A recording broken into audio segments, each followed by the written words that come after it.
Good morning and welcome to the Millennium Stadium here at Post Office Road for the Yorkshire Men's League Finals Day. First off, we've got the NCL Alliance Cup Final between Hunslet, ARLFC A and West Hull A. And the two teams make their way out onto the field to a rapturous reception for the two sets of fans. As we'll quickly go through the teams. First off with Hunslet, number 1 Luke Medley, 2 Stevie Lamb, 3 Tom Daly, 4 Andy Stewart, 5 Godswell Echende, 21 Billy Stead, 7 Stan Boys, 8 Amraz Hamid, 9 Dave Medley, 10 Ryan Jackson, 11 Shane Jackson, 12 Lee West and 13 Macca Haig. And on the bench, 14 Brad Pepper, 15 Alfie Marshall, 16 Charlie Lee, 17 Byron Lee, 18 Craig West, 19 Tom Walker and 20 Dean Bowles. And for West Hall, number 1 Oliver Ainsworth, 2 Lewis Wilson, 3 Jay Hampshire, 4 Kieran Hutchinson, 5 Leonard Wilkinson, 13 Kieran Welburn, 6 Kieran Wilson, 8 Tom Ray, 9 Lance Green, 20 Thomas Smalley, 11 Courtney Etienne, 12 Liam Moss and 7 Declan Jackson. Now on the bench, 14 Jared Jones, 15 Finn Cheeseman, 16 Jay Matthews, 17 Kieran Redfern, 18 Steve Baker, 19 Ellis Shipley and 20 on number 10 Antonio Obasi. Now these numbers are all over the place, so forgive me if I get names wrong and whatnot, but what is for certain is it's going to be a great game of rugby league. This Saturday morning is the game, it's underway. Dodge kick-off, good bounce were collected there, strong defence from the West Hull men as Hunslet try and get out of their own danger area. Well picked up off his bootlaces there by the number 12 Lee West as Hamid forces his way towards the middle. Put down by Liam Moss. Another strong defence from West Hull.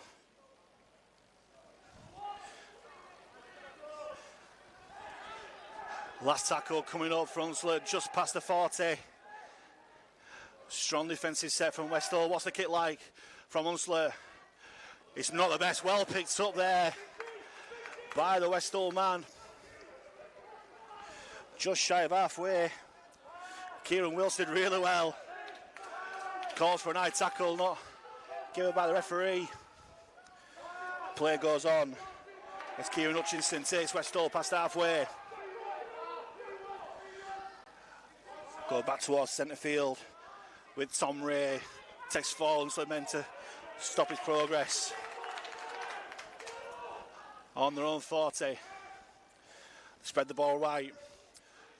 Coming back towards the middle with Liam Moss. Last one for Westall. Again, a decent defensive set from Hunslet. Bomb goes up high.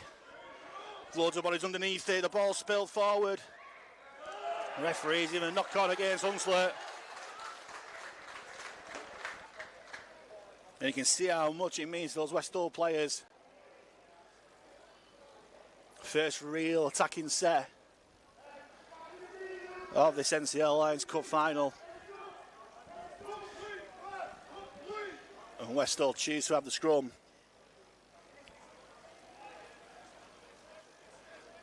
"20 metres in for a touch on that right-hand side. Wilson to feed it, goes to the first man out, number 11, Courtney Etienne.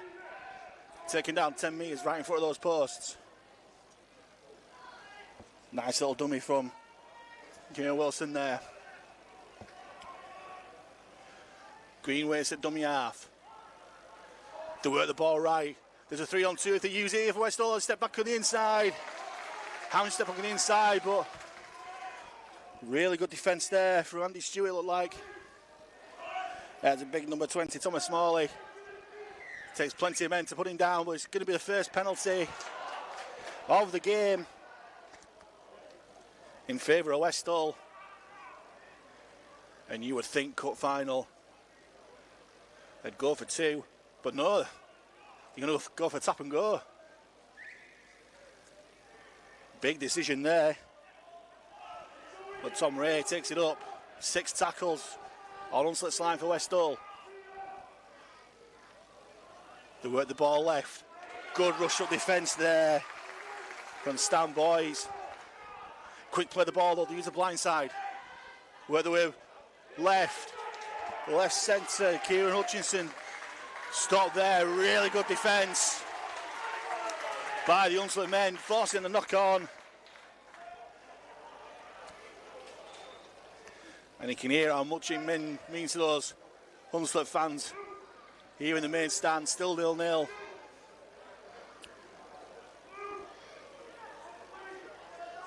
First opening 5 minutes, very, very even. Westall with the territory at both sides, doing well in defence. And Hunslet have the scrum. 10 metres out from the line in front of their own posts. As they love to get out their own danger area. Work the ball wide, lovely play. Where the winger just on the outside. Oh, brilliant cover tackle by the Westall man. Looked like Lewis Wilson with the tap tackle.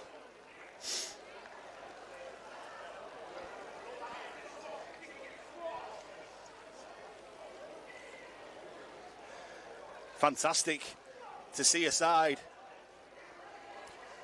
trust it from the scrum. And doing his service, it was Jay Hampshire there with a tap tackle. Crucial there because the winger was away.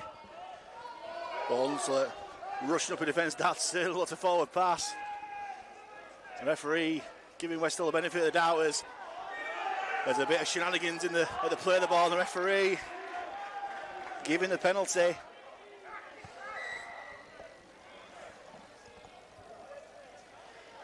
It looked to me a bit of a 6-1.5, doesn't it, the other, but the referee ruled in favour of the attacking side.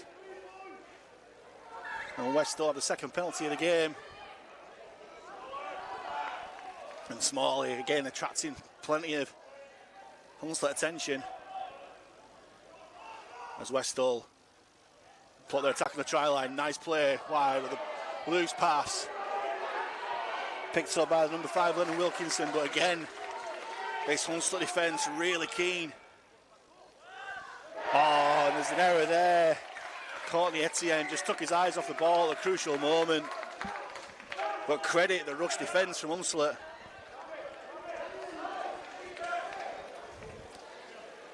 They might have conceded a couple of penalties in, but they're responding in defence. Still no score after the first 6 and a bit minutes, and it's shaping up to be a real Blood and Thunder Cup final, this.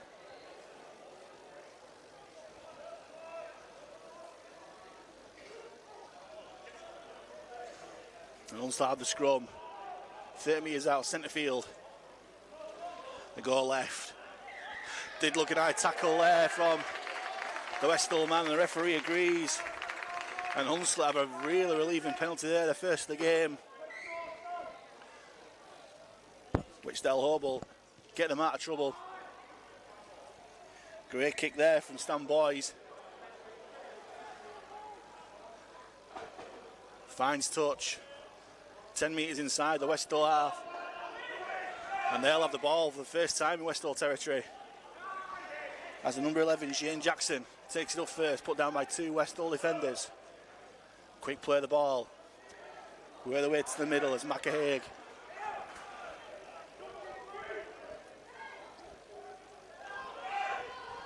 Spread it now, great tackle there by the Westall man, forces the error. And they get a little bit of afters between the two sides. Just a little bit of handbags in the moment. But Hunslet and Westall, 2 real titans of the Yorkshire Rugby League game. Could be in for a very interesting rest of this game. Still 0-0 on both sides. Really passionate up for it. With Westall having the scrum 25 metres from their own half, and a bit of old school looking in the scrum. Westall still come up with the ball. And they'll make their way upfield. Through Hutchinson. Quick play of the ball. Etienne keeps hold of the ball this time. It's a good run into the centre of the field. Hunslet struggling to put him down, but they do eventually. 10 metres shy of halfway. Work the ball right, short ball from Moss. I don't think his teammate would be too happy about that. Tom Ray, a bit of an hospital ball there, but quick play the ball, a decent run there from Moss. Keeps all the ball and gets Westall into Hunslet territory. Here's Smalley, great tackle down low by McAhaig. Last one for Westall. Really high bomb, but well taken at the back by Hunslet. Luke Medley, safe as houses there. And Hunslet through Steve Lamb. Try and make the way upfield. Well put down by Smalley.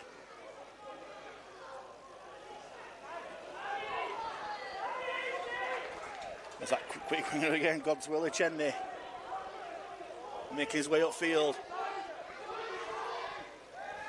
Haig takes the line, but it's really good defence there from Courtney Etienne for Westall. Quick play the ball, might be too big for the dummy half, but great line there from Lee West. Takes Hunslet into Westall territory again, last one. Goes back to Boys, puts it high. No real pressure, but still needs to take it and does. And Lewis Wilson put down 12 metres away from his own line. Great set that for Hunslet. Now can they keep Westall trapped in their own territory?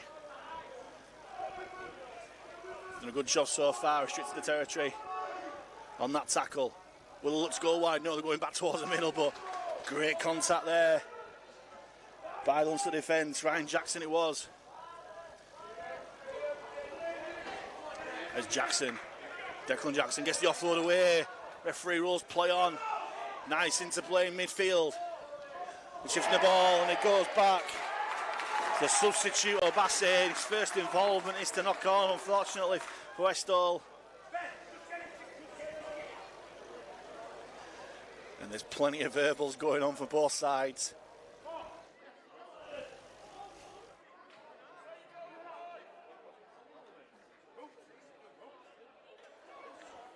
10 metres inside the Westall half.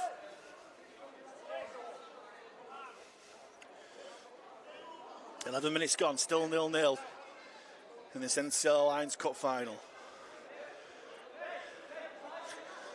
As it's been your typical old school arm wrestle for the moment.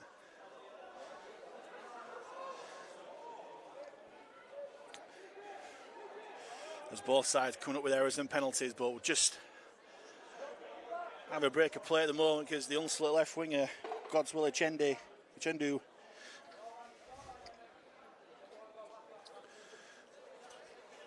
just get some treatment from the Hunslet physio.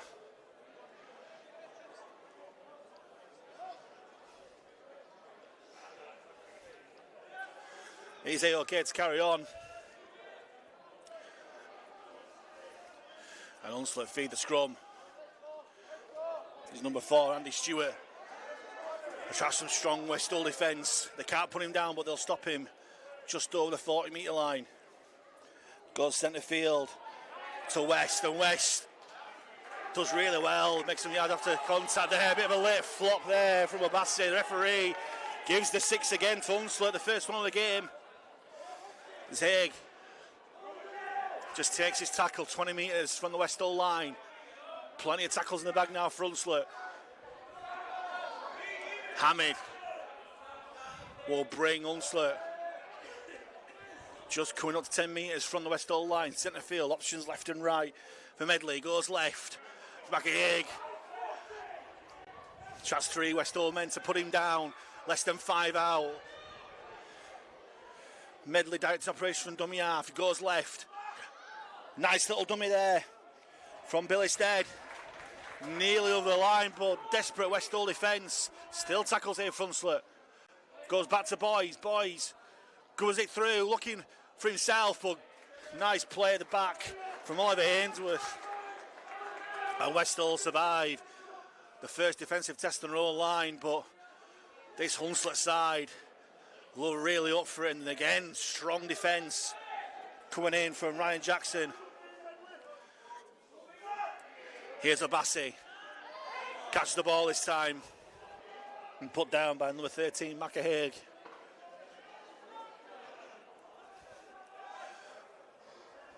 Strong one once more from Tom Ray. Put down by Shane Jackson. He goes right, kicking in the tackle count. Kieran Welburn. Dodgy bounce. Oh, but well claimed there by Medley. He'll claim he had full control of that, but I bet his heart was beating a little bit faster just then as that ball bounced back towards Westall. Great tackle coming in there from Etienne on Tom Daly. Big shot there by Kieran Welburn. The 2 number 13s are really mixing it for both sides. As Amraz Hamid will take Hunslet. Just got 10 metres inside the Westall half. Goes back to Boys, picks up his bootlaces, but it's a nice kick behind the fullback, but is the ball going to bounce instead? Oh, just about. Nearly just that kick to perfection, but instead Westall will have a tap on the 20 and a 7 tackle set, which they wanted to take quickly, but the referee stopped a little bit of momentum that Oliver Ainsworth wanted to have. And again, Macahig, strong defence on Lennon Wilkinson. Here's Hutchinson, strong one once more. Takes 3 Hunslet men to stop his progress. 15 metres shy of halfway. As Liam Moss fights his way forward despite the attentions of 2, 3 Hunslet men. Ball comes towards centre field. Ainsworth, short ball. Looks a little bit forward to Tom Ray, but again, referee and touch judges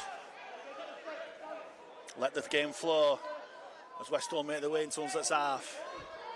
Here's Abassi. Stands the tackle, but number 12, Lee West, came with a crunching shot on his legs. Ball works right. Nice step from number 3, Jay Hampshire, but the Hunslet defence wise to it. Westall will take the last tackle. 12 metres inside the Hunslet half. They use the blind side. Use the overlap well. Back on the inside. Lovely play. Brilliant interplay. And they're in on that right-hand side. First try of the game. Much deserved for the interplay that they showed on that right-hand side, using the blind side and the overlap well. Wilson and Jackson involved. And I think it might have been Lewis Wilson who's gone over on that right-hand side. Lovely interplay. Drew the fullback. And it's number 19, Ellis Shipley. Fresh onto the field and gets the first try of this NCL Alliance Cup Final.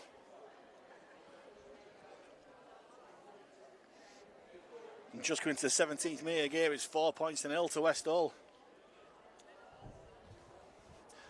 We've seen enterprising play from both sides. Hunslet from the scrum deep in their own territory, which was just stopped as it were gaining momentum, but then West Hull on the last tackle on the power play, identifying that Hunslet were short on numbers on that blind side. Lovely interplay, Ainsworth to Kieran Wilson, using Shipley as a conversion, comes in, really unlucky there, hits the post.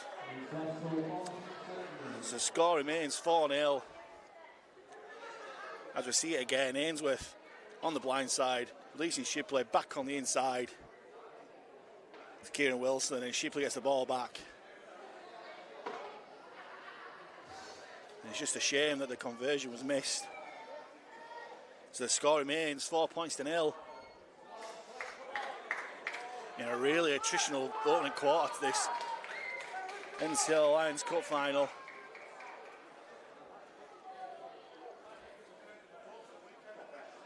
And not surprisingly, both sides slow to get back in position, taking all the oxygen that they can, because it's been a bruising for opening quarter. Kick off once more, dodgy bounce, but they deal with it well on that far side. Jay Hampshire claiming the ball just before he went into touch. And there's a try to score a Shipley. Tough to put down, but the ball's come loose, and it is the error. Oh, from 0-0. Ellis Shipley there scoring the try, but then losing the ball in the tackle. Although there may well have been a few sneaky hands in there from the Hunslet defence, but the referee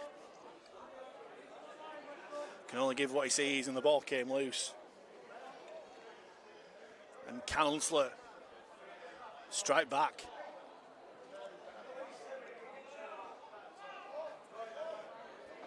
Ball goes to Medley straight from the scrum. Gets rid of steam, nice offload. Andy Stewart's there, gets out of one tackle, still going Stewart. Bouncing off tackles left and right, eventually put down by Welburn, 10 metres from the line. As Lee West attracts the high tackle.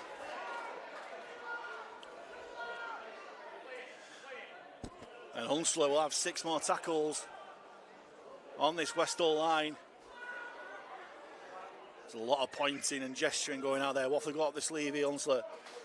We've got the ball left. Spreading out there, they've got the overlap if they can use it. Step on that on the inside, but possibly the wrong option there, but credit. Scrambling West Hull defence, loose pass, but well held there by Shane Jackson. As Hunslet have tackles in the bag on this West Hull line.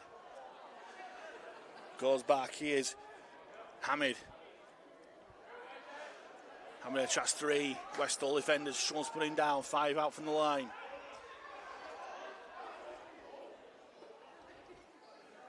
Here's a short ball to Lee West. Lee West, can he get over the line? Twisting, turning. Oh, the post didn't help him there. Referee rules, he was held up over the line. So we'll go back 10 metres, and it's The play count will continue. Here's Boys. Says to the line, throw the dummy. Fends off one. Still going, eventually put down by Etienne. Last one for Hunslet. 10 metres out from the Westall line. Goes to Stead. Crossfield kick. Oh, well claimed there. By Hampshire, I think it was. But it was taken high in the air. And Westall get the third penalty of the game. And a very relieving one because they were trapped right on the line. And it's a decent touch finder there. They'll start the set off just shy of their own 30.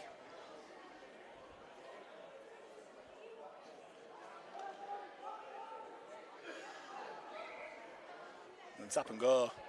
There's a man taken out. Jam shoots it. Starts off the set for Westall. Here's number 5, Lennon Wilkinson.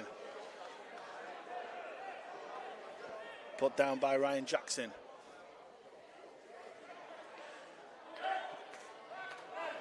Strong defence once more coming in from Hunslet. On Declan Jackson there. Here's Ray, he'll take Westall into Hunslet territory. Lots of pointing and talking. The balls work towards the centre. Kicking in on the tackle count from Kieran Wilson. The ball bounces. But Chendu does well, but it's a good chase from the Westall defence, led by Hampshire.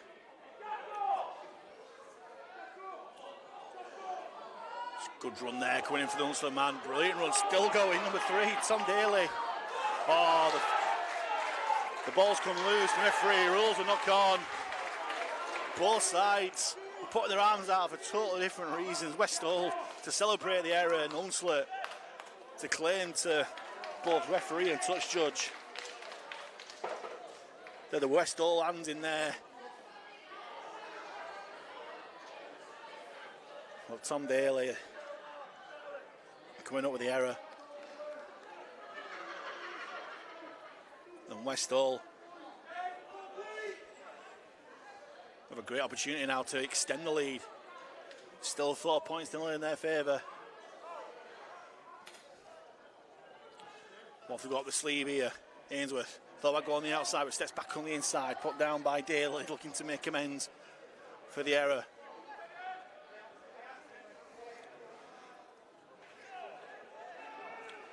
The play continues. Westall 20 metres away from the Hunslet line. As Steve Baker, fresh onto the field, takes his tackle. Slow play the ball. As Ray takes it to the line.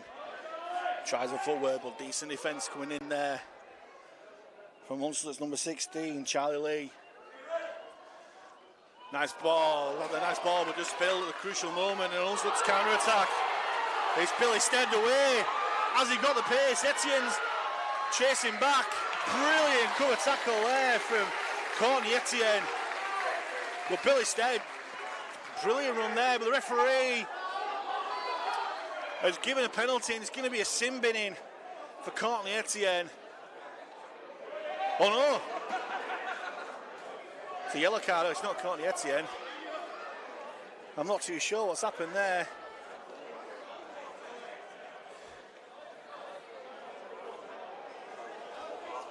As we see, great break there from Billy Stead. And Courtney Etienne did really well to get back. But then it's Ellis Shipley, who's having a dramatic game off the bench, scored a try, and now he's being sin-binned. As Hunslet will look to make this one-man advantage. Can and they do! Brilliant dummy through the defence, and it's Stan Boys who's cut through, and it's on in back play. I said before there was a bit of handbags and lots of verbals going on, and it's carried on after this try. It's just handbags for the moment.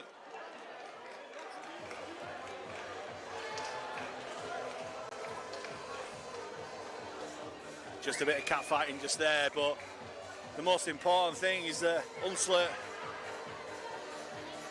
have fought their way back into the game, making the sin bin in Ellis Shipley count straight away.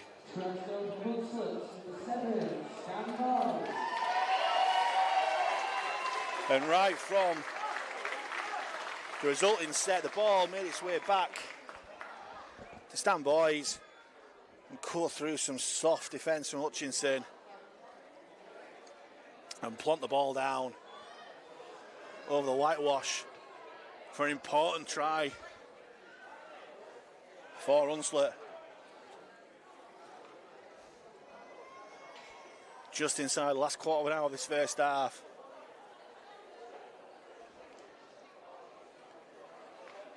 And it's 4 apiece with a kick to come from Luke Medley, just the side of the posts.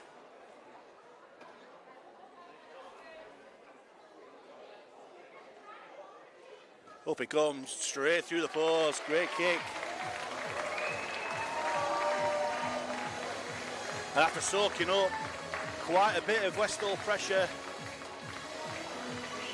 Hunslet have fought their way back to take the lead, punishing the Westall for their ill discipline. I think it must have been back chat for the referee, because it was a brilliant chase back from Courtney Etienne on Billy Stead after the break. Then the referee originally showing a red card to Shipley, but then he got it right and then showed the yellow. Only off for 10 minutes, but it's already been expensive as Stan Boys try, and Luke Medley's conversion means it's 6 points to 0 for Hunslet. And Boys collects the kick-off. And really strong Westall defence there. They're annoyed. They're really annoyed after that one. As Charlie Lee takes his tackle just shy of 30, Hunslet using the blind side. As Lee West gets the offload away, somehow.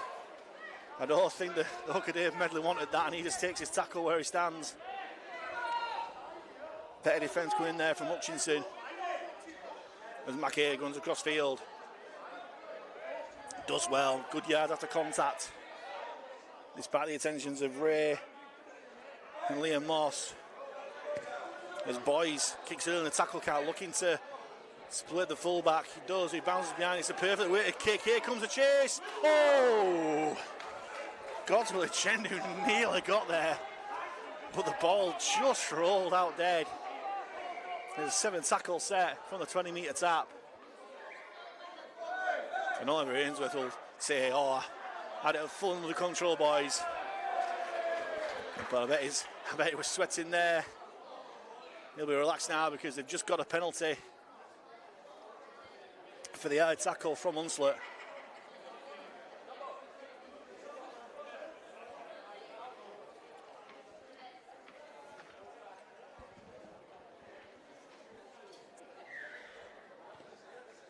Which number 13, Kieran Welburn, will try to get some ground, but he's only made about 5 metres from that kick.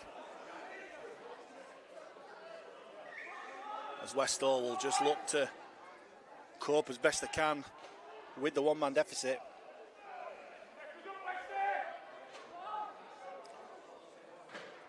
Here's Ray again, short ball for Declan Jackson, who put down by Hamid. As we work the ball left, Westall, here's Etienne. Great defence, counter defence there from Hunslet. Boys, West.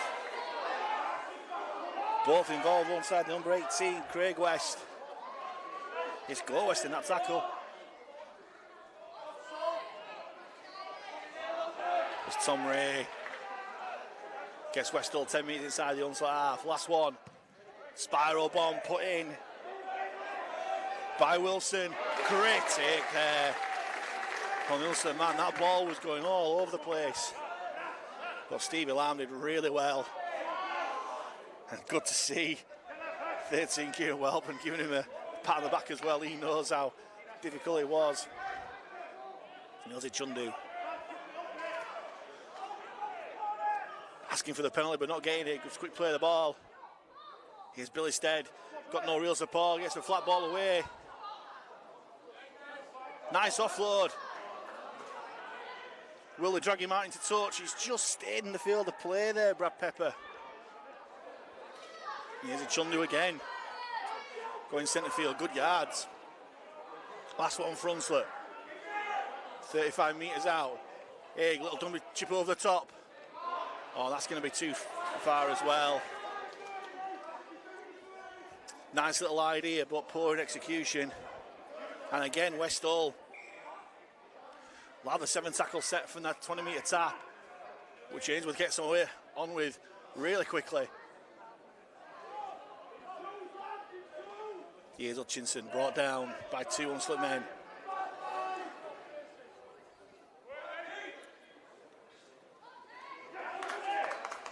There's Jackson, makes the full force of the defence there.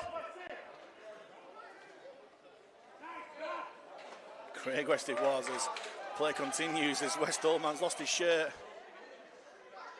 Making it harder for him to keep place these numbers. Here's Etienne. Well defended by Stewart and Boys. As play continues, Hutchinson goes from dummy half. Good yards there from the centre, but strong defence there from Hunslet. Last one for Westall. 35 metres out for the line. Welburn puts it high again. Again, well taken there by Stevie Lamb. But will Westall try and push him out? He still keeps in the field of play.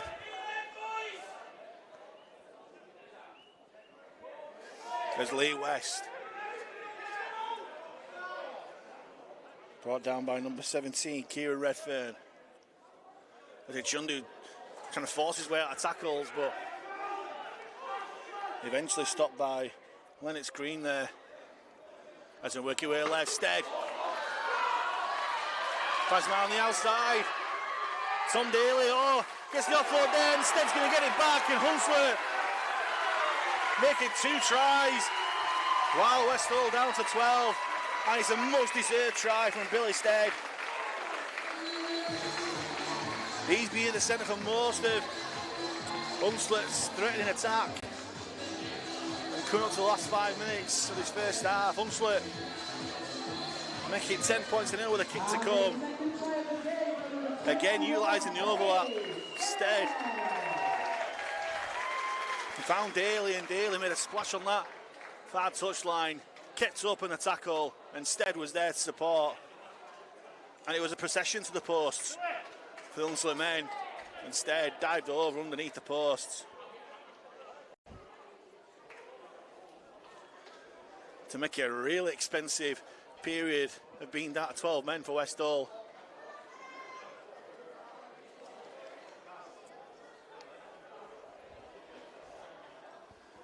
I was just waiting for a ball now.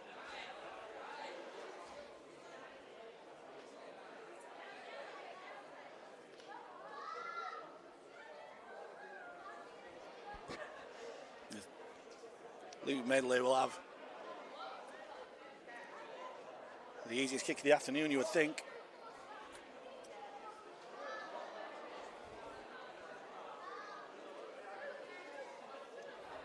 Bang in front of the posts.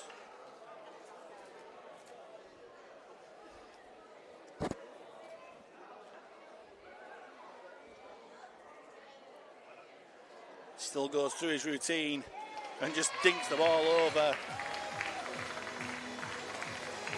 And Hunslet looking to take a 2-score lead into half time. 12 points to 4. And it's another great long range try. And again, great to see outside backs going on the outside.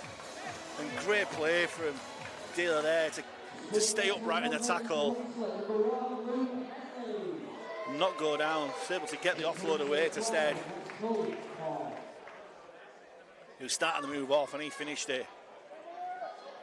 And 12 points to 4 with just over 4 minutes to go. Hanging kickoff collected by Boys. And both Hunslet's halfbacks, Boys and Stead, having really good games so far, especially in attack. There's Stewart. Takes it up, put down by 2 Westall men. And strong defence coming in again on Charlie Lee. Still making yard despite the attentions there of Lennox Green. Using the blind side. Oh, there's a Westall man that's gone down in back play there. Hunslet tried to take advantage of it. Referee stops the play.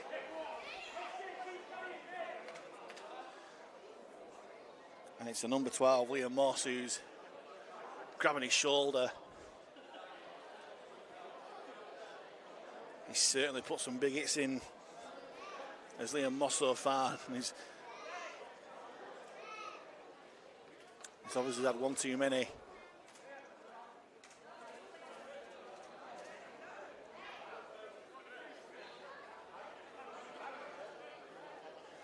He just gives both sides a chance to get some air in the lungs and a bit of organisation.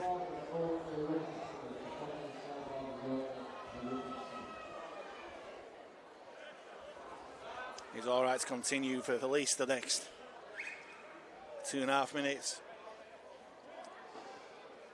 As Haig drops off, Craig West gets brought down.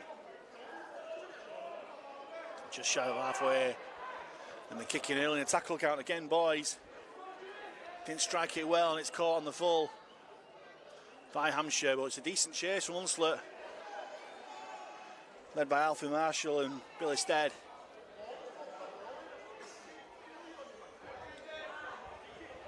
There's another substitute for Westall. Finn Cheeseman takes his tackle. Here's Moss. He looks to have shaken off that injury. Wanting a penalty. Hurt his shoulder before, but still can get up and throw his arms up in the air, asking for a penalty. As Baker wants a penalty for the tackle. Nice kick over the top from Wilson into space. Medley's got to get across and deal with it, and does. And deals with it really well. Nice play. Nice full back play. As Westall will look to trap Hunslet deep in their own territory. And Chundu.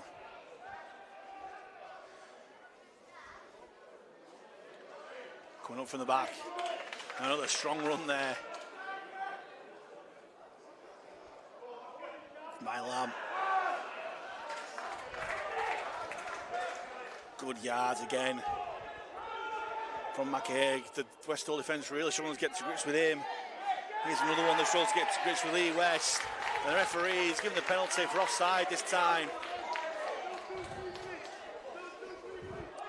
And West is wanting to get on with it quickly, tap and go.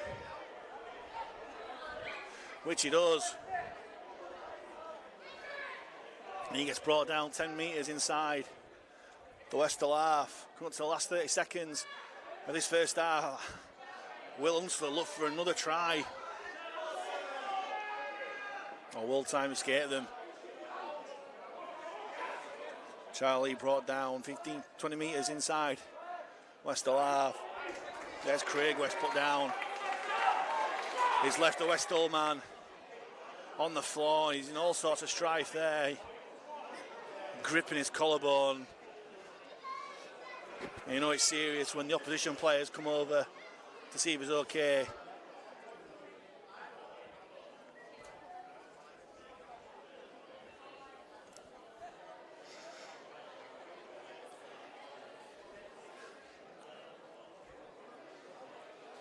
And as the physios come on to help deal with him, he's just reminded the clock on the top left is just a guide. This isn't Super League or an RL, unfortunately. It's just a clock that carries on.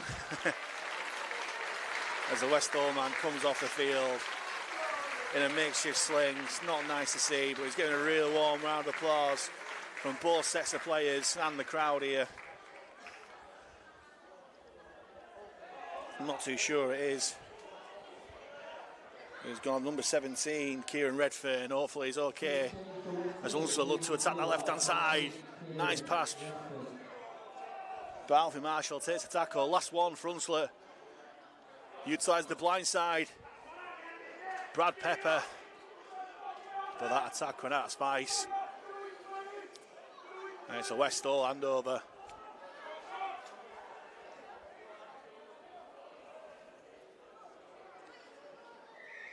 as Westall will start a set 5 metres out from their own line, and Daly shot out the line, put pressure on and helped out by McAhaig.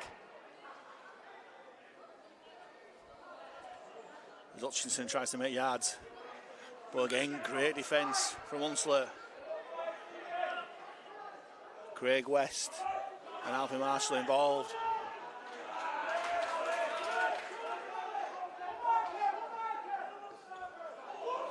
Nice quick play of the ball as Liam Moss makes his way upfield.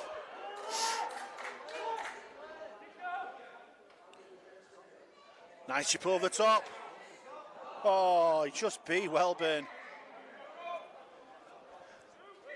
Nice little idea as referee blows for half time. A really bruising, entertaining NCL Alliance Cup Final first half, which has seen plenty of action. Westall took the lead after 17 minutes. Llewellys Shipley, who then got sin binned not too long after, but then it's been all Hunslet after that sin binning. Tries from Stan Boys and then Billy Stead, both converted by Luke Medley. Giving an half-time score. Hunslet 12, Westall 4. As you can see the highlights of the nice little tries there. There's Shipley's try, lovely play on the blind side, which Shipley finished off really well. That gave Westall the lead after 17 minutes. And as I say, it's been back and forth, and Billy Stead took advantage of an error.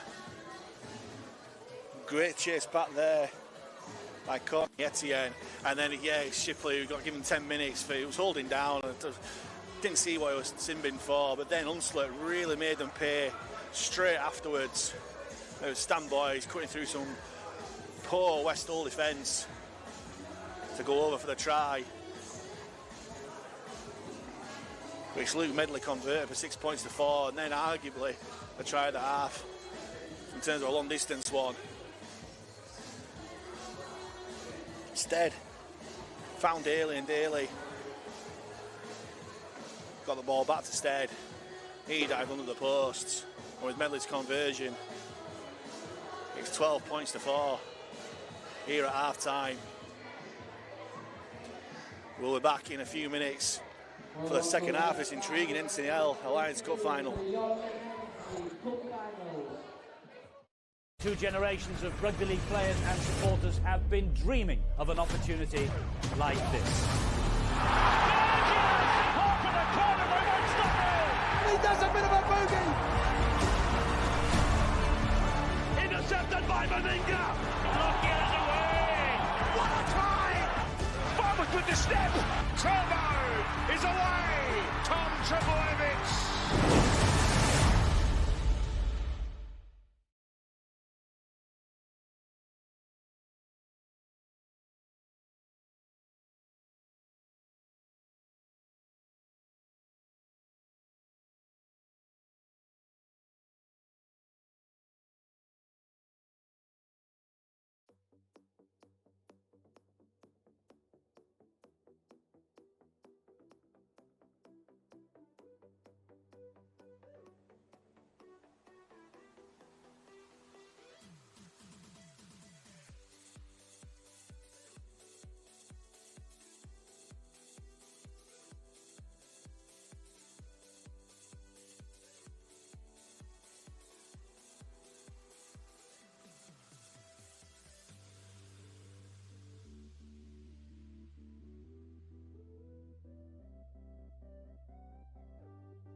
Well, welcome back to the Millennium Stadium here at Post Office Road in Featherstone for the second half of this NCL Alliance Cup Final, where we see Hunslet holding a 12 points to 4 lead over Westall. Well, an action-packed first half. 2 tries to 1 and a sin bin in. It's Hunslet who had the slope in the first half. Will Westall use the advantage of the slope in the second half? His play gets on the way. So they've let the ball bounce to the kick-off Westall, but luckily Ainsworth got back to claim it.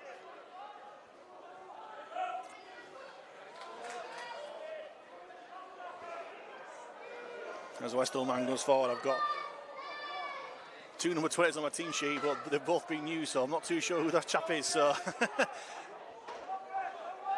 apologies if I don't know. Big shot coming in there for number 11, Shane Jackson. Kieran Wilson definitely felt that. Here's Tom Ray, who's run really well for Westall so far this game.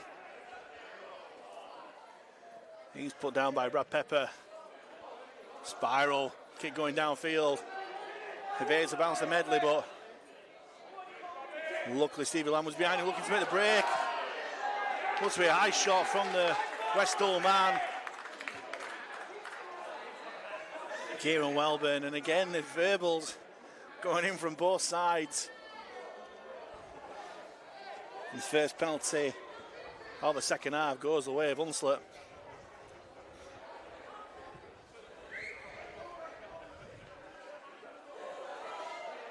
His boys gets the kick up to halfway.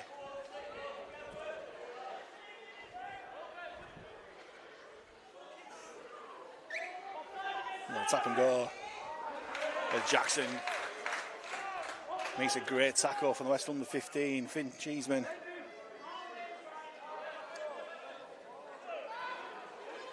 Strong defence coming in there from Westall, number 10. Ryan Jackson. And it's a 6 again for Hunslet. Too much messing around at the play of the ball.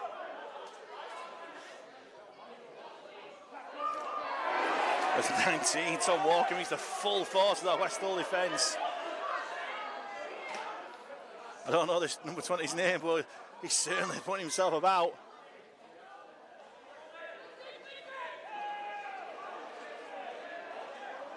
As Hunslet try and make their way into Westall's 20. Use the blind side, his boys. Nice cut-out pass, but the ball evaded Stephen Lamb, who was just slightly behind him. And the chance has gone.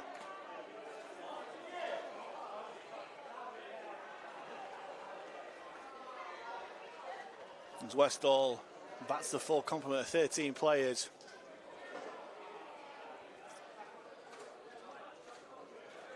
We'll try and use this hill, this Post Office Road slope, to their advantage this second half. They'll start with the play of the ball just outside their own 10 metres, right in front of the posts. Which Hutchison will start, but there's typically strong defence there coming from Lee West. Here's Etienne. He's run well all game, but again, Hunslet. 2 boys with a strong defence. Was a poor mistake there from the Westall number 14. Jared Jones. I think he's filthy with himself, but good job he's getting some support from his teammates, because the last thing you want to do is let a mistake get to you in a cup final. But it's another great chance for Hunslet to extend this 8-point lead. Scrum 25 metres out. Centre field. Billy Stead. Dummies, still dummies. Eventually got to grips with by Shipley, back on the field.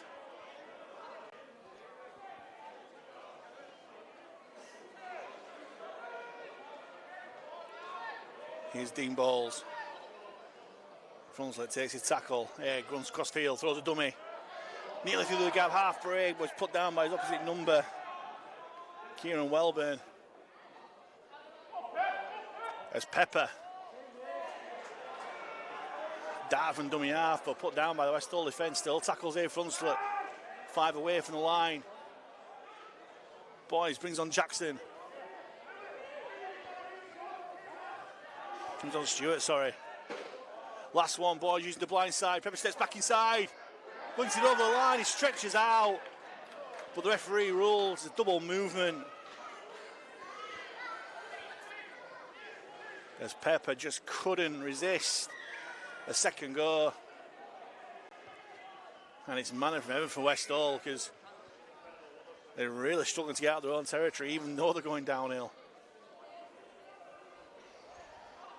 Only made 10 or so metres from the penalty as well. As they work the way into centre field, Etienne. Brought down by 3 Hunslet defenders. Finished off by McAhey on the floor. Lofted pass from Cheeseman, does well to keep hold. Put down by Jackson. Westall bring it to his right hand side. Welburn bumps off one man, but eventually put down by Bowles. Oh, great shot there. McAhey down low. Bowles up top, and they've forced a knock on, surely. And they have. And again, the verbals, the handbags. Not quite handbags. More like carrier bags in that one, but there's certainly plenty of passion on that field.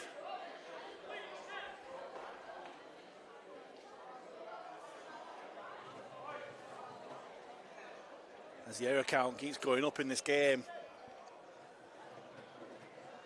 And the strong Hunslet defence is given another opportunity to try and extend their lead.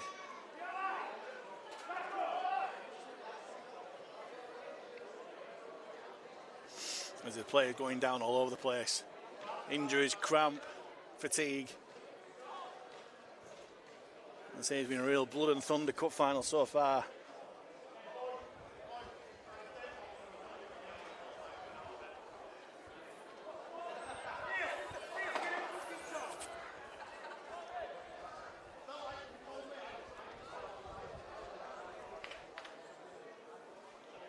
And eventually Hunslet will have the scrum.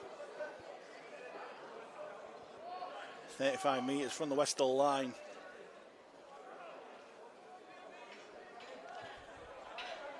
As Stewart will get the ball from Pepper, who wasn't the best bound onto that scrum, let's just say. It's Lee West, who's run really well all game. Gets brought down 20 metres from the line. Stead uses the blind side, short ball to Shane Jackson, who gets brought down 12 metres from the Westall line. It's worked towards the middle, and Ryan Jackson still going despite the attention of 3 Westall defenders. Great run there. Pepper finds Boys. Out the back to Medley, steps back on the inside, spins out the tackle, and Medley's over. And is that the try that could put the game beyond Westall, even at this early stage of the second half?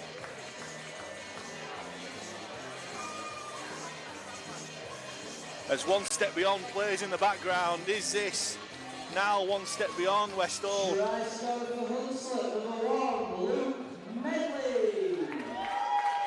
There's Boys, the provider again, and once more he's dummied past some soft defence from Kieran Hutchinson to go over wide on the right hand side.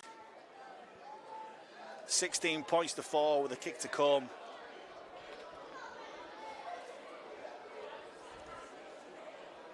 As Hunslet defying the Post Office Road slope by dominating this second half so far. like they did in the first half, making the most of Westall errors. And can Medley nail this conversion wide out on the right to give Hunslet a massively important 3-score lead.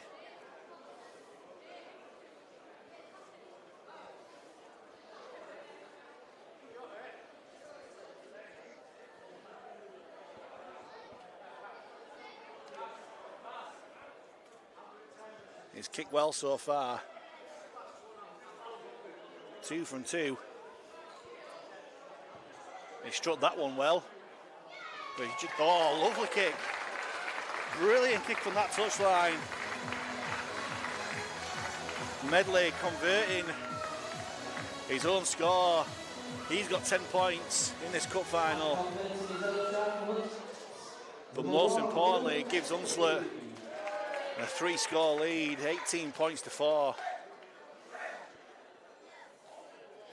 And even with 30 minutes to go in this cup final, it looks unlikely, given the body language and the fatigue being shown by some of these Westall players, that there is a comeback on the cards. But we've seen strange games in Rugby League, and never underestimate this Post Office Road slope. Stead collects the kick-off well. Tries to step out of one challenge, but Shipley holds on to him well. Held tight by Hampshire. Here's a Chendu. Not much to him, but he's trying to step out of tackles, and the ball comes loose. Loose carry from the winger. And can Westall get a fly back on? It's going to be a penalty incoming there because Hunslet's defence was very quick up and too high. As Westall forcing the error and then winning the penalty. Westall tap and go. Worked the way towards the centre. This is big number 20, forces his way downfield. Wins a 6 again as well. But it's on the first tackle, so not much impact there. But Westall, for the first time in the second half, having a look at deep Hunslet territory. As Welburn comes on a, shall we say, flat pass from Lennox Green. Green showing and going. Playing at half-back now in the second half. 5 out from the line. Ball works his way out. Ainsworth finds Hampshire. Hampshire looking to power his way over the line, but strong Hunslet defence there. Brings him down. Still tackles here for Westall. Early kick in the tackle count. Well claimed by Westall. Man, oh, brilliant offload. If it went over the ring, there they are. And is the comeback on? Have I spoke too soon? Oh, the referee and touch judge. Absolute killjoys. Given the forward pass. The referee has not read this script in his cup final.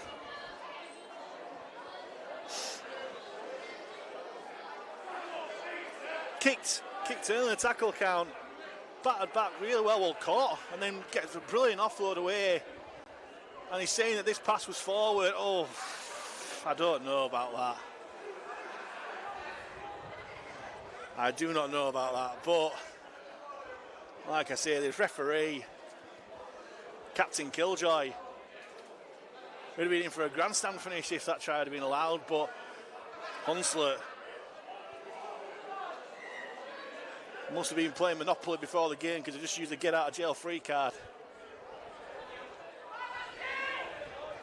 As Andy Stewart tries to make his way upfield. But as that injustice, will you say, giving Westall the impetus to really get back in this game, to put in that extra 10%? Or will it be the other way? Nice yards for the Newsome man there, McAhey, who's been really well. And again, there's lots of handbags lots of verbals, lots of gestures being thrown, both sides. Great run again from Lee West.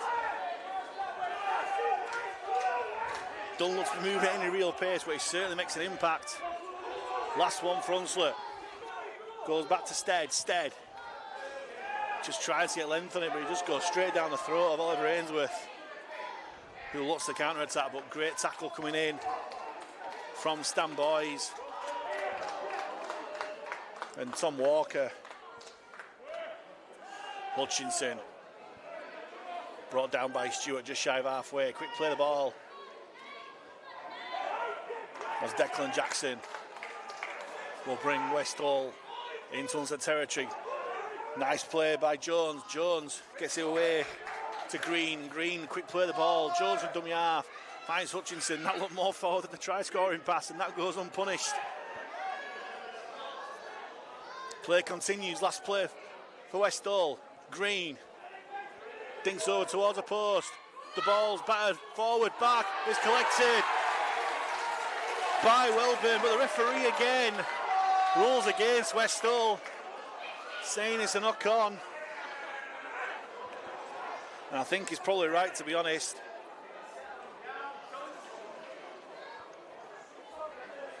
Nice kick across from Lennox Green. And yeah, I think it's Welburn who tried to knock it back, but ended up going forward.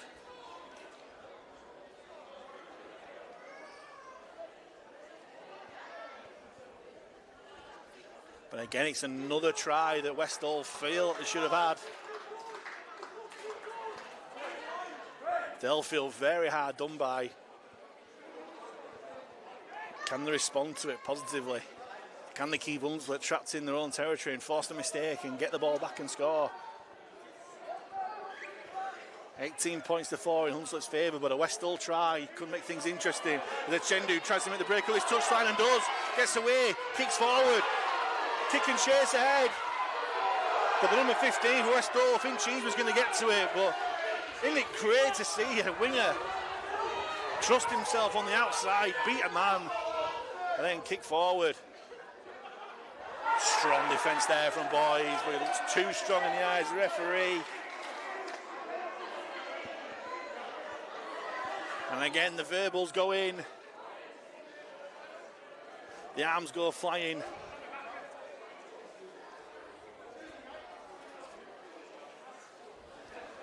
It's just bubbling away nicely as this game.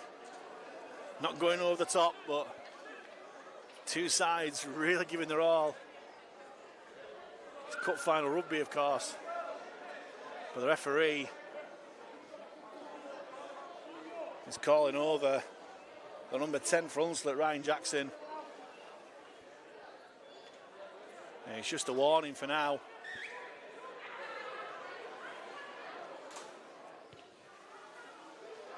And the penalty's kicked a touch by Kieran Welburn. Finds halfway.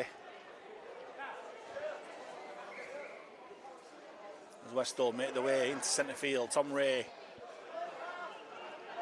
like he's done all game, runs strongly and attracting defenders. He's fighting for a quick play of the ball. Here's 12, Liam Moss. Definitely shaking off that shoulder injury got in the first half. And a bit of facials going on in the four there. Nice ball move from Westall. Oh, goes through the hands of Ainsworth. Put under pressure by Boys. Referee rules play on. But Boys has done his job really well there. Real defensive pressure. Here's Ray. Never stopped running, Tom Ray for Westall.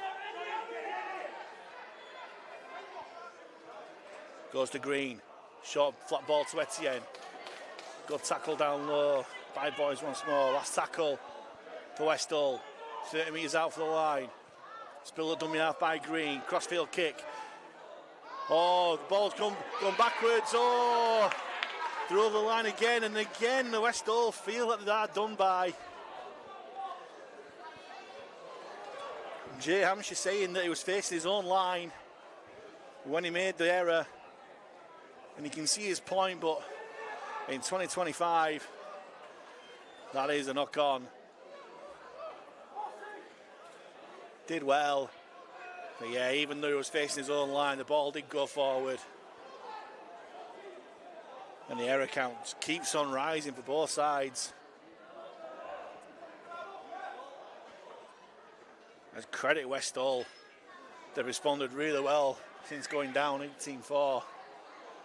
But still no points. They've been over the whitewash 3 times, but still no points. As Hunslet still maintain this 3-score lead. They don't need to force anything at all. They just need to focus on defence.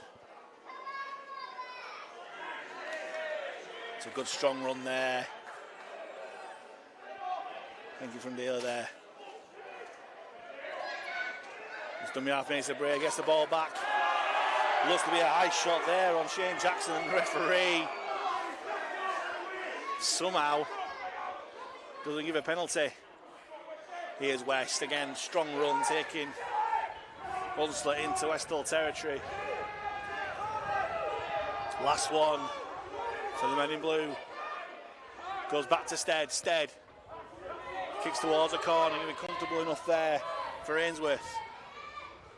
But it's a decent chase, led by Bowles and Ichundu.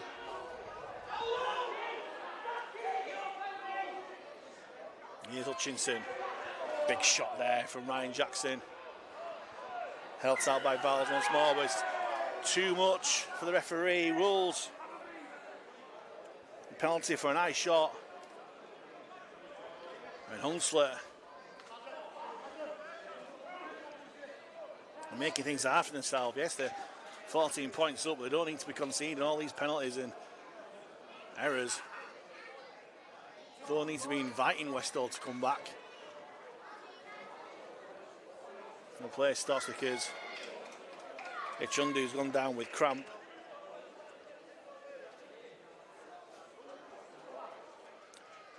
It's coming up to the last 20 minutes of this game. Players are really starting to feel the effects. As I say, it's been a real aggressive cup final, typical cup final, old school cup final, you'd say.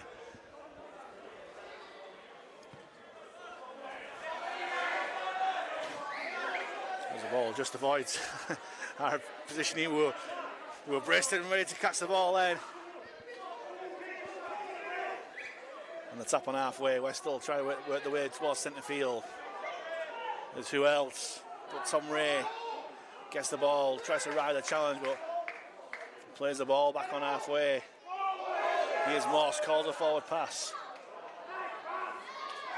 Once the defence does its job, 3 men put him down. Finished off by Byron Lee. Ray finds Green. Escapes one tackle and it's Green. Put down 10 metres inside, the Hunslet half. Go blind, Ainsworth. Kicks through. Looking for a favourable bounce. Collected. Well, say collected by Stevie Lamb. Just went straight through his fingers into touch. And that's a great result for Westall. Who dares? And they'll get to play the ball 10 metres out from the Hunslet line. Still plenty of time for Westall to come back. 17 minutes on our clock, but probably around 20. As Ray starts to set off once more. Attracts 4 defenders to put him down. Around about 5 metres from that Hunslet line. Here's Green.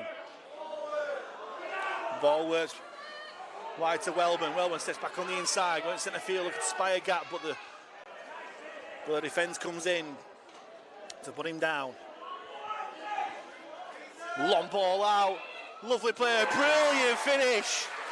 Jay Hampshire and Westall will be denied for a 4th time. The touch judge has gone past the corner flag. He seems to be okay with it. It looked okay from my angle here. And I think the referee is going to give it. He is. And it's a case of 4th time lucky for Westall.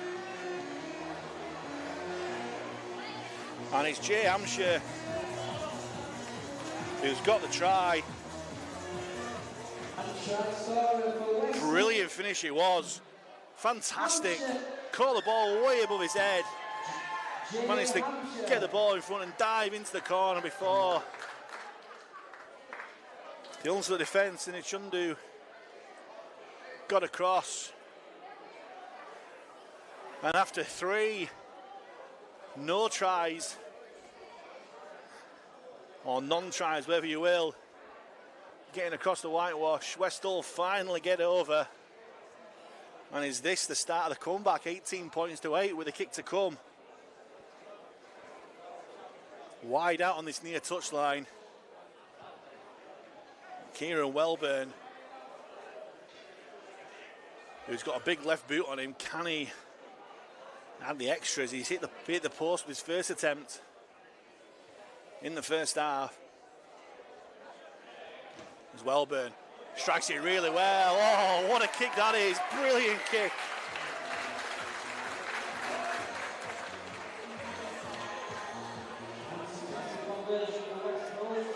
And Westall are 6 points closer. 18 points to 10. As we see again, lovely lofted pass. Did so well. You won't see much better tries than that all week.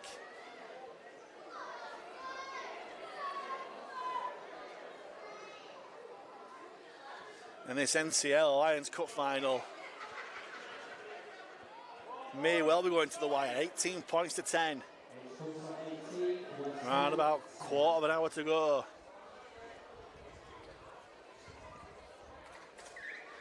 And when Westall have 13 men on the field, it's been a really good contest. Hunslet scored 2 tries and 12 points while they're in the bin. And Hunslet are going to go straight over. Oh, that's a disaster. And Stan Boys, who's had a brilliant game for Hunslet, won't score an easier try in his life. Just a routine kickoff, and it's Tom Ray, who's had a brilliant game for Westall. Brilliant shot from Stevie Lamb, just fell into the hands of Stan Boys, who danced his way over the line. And Stevie Lamb has made amends a bit there. It was his error that gave Westall the field position to strike for that try there, but it was his shot on Tom Ray that dislodged the ball straight into the hands of Stan Boys, who's gone over for his second try of the game. And with the conversion just beside the posts, you would think Hunslet would regain a 3-score lead. It's 22 points to 10 in their favour with this kick to come.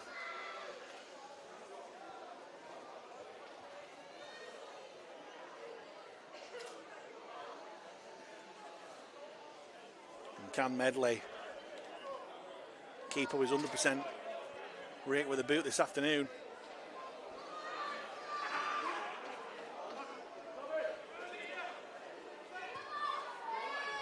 He certainly does. And is that the final nail in the coffin for Westall's hopes this afternoon? 24 points to 10.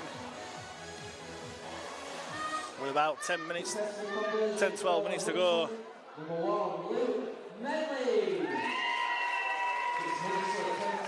But as we've seen already this game, anything could happen. And Westall may well have left a roo. Those tries that weren't given, short kick-off, it's gone backwards. Off Hampshire, he's gone into touch, so unlucky. Westall, been said you make your own luck in this game, but Westall have been really unlucky with a few bounce of the balls and decisions that haven't gone their way, and that was another one. As Hampshire did really well to clear the short kick-off, but it bounced off his shoulder. And 9 times out of 10 you see that happen, it goes back to one of his teammates, but the bouncy ball, it evaded all his teammates and rolled into touch, which means that Hunslet will have to play the ball 10 metres shy of halfway.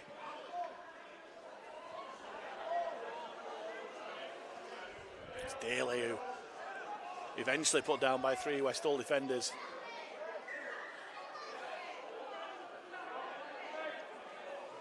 The second go at playing the ball. Here's West. Finally got to grips with him, this West Hull defence. Hasn't made the yards that he was doing early on in the game. Here's Stead. Short ball to Jackson. It looks a little bit flat, shall we say, that pass. Nice flow, play the ball. Hunslet will say that there was a man in the ruck, but in these days you can't just purposely play the ball into the man left in the tackle.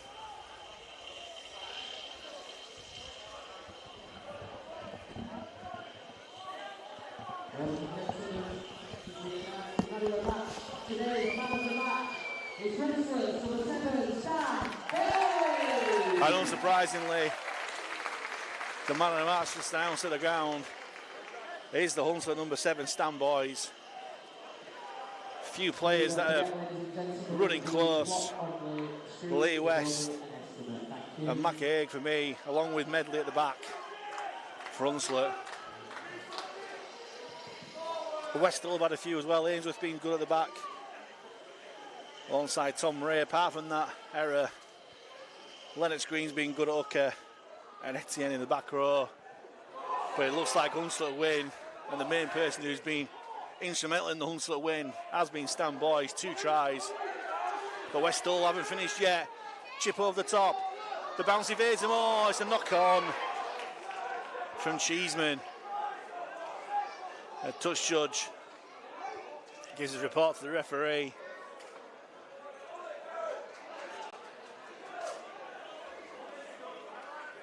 Is he going to go West Hull way this ball? It is.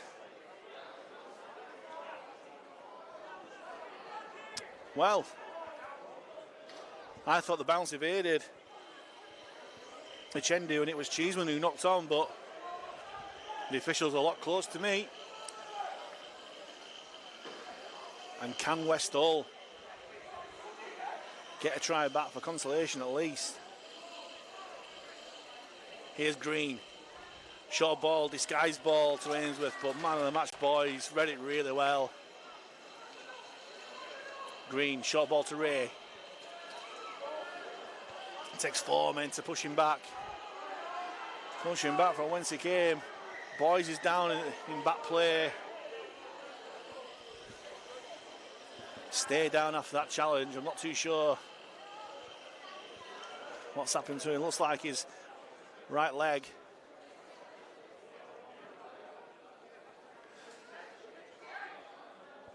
And again gives both sides chance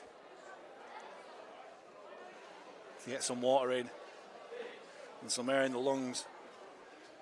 It's been a real blood and guts cup final. Brilliant advertisement for the Yorkshire Men's League, this.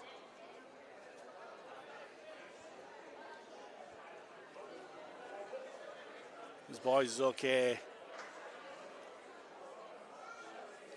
Maybe just trying to eke some time out of this game.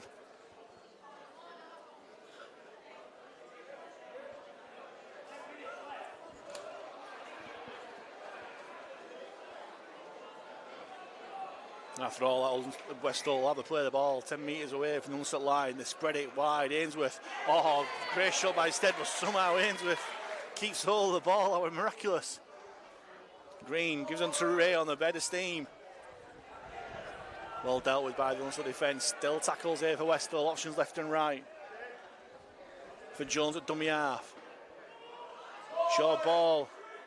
Welburn, oh. Stop just short. Wilson finds Green. Grubbers it through, looking for the chasers, but Boys is there to mop up. Can he get out of the in-goal area? No, great defence there from West Hull. Forcing the goal line drop out. The first of this cup final. With around about 10 minutes to go.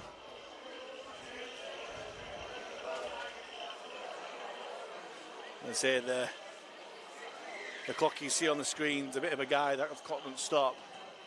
The clock in the stadium says around about 9.5 minutes to go. As Hampshire claims the dropout, but it's a decent chase from Hunslet. Really strong defence there, led by Bowles. Messing around to play the ball, gets the penalty. And Bowles does his best. Who, what, me? I can't get off him, sir, honest.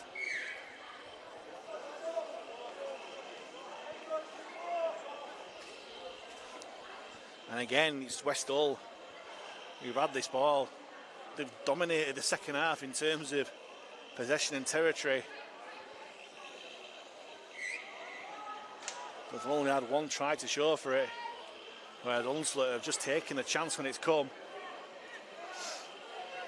No lack of effort from either side. As I say, it's been a really strong cup final, as both sides really wanted to win it. As Hunslet are really trying to eat this time out, conceding the 6 again. Ball going here, there and everywhere. Eventually stopped in the tackle. Another 6 again. I think Hunslet might have got a touch of that ball. As Jackson gets the ball out, Ainsworth has a go. But this Hunslet defence standing strong for the moment. Here's Ray. Gets the ball out to Green. Short ball, lovely play, Welburn. Oh! Great tackle by Medley, but Welburn should have just carried on. He seemed to stop his momentum. Ray taken high by the Hunslet defence. Wins his side a penalty.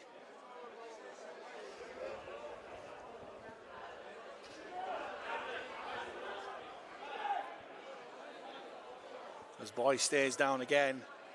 Oh no, it's Medley, sorry, this time.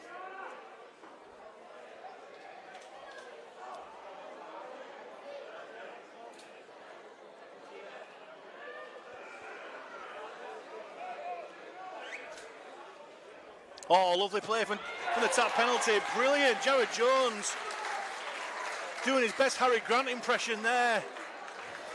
Deceiving everyone, and Westall grab a try back. 24 points to 14 with a kick to come. Around about 7 minutes to go. This game has another twist in the tail.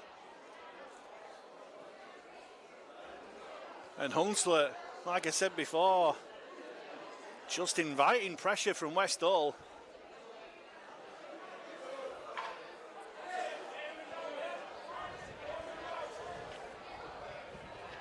As Welburn turns the 4 into 6.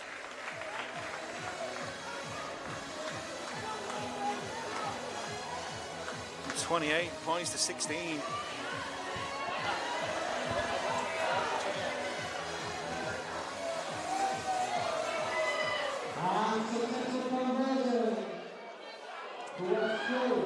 How about 24? Yeah, 24 is a bit of a we're a bit confused here because the scoreboard saying 30 for Hunslet and it isn't. It's 24. It's 24-16 with that kick.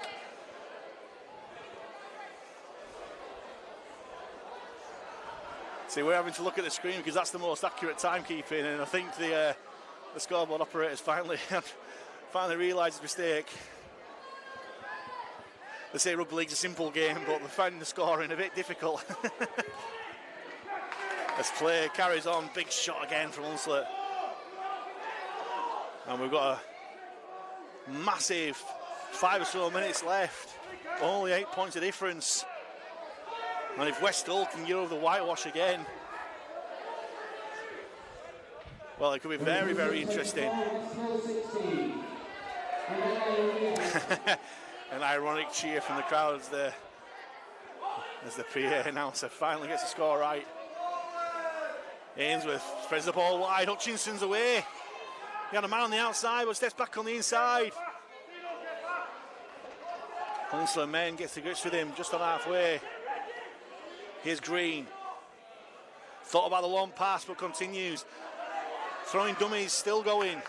Finally, Hamid and Shane Jackson get to grips with him. Last one for Westall. 10 metres inside, the Hunslet half. Big spiral bomb coming in. He's absolutely sliced eyes. Going to go backwards, is he? Oh, the ball hits the Hunslet man. Back into the Westall man. He's back to one. Well, Kieran Wilson was very lucky there, but an old commentator says he should have a rugby ball bounces. Westall away. Ray from some neat offloads. There's 2 Hunslet men down in back play. And Westall are crying foul. They've gone down just to stop the play, to eat the timeout. And they may well have a point. You could say they've been doing it for the past 10 minutes or so, because both players seem to have miraculously recovered and are going back into the defensive line. You're thinking Super League, you'll be seeing green cards all over the place. But in the NCL Alliance Cup Final, we don't have that luxury. Play continues, but the momentum lost a little bit for Westall. Still tackles in the bag though, as Wilson takes his tackle 15 metres out underneath the posts.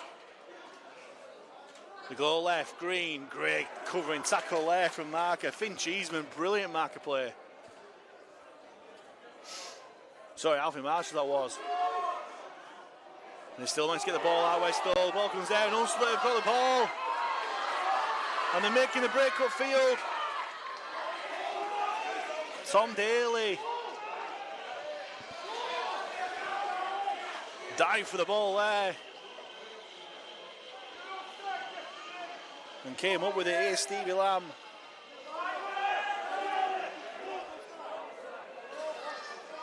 Taking Hunslet further away from their own line into safety. Here's Craig West. Unorthodox running style, but it seemed to work for him. Takes Hunslet inside Westall half for the first time in a long time. Stead jumps into dummy half, dummies. Steals 5 or so metres.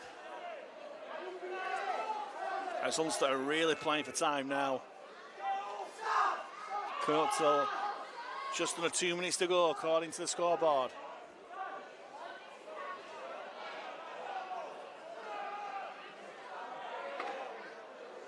As West again brought down.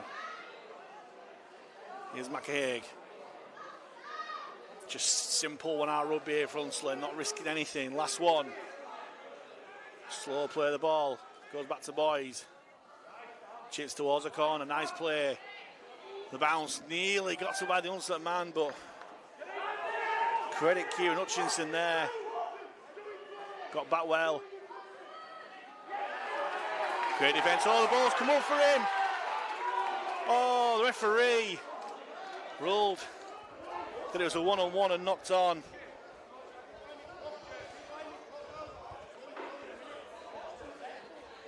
As Hunslet nearly crowned the victory with a try, but Westall have one last chance with ball in hand. He's in the final minute of the game according to the scoreboard here at Post Office Road. They're kicking in on the tackle count, which the Hunslet defence managed to do. Oh, and Medley knocks on. It was a wicked bounce.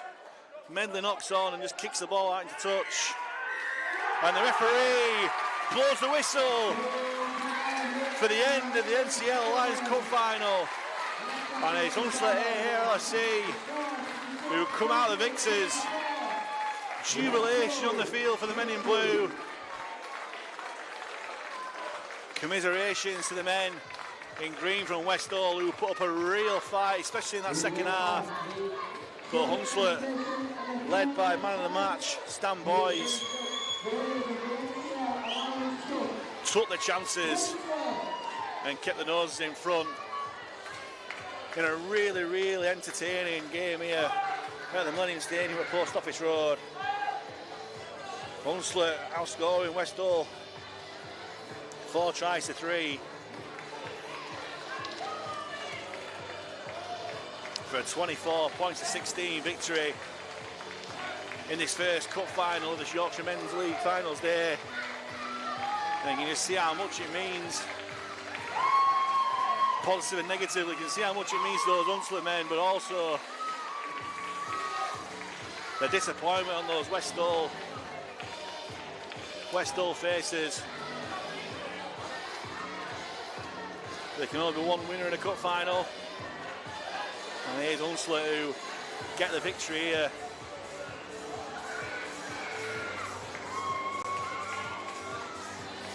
Luke Medley, their fullback, 12 points for a try and 4 goals.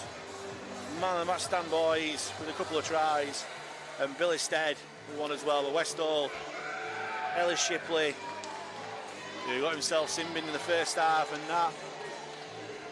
that inherently led, that was the difference between the two sides, because in his absence, Hunslet scored twice.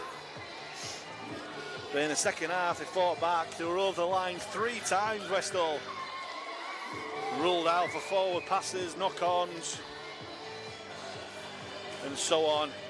And eventually got over through Jay Hampshire with a wonderful effort. And Jared Jones with his best Harry Grant impression, fooling everyone from the tap penalty to dive over, but it was just too little too late for Westall. But a great advert, the Yorkshire Men's League here at Post Office Road. Which Hunslet have won 24 points to 16. And they're just getting ready for the all-important medal and trophy presentations. As we see the Hunslet players and staff with the families on field as well. Even at this level, you can see how much it means to players and how much they want to get their hands on a trophy.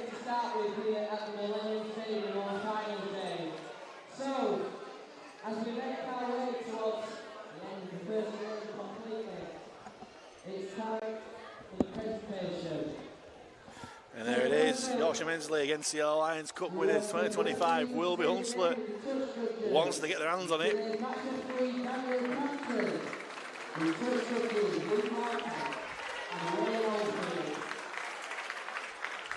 As referees get their mementos with a typical few jeers from the crowd, which they'll expect. We welcome today's player of the match. Hunslet, number 7, Stan Boys! And man of the match presentation goes Stan Boys. Like I said before, there are a few contenders, but Stan had a brilliant game, capped off with a try, but had a couple of try assists in there, threatening play, and also good defence as well. As Westall get their runners-up mementos. So really great round of applause from all the crowd here, and you could say more importantly the Hunslet players. They say plenty of handbags, plenty of verbals, but it's all forgotten after the 80 minutes. And they're giving the Westall side the respect they deserve. But also knew they were in a battle and it could have gone either way at one point. Especially in that second half when Westall got over the line 3 times, only to be denied.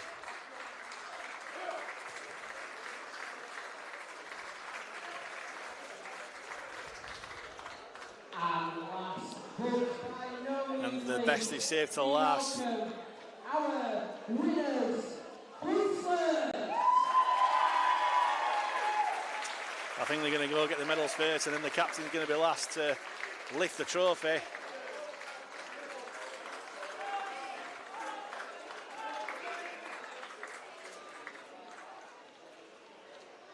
Getting the medals and then standing behind the winner's board.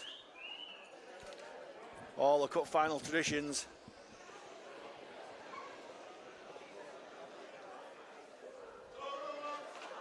A lot of players here, hopefully they don't run out of medals.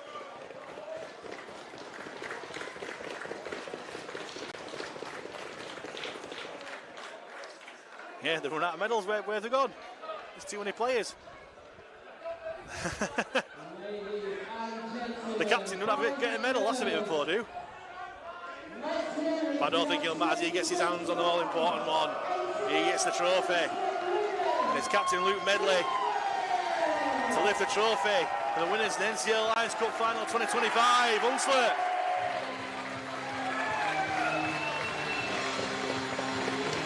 The well-deserved winners of the first Cup Final, this Yorkshire Men's League Cup Final day. And you can see how delighted they are.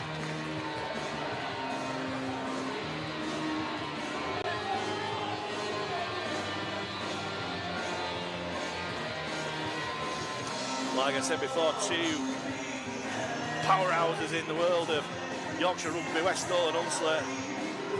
Hunslet with a rich history. Have won the final today. And the celebration has started already. Each individual player going to get their chance to do their own trophy lift.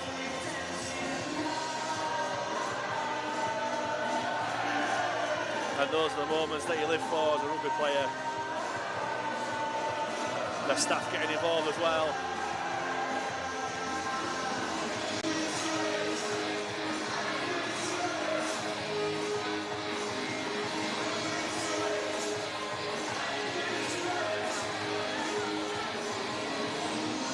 As we just see the highlights of the second half.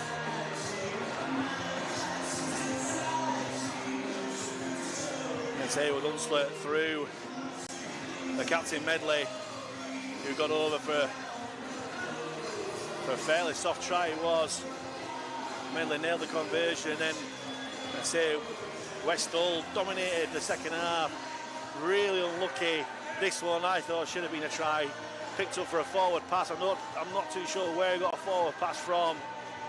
18 points to 4. That would have been really, really crucial.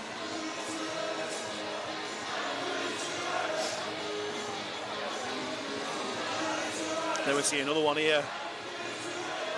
This one the referee ruled that the Westall man knocked it forward. That was probably a bit more conclusive than the first one. And again over the try line without it being given.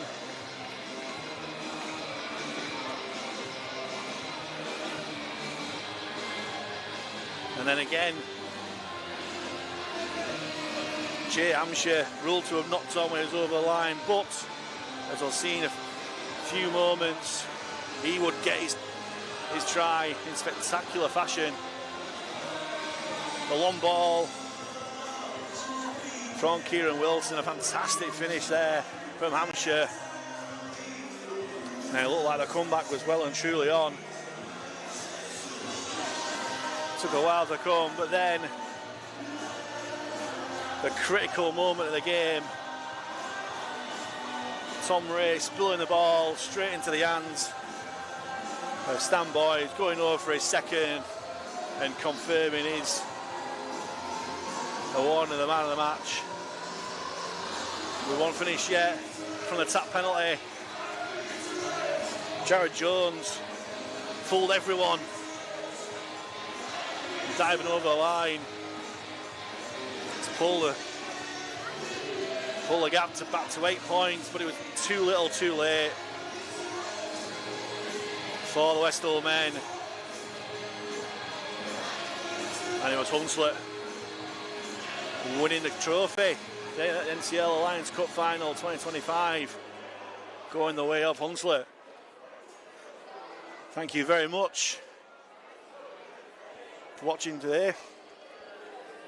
We'll be back very, very soon for the next Cup Final here in Yorkshire Men's League Day. Two generations of rugby league players and supporters have been dreaming of an opportunity like this. He does a bit of a bogey. Intercepted by Maninga. Look, it is away. What a try! Farmers with the step. Turbo is away. Tom Trebojevic.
Good afternoon, welcome back if you joined us before to the second instalment of Yorkshire League's Yorkshire Men's League Day for the Yorkshire Men's League Shield Final between Drighlington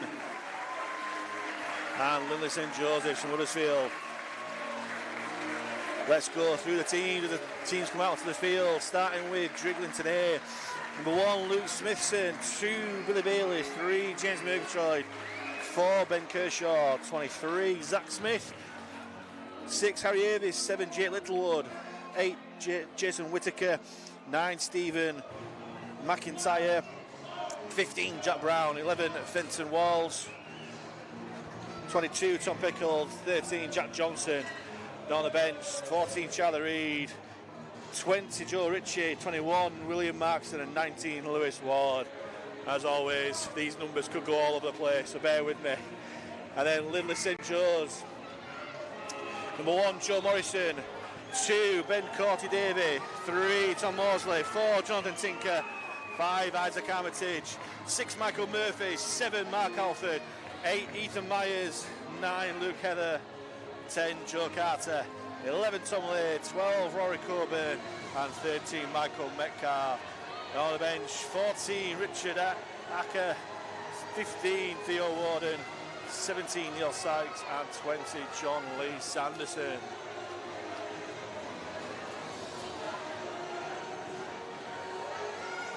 Hopefully, we'll get as good a game as we had in the first game. It's Lindley to kick off. Going down the hill in all black, and Drighlington in yellow and black. And they make their way up the field. big running collision there, and the crowd are loving it. Saw some big hits in the first game. Let's hope we get the same in this one. And referee setting his stall out early in Lindley. Too eager off the line, conceding the first penalty of this cup final.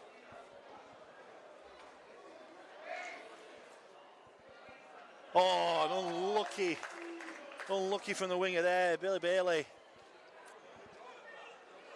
Caught the ball and batted it back, but the touch judge on that far side ruling that his foot was in touch. Well, Drighlington have a great chance. Your feeling, Jack Brown has spilled the ball from great Lindley defence.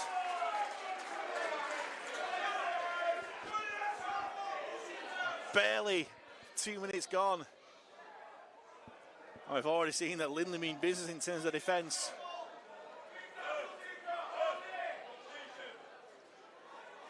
The referee getting slightly confused by which way we're going to give the ball there. Eventually giving the right side to Lindley. We'll get first use of the ball from the scrum. And they're spreading it early. Oh, we've seen it in the first game with that spill there. Neither side want to keep hold of the ball. And somehow the referees rule play on. But I was saying we're not gone there. As Ben Kershaw flying into that tackle. And here he is again. Despite the big frame of Ethan Myers trying to get over the top of him. Here's number 13, Michael Metcalf, will find halfway for Lindley. And the pace has certainly picked up from the last game. Oh, brilliant shot, Jack Johnson. Nearly sent a Lindley player upside down, Jack Johnson. Massive bomb, bounces backwards. Looks to be a knock-on from Drighlington, certainly a knock-on from Lindley. And the referee is going to rule the first knock-on. A huge start to this Yorkshire Men's League Shield Final. Huge hits, bouncing balls. And it's barely 3 minutes old, this game. Looks like we're in for another Blood and Thunder Cup final here, guys.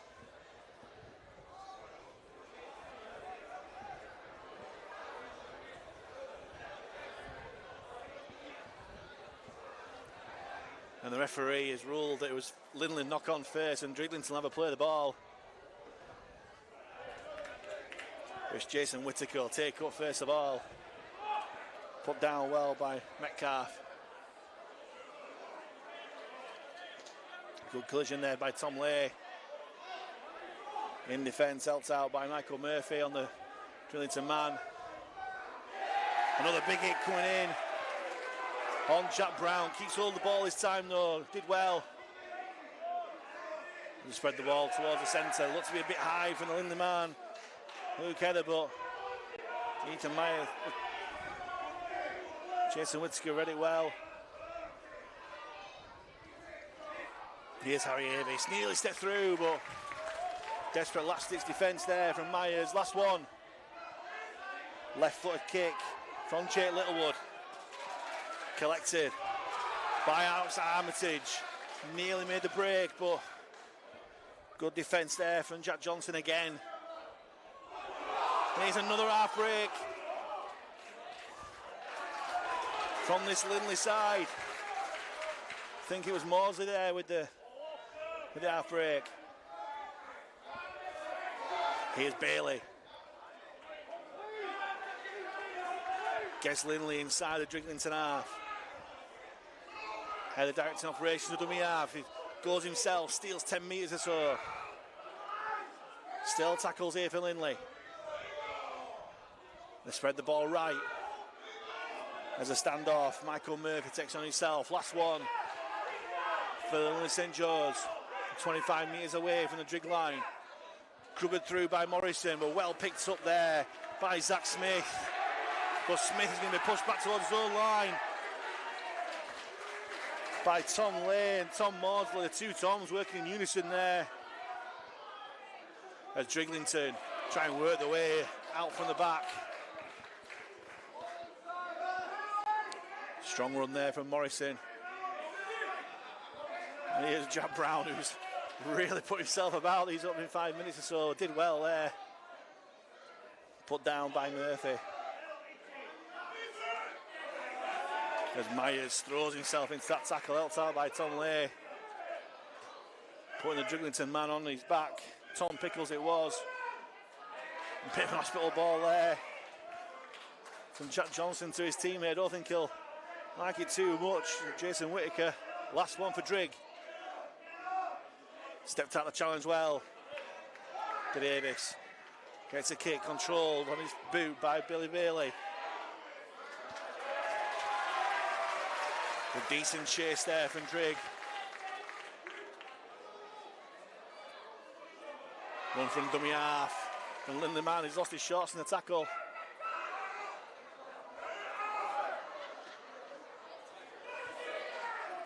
As Jonathan Tinker takes it up. Great defence by Murgatroyd and Fenton Walls. As Lindley struggling to get out their own half here. I think this really fast pace the other in this game has catching up with a few players there. As penalties conceded by Drighlington. The second penalty of the game. This time it goes to Lindley. And that's a bit of a manna from heaven there, because they were struggling to get out their own territory there.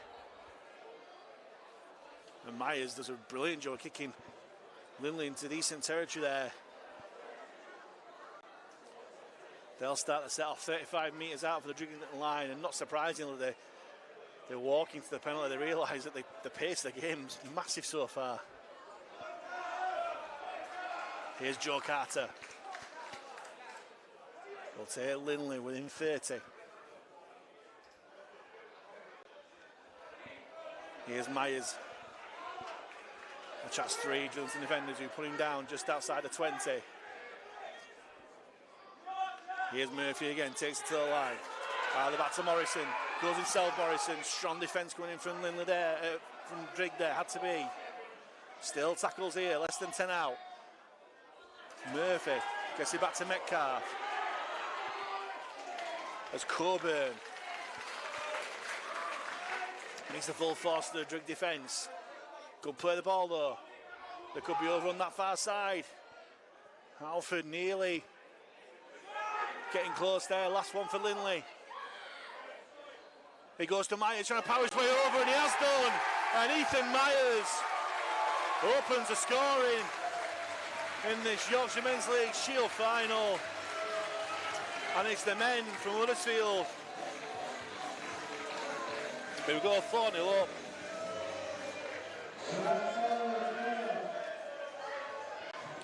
After around about 8 minutes here. And it's just route one, straight from dummy half. Using the slope to his advantage, Ethan Myers, who looks to be on kicking duties for Lindley as well. Who gets over for the first score of this final. And the balance of play may well be deserved. As Lindley making use of the penalty that they won. And Myers is taking it back. Quite a way away, 20 metres back, even though it was to the side of the posts. But it's no problem for him. Flags are up, and Lindley are 6-0 up. Coming up to the 10-minute mark.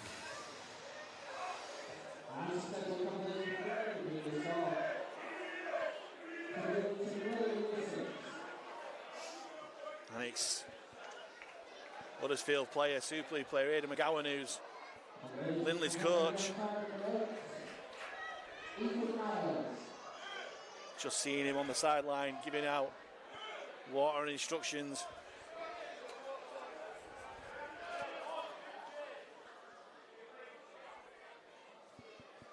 And eventually Drighlington will get back this game back underway. Littlewood with a shortish kick-off. I think he was trying to go for the touchline, but Lindley had it covered. And they'll start the set off in decent position than they would have thought from a kick-off. As they'll play the ball 10 metres out, away from halfway. And the hooker, Luke Heather, will charge his way through from dummy half. He's still going. The challenges as they're falling off. As Lindley, just outside the Drig 20. There's loads of space on this touchline if you can spread it. Murphy finds Morrison. Morrison on to Murgatroyd. Sorry, Morsley on to Armitage, sorry. Armitage is brought down. Here's Murphy. Drop it off the Lay. Lay brought down just outside the 10. Last one for Lindley. Myers. Chips towards a corner. Morrison claims and Morrison's going to score. And Lindley St Joseph score back to back. And it's the fullback Joe Morrison who goes over to the light of the Lindley supporters underneath me. You'd no doubt be able to hear.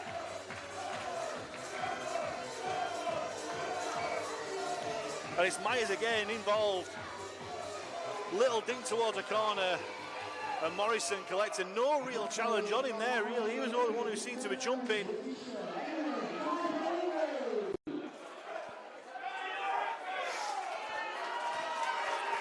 And Lindley got 10 points to 0 up with a kick to come. And Drighlington have just been stunned here.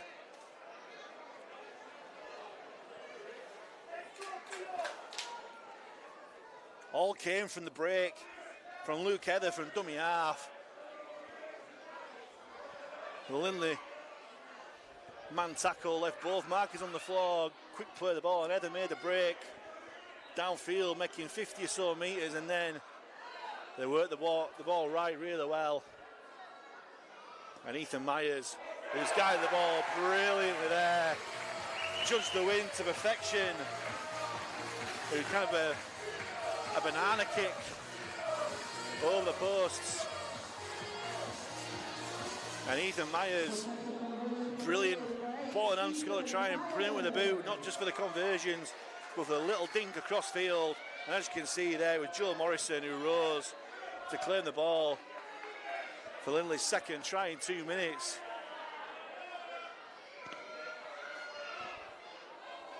As Jake Littlewood learned his lesson, he goes long, the ball wicked bounce, but Lindley deal with it really well. We're seeing Very unpredictable bounces off this Post Office Road pitch. And it looks to be a really bad injury here.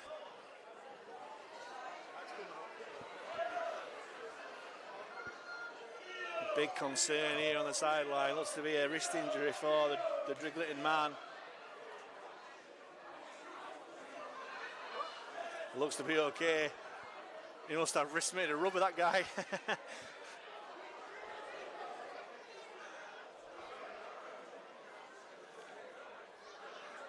Yeah, even look at it going, eh? How's that okay? Play continues.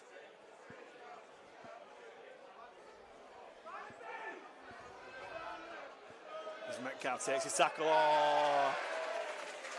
And after doing so well previously, Luke Hethery comes up with Cardinals in for a dummy half, knocking the ball on at the play of the ball. Now, can Drighlington get their way back into this game? First time they've had the ball up in Lindley's red zone. They've got 6 tackles at it from the scrum. Here we go. So it's pretty wide. Here's Smithson gets the ball away. They do score. Zach Smith over. They've struck straight back. We're in for a great game here, lads. Lovely play from the scrum.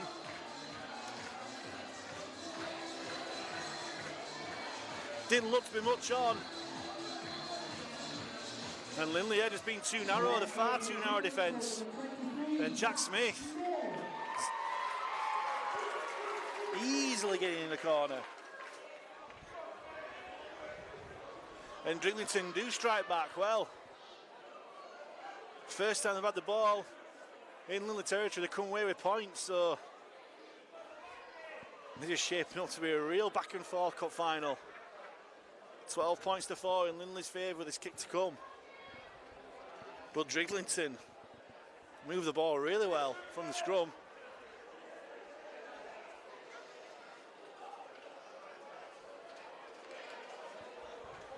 And it's the number 7, Jake Littlewood.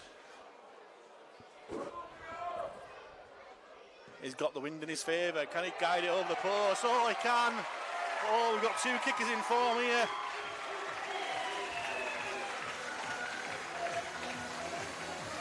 You can just see the standard rising from each game we're seeing. Not to say that the standard in the first game wasn't bad, it was a great game. But the skill factor in this game has just risen. Drighlington, the Leeds-based side against Lindley, the Huddersfield-based side. 12 points to 6 in favour of Lindley. Drighlington made their way off the back fence. Strong run, even stronger defence. Puts the Drighlington man down. Jason Whittaker it was. And great old school run there from the Drig man. Head down, no messing. Number 3, James Murgatroyd it was.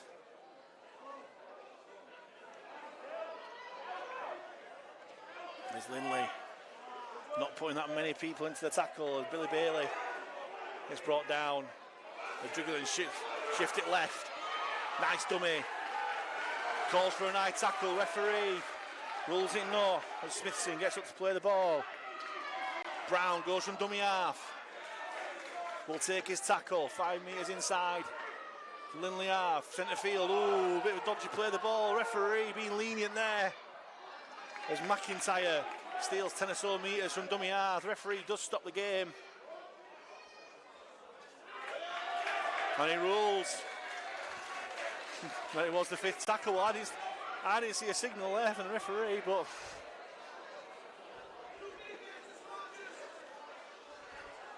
the play carries on. Number 4, Jonathan Tinker.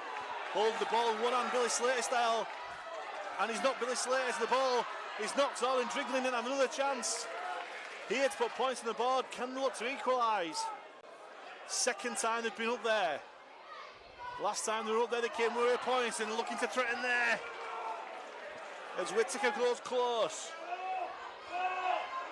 It's when again, Avis stepping back and forth, up to go over the post, and he's over. Harry Avis, and this time it's Drighlington that go back to back. Wow, this cup final is going to be back and forth. There's Harry Avis. They didn't look much on, but great footwork, spotting the lazy marking, lazy defence back on the inside. They thought the job was done. But just come up to the 20-minute mark, and Drighlington will no doubt go level with this conversion bang in front. And every time a side gets inside the opposition's 20, it's a try so far. Both sides doing that, both sides going back to back. And with this kick from Jake Littlewood, it's even Stevens in every possible way. 12 all. After less than 20 minutes, it's a great cup final we've got in store, ladies and gentlemen.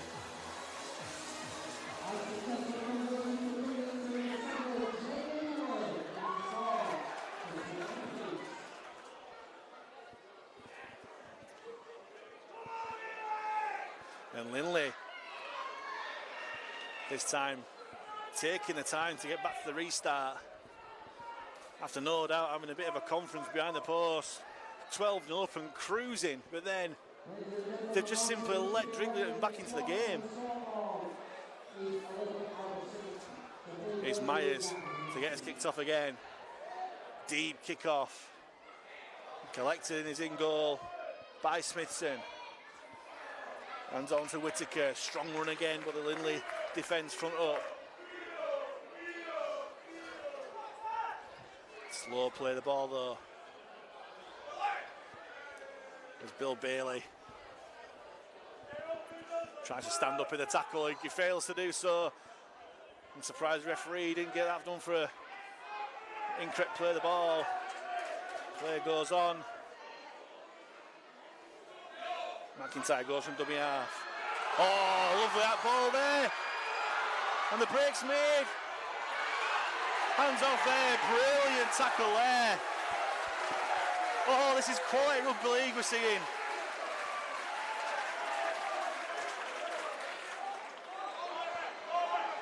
Ben Kershaw was putting a touch, but it was number 22, Tom Pickles, who made the break.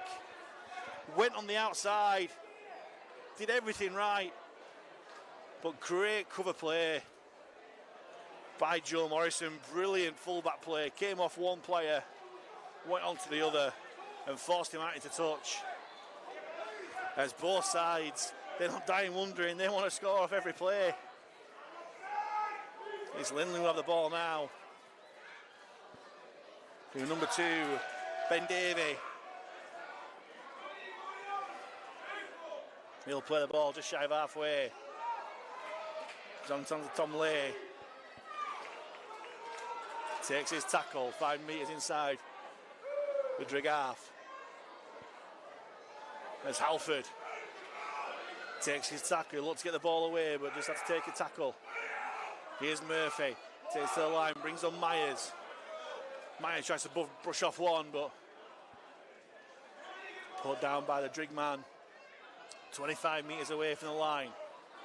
Murphy, done with a drop off. There's space on the inside, which Morrison will look to make use of, but the Drig defence recovered. Last tackle for Lindley, 15 metres out. Heather goes from dummy out, gets a kick away, but the ball bounces fortuitously into the hands of Stephen McIntyre. And play will stop because Joe Morrison got a bang in that tackle.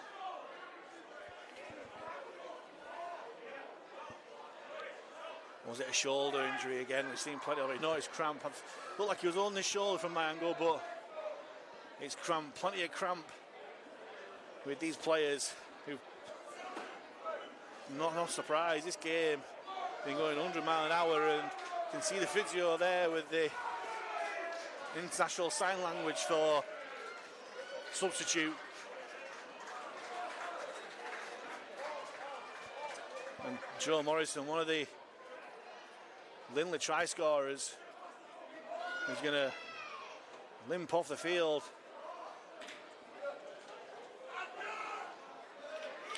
A bit of a reshuffle as Tom Morsley looks to have gone to fullback for Lindley. But Drighlington in possession as Whittaker takes his tackle on his own 20. Here's Kershaw. Brought down by Warden off the bench. With a strong run there from Smithson.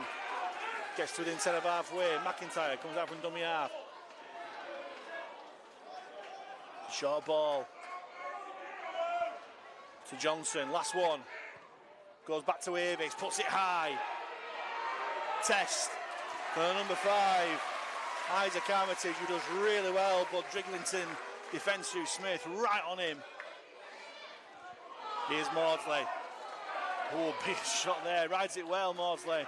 He gets brought down. Kershaw's down in back play for Drigg. Just getting back into the defensive line. And here's Bailey. Quick play of the ball. Using the blind side. I think the Drigg player got his hand to it as Sanderson charges past halfway for Lindley. I thought a Drigg man got his hand to it, but play continues. Halford finds Murphy. Short ball, a bit of an hospital ball there. As Jack Brown through. And Lindley man's the ground. Kick across field on the last. Armitage kicks through himself, but no real chase. Collected to the back by Smithson, who looks to launch his counter-attack, gets away from one, gets away from two.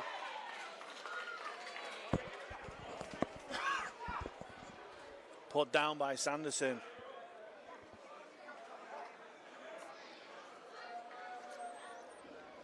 As Avis jumps out from dummy half. Plays his ball on the 40-metre line. Brown just goes himself from dummy half. Sorry, Murgatroyd it was. Big shot there on Charlie Reid onto the field. Welcome to the game, Charlie Reid. There's Drake, look to spread it. Avis onto Littlewood. Pickles tries to make the break again, but good defence from the Lindley substitute. Richard Acker, last one. Big bomb put up. Oh, well taken on the run by Ben Davey. But Drighlington put him down on the 25. As the referee rules, it was. Oh, I was about to say 6-1 after the other. There's Drighlington man down behind the play of the ball. Is it another dose of cramp?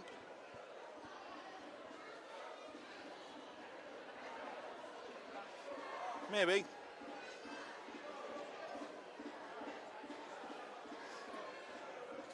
He certainly gets some treatment on the hamstring.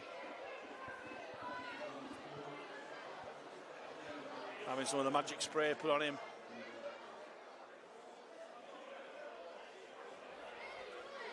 But once more, just a nice little timeout, letting both sides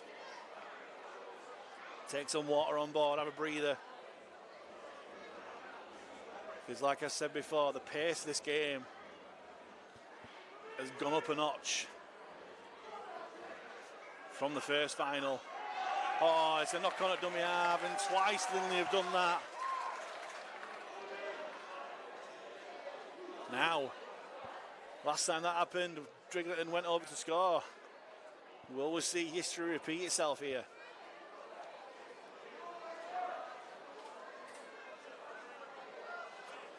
As Drighlington have the scrum, 30 metres out, centre field.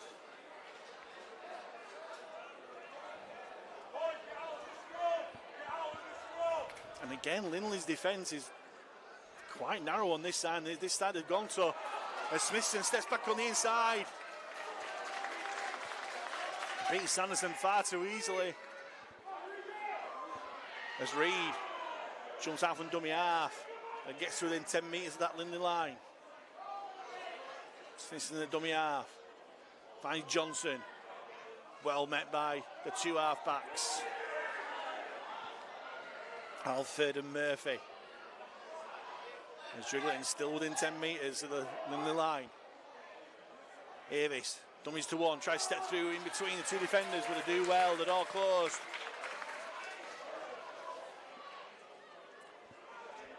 Lane Neil Sykes it was. And Avis has come off second best. But he's okay, just taking his time to play the ball. There's number 11, Fenton Walls. Put down, still tackles here, Phil Drigg. Oh, referee's put his hand up this time. Last one, Johnson. Finds Littlewood. Double pump. Steps back on the inside. Ben Kershaw, still going Kershaw. Offload away. Here's Avis. Looking for his second. Tries to go through the line. Rigged to the forward by his collar. Still gets the offload away. Referee rule is a high tackle. I think that's a bit harsh. The Lindley player grabbed his collar, which is, from my understanding of the game, which might not be a lot legal to do, but the officials say that it was high. And Drighlington have another chance, another set of six on Lindley's line. And Jack Johnson plays the ball, goes back to Walls. And he's knocked down by Lindley defence. Littlewood short ball to the 19, Lewis Ward onto the field. But Lindley, number up in defence to push him backwards and getting down on his back. Still within 5 of the line, Drigg. Johnson sets back towards the ruck. Inching ever closer to that line. Can the Lindley defence stay strong? As a goal from dummy half. Great defence there by Lindley man, John Lee Sanderson it was. Great ball and all tackle there. He made his way over the line, but there was no way he was getting the ball down from that defence from Sanderson. Last one for Drigg. Goes to Avis, shoots towards a corner. They've got space, they've got men. Oh, they've knocked it on. And it's a try for Drighlington. Disaster for Lindley. And Drighlington take the lead for the first time.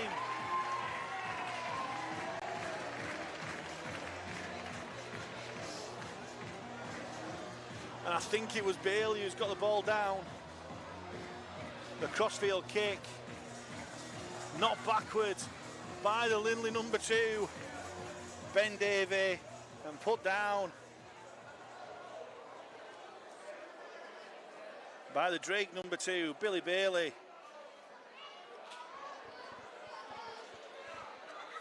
He'll be delighted with that.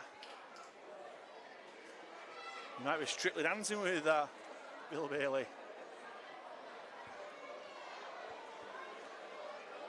And we're just 10 minutes to go in this first half. Drighlington hit the front for the first time.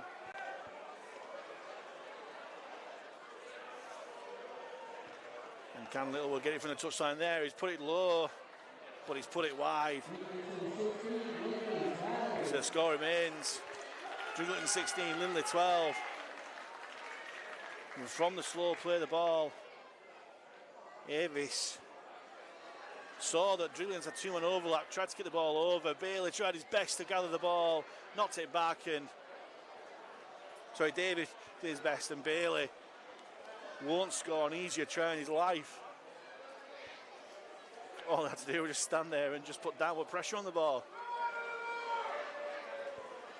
And Lindley going down the slope, but behind on the scoreboard.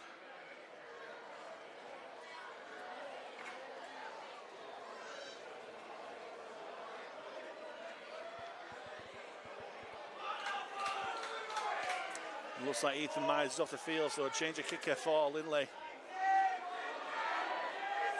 There's a big run off the back fence by Lewis Ward. Still going, great yards there from Lewis Ward. The ball's come loose. The referee rules that Michael Murphy stole the ball illegally. And Drigg get another penalty, which they'll kick and go past halfway.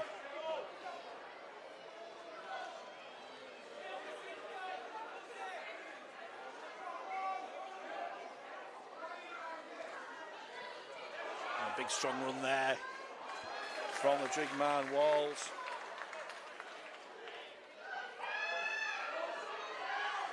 Here's McIntyre, being used as a prop forward after starting the game as a hooker. Decent yards, takes Drighlington to nearly 30 metres from the line. Littlewood finds Avis. Avis found the gap and sprints through. Puts on the gas, steps through. Oh, great tackle, but the ball comes back with the offload.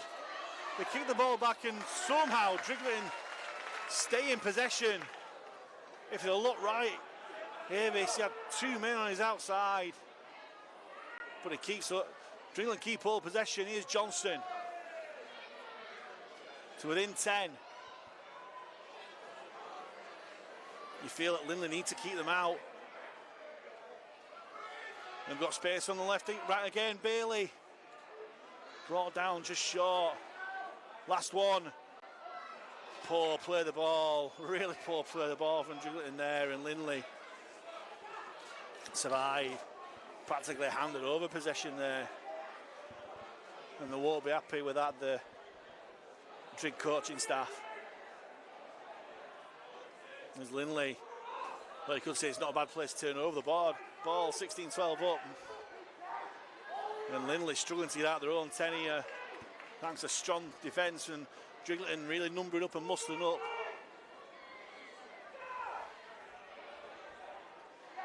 And a good shot there. But the referee rules it was high. Well, what do I know? It's not high, they're offside. There we go, I thought it was an alright tackle. But some really important penalty for Lindley, who was struggling to get out of territory there.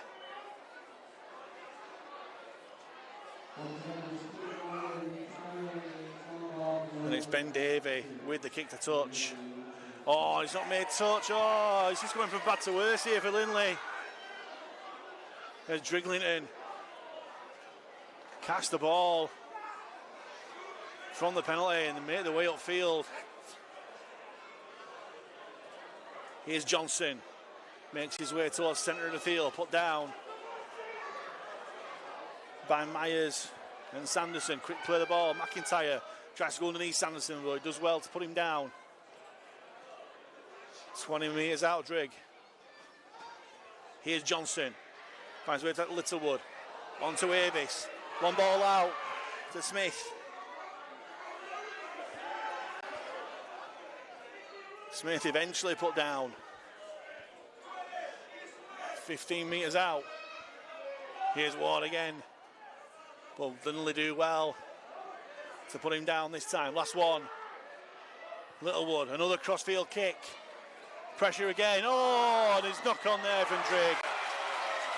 Unlucky, but those crossfield kicks are really, really troubling Lindley. This time it was a knock on from Murgatroyd, I think it was. But Lindley, if they're a cat, I think they've lost 2 of their lives so far.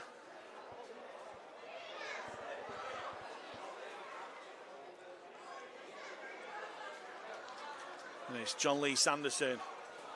Big blocking frame. Taking 3. Drighlington meant to stop his progress. Eventually put the ball down, but they've reefed the ball out as well.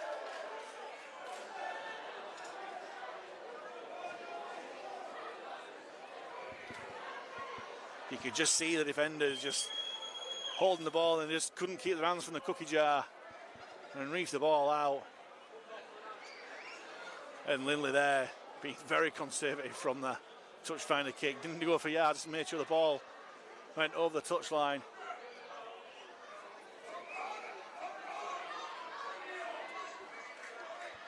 as they make their way up to halfway.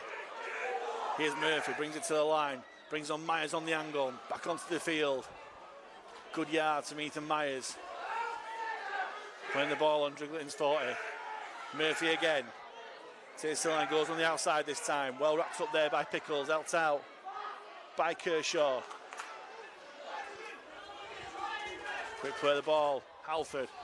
Runs across field, telling him where to go. Wants to gubber through, but he's going to go into the hands of Bailey. And I don't think the Lindley outside backs were on the same page. There's Mark Halford there. And to compound the error, they caught offside for the second time in this game when Drighlington are coming out of their own danger area.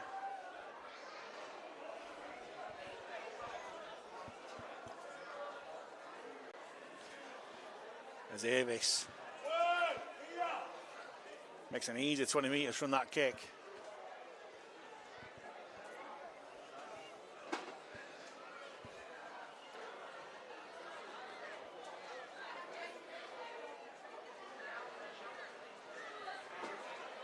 The tap and go, a bit unconventional there. I don't think he needed those two passes, but McIntyre put down just over 40 by Sanderson and Lay. He's using the blind side there, trying to cast the markers offside. Referee ruling play on as Sanderson and Lay involved in the tackle once more. Avis, short ball to Whittaker. Gets brought down just past halfway. Here's McIntyre again, good work from the marker from Sanderson, helped out by Heather. Drig go right, Avis trying to step out of the challenge, but well marshalled there by Halford and Lay. Lay done really good defensive work in this set. Very slow play of the ball. Last one, Sanderson rushing the kick, Avis trying to get the kick away. And the referee finally realising that accidental offside from the Avis kick, and Lindley will get the ball back. On the referee's rule, actually offside. Must have ruled that the Drighlington man who picked the ball up was in front of the kicker when the ball came, so it wasn't of a Drighlington man from the kick at all. Ignore me, anyway.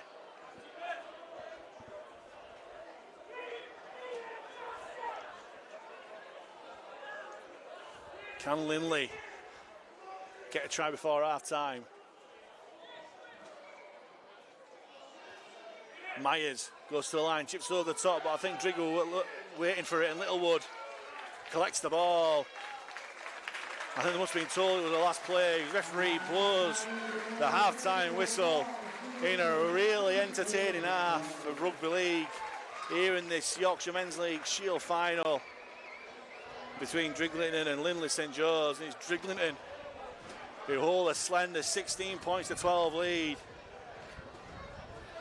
at half-time in this clash, having come from behind, as we see from the highlights. The first action was all Lindley. It was Ethan Myers who crashed over from, I was going to say the simplest try of the afternoon, but he's not just quite yet. But he showed a lot of strength to get over. He converted, and then he was involved in Lindley's second try. He went through in the last crossfield kick, and it was the Lindley fullback Joe Morrison who climbed over to claim and put Lindley 12 points up thanks to Myers' conversion and in total control. But then Drighlington forced a mistake from Lindley. First time they had the ball in Lindley's 20. Moved the ball wide from the scrum, and it was a walk in the corner for Zach Smith, converted by Jake Littlewood. And then Drighlington were over back to back, just as Lindley were. This time it was a great footwork from Harry Avis, who stepped through the Lindley defence to dive over the posts. Littlewood's conversion put them level, And there was a lovely break upfield when Tom Pickles handed it over to Ben Kershaw. Nearly made the break, but great full-back play from Joe Morrison to put him out of touch. So really even first quarter up until then, but then the difference in this half-time score, crossfield kick. The Lindley winger, Ben David, tried to deal with it, knocked it backwards, and Bill Bailey, all he had to do was just put downward pressure on the ball.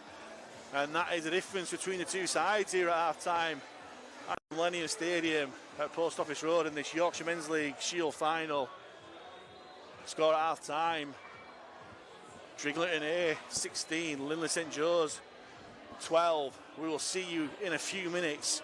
Two generations of rugby league players and supporters have been dreaming of an opportunity like this. He does a bit of a bogey. Intercepted by Meninga. Look, it is away. What a try! Farmers with the step. Turbo is away. Tom Trebojevic.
Welcome back to the second half of this Yorkshire Men's League Shield Final. I did say we're going to be back in a few minutes. I don't think we anticipated how few the minutes were going to be. But we're back and ready for action as Drighlington, who hold the lead, get the kick-off. A dodgy bounce, as we've seen all day on this field. But Lindley deal with it. And the ball comes loose, and that was definitely a strip. And that's one of the easier decisions that this referee will make in this second half.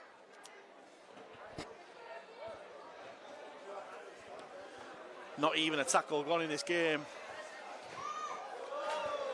And Lindley get the penalty, which Ethan Myers boots 25 metres or so upfield.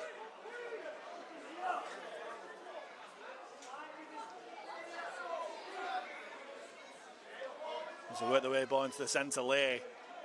Big contact there, 115. Jack Brown, who's been all action so far in this game. Heather jumps out from dummy half. But again, great defence there from Brown. Could have been a flop there from Joe Rich, but referee rules play on. Here's Lay again. And again, Brown with a tackle. Really good work from the Drighlington forward.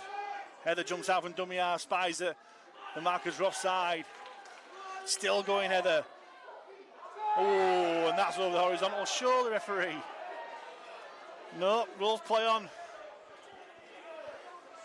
Last one. Myers throws a dummy. And they're going to wrap him up on the last, I think. Well, in Lindley's defence, I think the referee signalling was a bit late.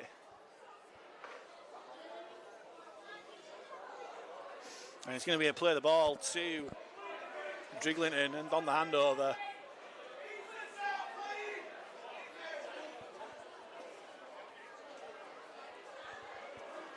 which they do. And it's Jack Brown again. So he's all action.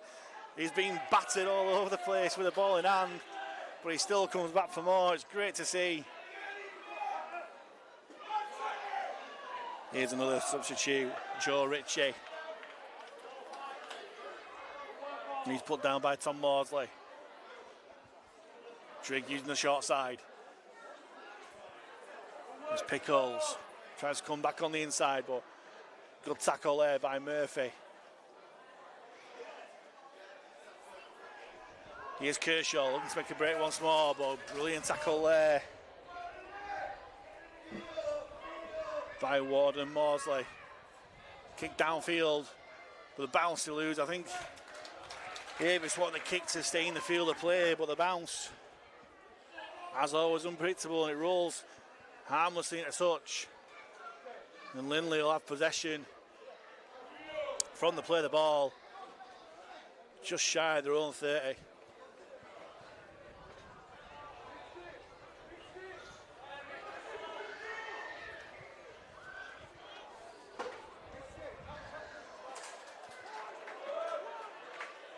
Try and make the wheel field as Metcalf plays the ball, quick play the ball. Heather jumps out from dummy half. Brought down by Kershaw. And a Drigg player who's trapped in the tackle, rightly or wrongly. And here's Carter. Good yards into Drigg's half. Header finds Myers. And take it upfield. Good contact there by Ritchie with the ball. Gets out onto this near side, but it goes through the hands of the Lindley man, Ben Davey.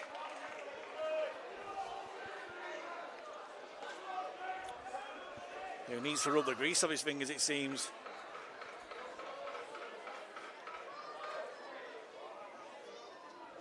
And Drighlington will have the scrum. 10 metres shy of halfway. Still 16 points to 12 in their favour. Smithson bumps off one. Still going up towards halfway, fullback. So a decent game for Drigg as Lindley trying to slowly play the ball down. Here's McIntyre. Strong running, but nice counter defence from Lindley, led by Richard Acker. Uses the short side again. Johnson sets back on the inside. Good contact there from Metcalf, helped out by Murphy. Oh, flat ball there to Joe Ritchie, but the referee's ruling a penalty to Drighlington.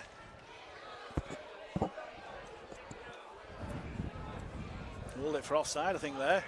He's signalling, but I think Drigg are just going to go for the tap and go here. Which they do. Johnson will make 10 easy metres for the men in yellow and black.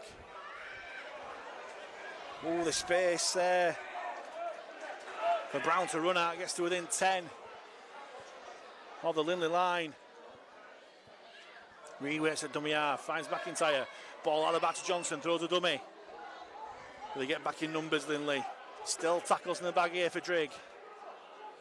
Reed waits at dummy half, and surely that's offside from Alford.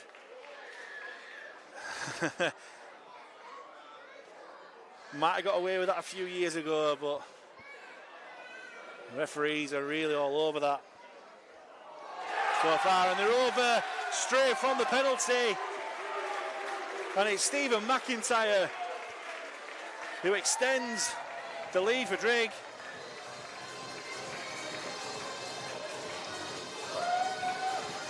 He must have seen the previous game.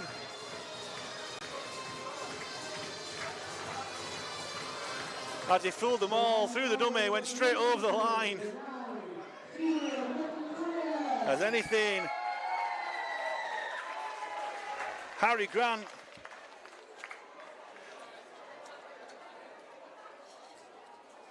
from Ellen Storm, or even Jared Jones for West Hull can do. So can Stephen McIntyre. And Drigg extend the lead to 20 points to 12 with a kick to come. That's a brilliant kick there from Jake Littlewood.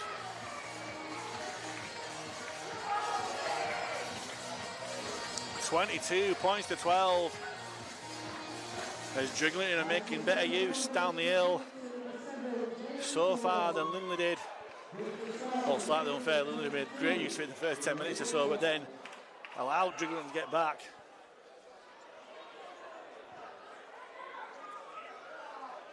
But brilliant, cheeky play from Stephen McIntyre. He definitely must have seen the previous final. Lofted kick-off, from Myers, and the ball's going to go, nearly went all the way to touch, but Drighlington deal with it really well. The Drigg man just completely lost it in the air, and the ball bounced wickedly, nearly going out of touch, which had meant Lindley to get the ball back, but as it is, Drighlington deal with it really well and try and make the way upfield. Here's Brown. Takes 4 men to put him down. Slow play the ball. Use the blind side. Good shot there by the loose forward, Michael Metcalf. Here's Brown again. I'd love to know his numbers of carries and tackles. Jack Brown's been everywhere. Last one for Drigg. Goes back to Avis. As good as a pass to the Lindley winger. Isaac Armitage will play the ball 5 metres shy of halfway. Here's Morsley, will take Lindley past halfway. Good run there from the centre. Looking for a quick play of the ball. Here's Richard Acker. It's brought down on the Drigg 40 by Joe Ritchie. Header, short ball to Murphy. Murphy trying to make the break in the midfield. Important tackle coming in there by Pickles. Here's Morrison. Bumps out one tackle, bumps out two. Still going. Morrison gets brought down 12 metres out from the Drigg line. Last tackle for Lindley. Here's Alford, grubbers it towards a post. Well collected by who else for Drigg? Jack Brown, it looks like. Oh no, it's Kershaw, my mistake. He's another one that's been all over the place, Kershaw. He was there in the right place at the right time there for Drigg. And the referees ruled that's an incorrect play of the ball. So Lindley have a great chance here to get back in this game.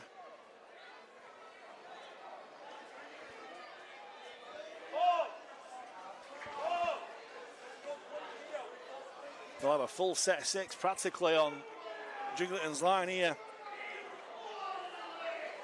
Short ball to Metcalf. Mr. Metcalf. Heather, short ball to Coburn. Less than 2 metres away from the Drigg line. How long can they last? Heather. That's Alford. Brilliant tackle there from Jack Johnson. He don't believe in better together. He does it by himself. Still tackles here. Morrison. Desperate defence from Drighlington on their own line. Still tackles here. Myers, short ball to Albo. Brilliant defence from Drigg. Forcing the ball forward from Halford. I'm not too sure what Stephen McIntyre is doing there. Maybe his own Jack Smith impression, I don't know.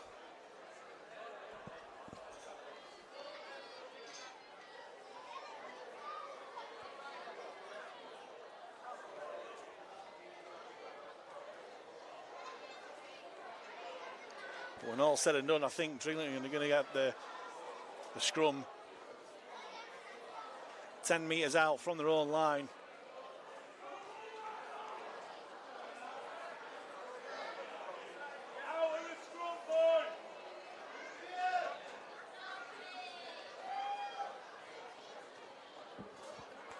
Eventually they do.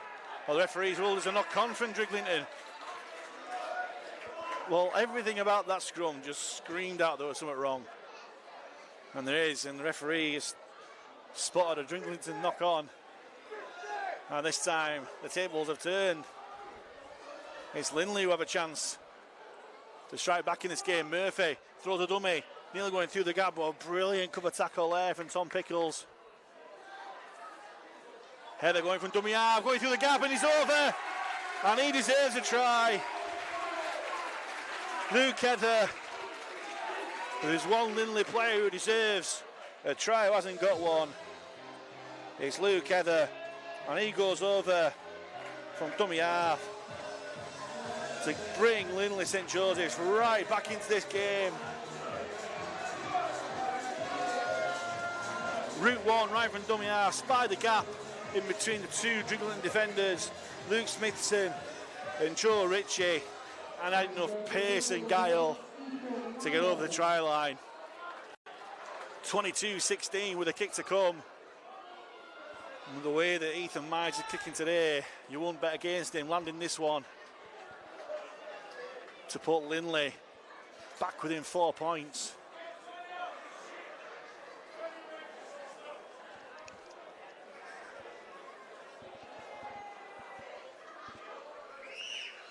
Again, brings it quite far back to see it's just the side of the post, but it increases the angle he's got to aim for from the post. Oh, and he rides his luck well off the post. But most importantly, through the posts. And Ethan Myers is 3 from 3. And it's Drighlington 22, Lindley 18.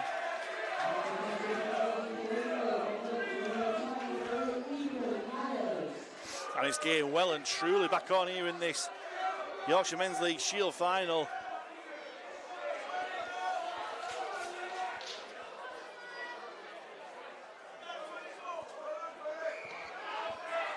As Drighlington get the game back underway. Ball's allowed to bounce.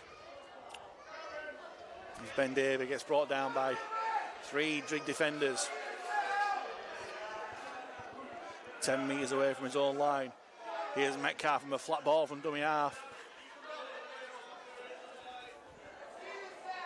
But Markinson and Jack Johnson deciding defending's better together. As Lindley trying to make the way upfield. Here's Myers. Still going through. Oh, nearly got the offload away, but important tackle coming in there from the Drighlington man. Number 3, James Murgatroyd, as Heather with another great run towards halfway. Last one for Lindley.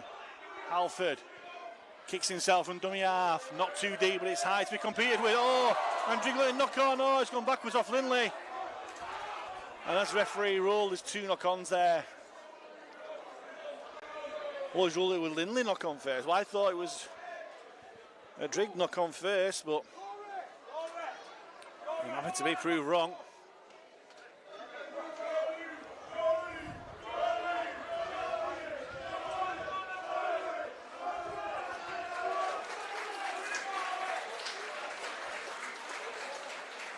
As Drighlington try and make the way upfield from the play of the ball.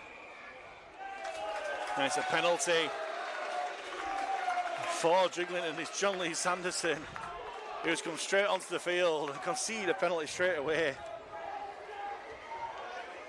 He was getting cheered onto the field by the Lindley supporters. I don't think they'll be cheering again after that. It's Harry Avis who will kick Drig into Lindley territory from the penalty.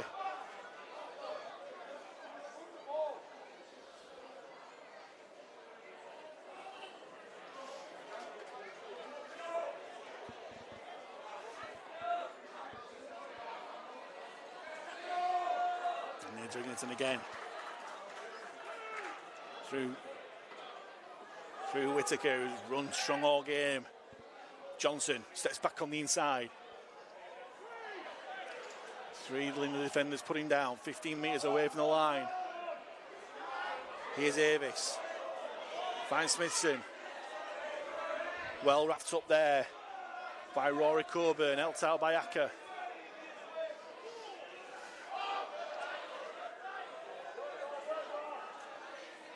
Here's number 21, William Markinson. Will bring Drigglington less than 10 out from the line. Last one. Akers goes himself. Avis, he's reached over and scored. And the referee's right there to give it. And that's a remarkable try. Harry Avis. A near carbon copy of his try in the first half. On the last tackle, saw some big bodies in the middle of the field. Myers and Sanderson fancied taking them on, twisted over, reached out, and he's got the ball on the line. The referee is right there, and no doubt the camera he's got on his head will show it as well. And Harry Avis is having a great game, ball in hand.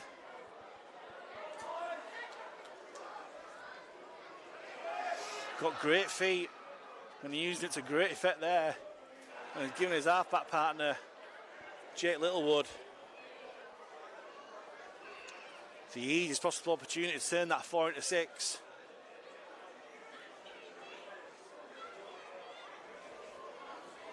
Which he does.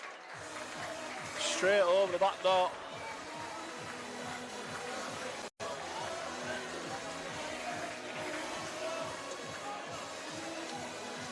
And it's 28 points to 18 now. Drighlington get the 10 points difference back again.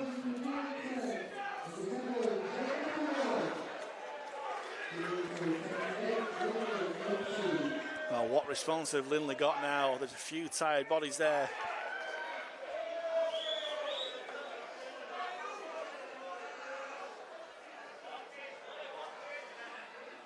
On the referee calling over 2 players, Stephen McIntyre and Michael Metcalf.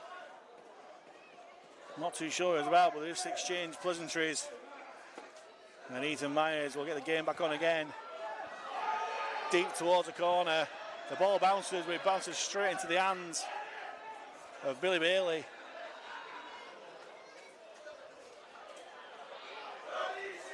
Brought down by Coburn and Sanderson. And Coburn involved again, helped out this time by Mr. Metcalf.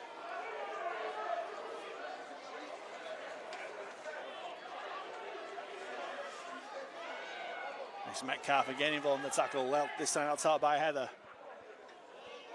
And this time go wide. Murgatroyd brought down by Sanderson. Just trying to slow the play the ball down, both sides are. Avis gets the ball away from the kick on the last one. The ball bounces wickedly. It's going to go right to the hands. Oh, Zach Smith nearly had a gift. Like I said before, this pitch is throwing up some wicked bounces. And it nearly bounced straight into the hands of Zach Smith, who, if he had caught that, he was away. There were no catching him over for his second try. But he just couldn't collect the ball. And as it is, Lindley will have possession, 15 metres shy of halfway from the scrum. As Morrison gets the ball away. And here's a knock-on from Heather. And Drighlington, they're starting to turn the screw in this match now in defence. As Heather's a bit disgusted with himself there.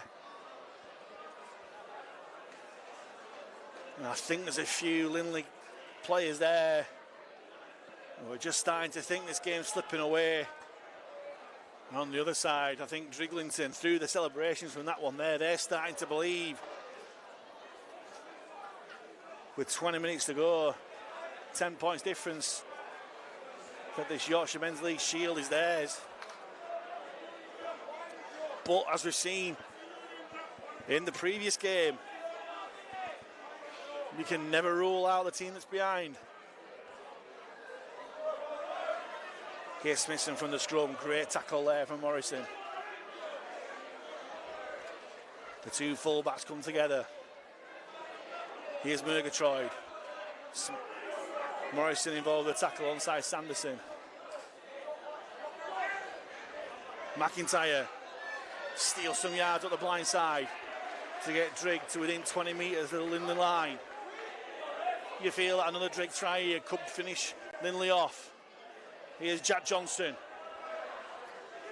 Brought down by 3 Lindley defenders 15 metres out. Littlewood finds Avis. On to Smithson, they've got the overlap there. Smith steps back on the inside. Just takes the contact, takes his tackle. But the touch judge is giving the signal to the referee to rule it's a knock on by the winger.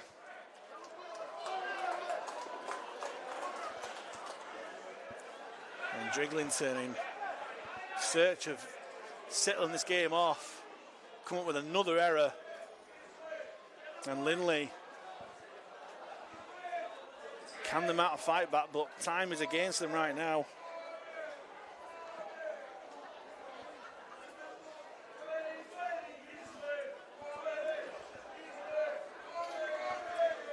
Here's Acker from the scrum. Great tackle there from Murgatroyd. They're in a dummy half, tries to try and mark us offside, attracts the high tackle, and that is a penalty.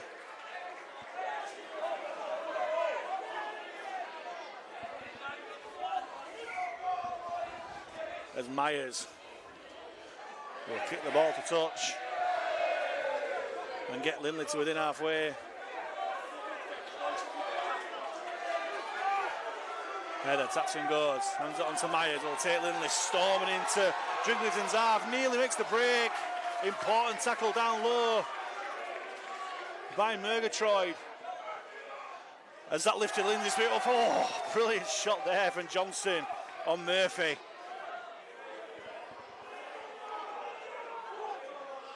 Heather in a dummy half, finds Metcalf, drops it off for Sykes. Great shot again from Johnson. And McIntyre on Whittaker. Here's Murphy, wrapped up well by Pickles. Good yardage here for Lindley, gets to within 20 of the Drighlington line. Metcalf finds Morrison, bumps off one tackle, gets the offload away, it's loose. Davey picks up before Bailey can get to it, but will Drighlington push him out into touch? Just stays in the field of play. Last tackle for Lindley. Goes back to Sanderson this time. Pulls a crossfield kick, just straight across the field, and knock the ball back. Still going, Lindley, and there's a knock on there from Drighlington. From Littlewood. But the referee rules quite rightly that the first knock on came from Lindley, and Drighlington will have a play the ball on their own 30. As time is just starting to become Lindley's enemy right now, if they've got any chance of a fight back in this game. 15 minutes to go, which in the grand scheme of things is plenty of time. Just go, oh, 2 tries, but it's not going to be out there. As John Lee Sanderson, not for the first time, gives away a costly penalty for his side. This time for an high tackle. But it's just more and more time that Lindley don't have the ball. And Drighlington have more time inside Lindley's half.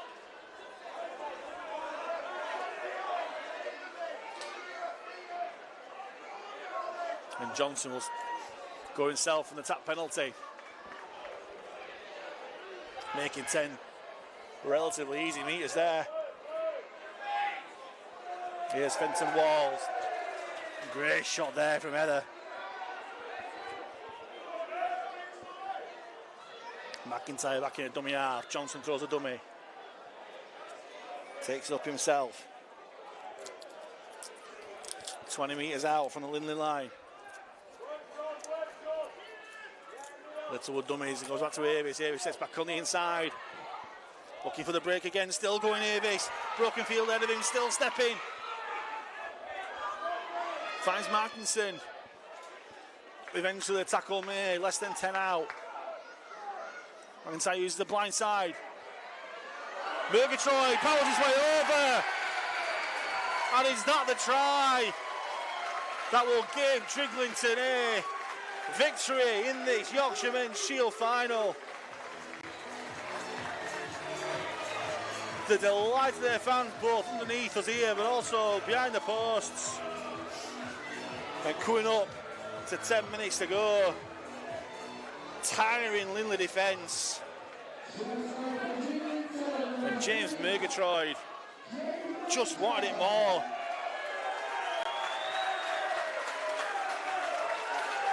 And 32-18 with just over 10 minutes to go. Is that just too much for this Lindley side and enough to give Drighlington the Shield victory today?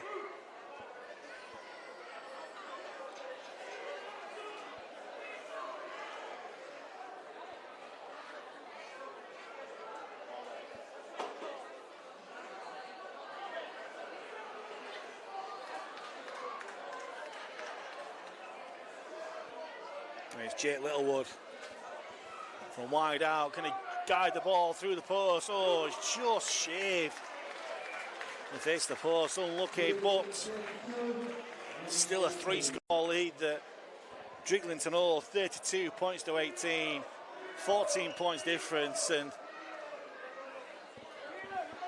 is that just too much for this Lindley side whose reaction to that try? There were plenty of people who put their hands down. Hands on knees and hips. Now they lost the belief in this game.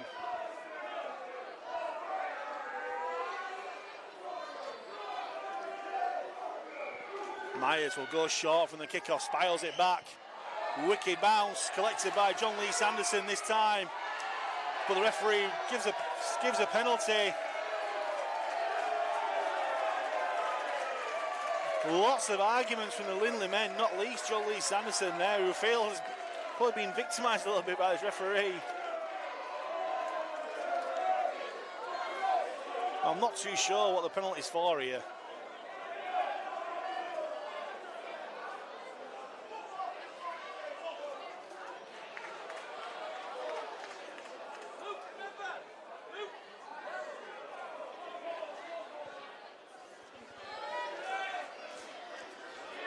And we're remaining mystery because I didn't see the signal for the penalty, but regardless, Drighlington from yet another penalty conceded by Lindley in the second half. They just piggyback downfield. As Fenton Walls take the ball up.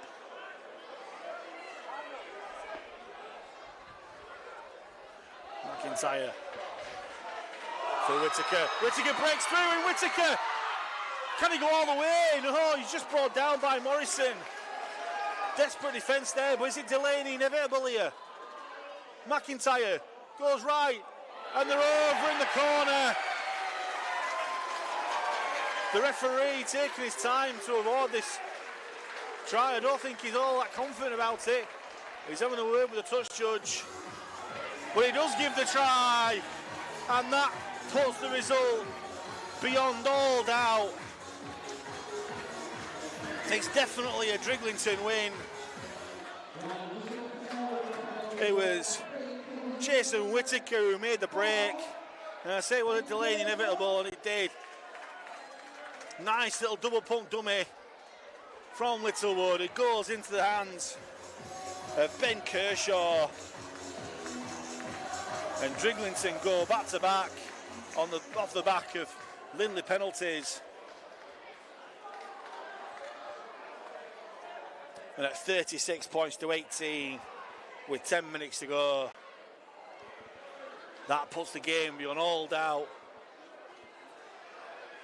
And Drighlington, this side that's been piloted really well around the field by the spine. Smith's in at fullback.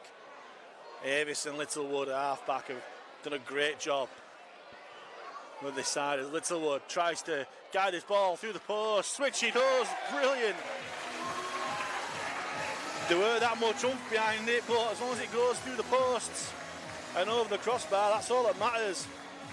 As we see again, credit the Lindley fullback for getting back, but clever halfback play, nice double pump, getting the winger interested. And it's Ben Kershaw getting over for the try that his efforts are deserved.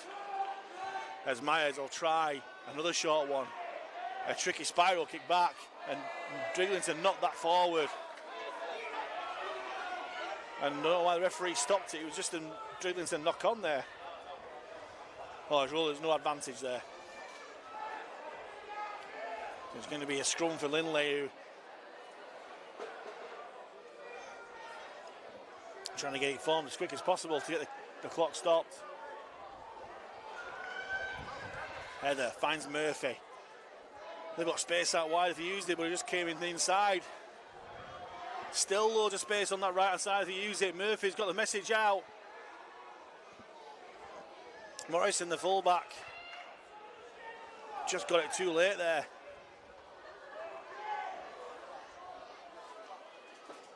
Here's Murphy. Drops it off for Carter, and Carter nearly getting towards Drighlington's line. But Lindley win the penalty this time. Some ironic shouts out from the Drighlington fans underneath us saying take two. Big shot there coming in from the Drighlington defence. Here's Murphy. One ball out to Coburn, comes back on the inside, but again this Drighlington defence standing strong so far. Myers wants to burrow over for his second try of the game. Too much power. And Ethan Myers certainly hasn't lost belief.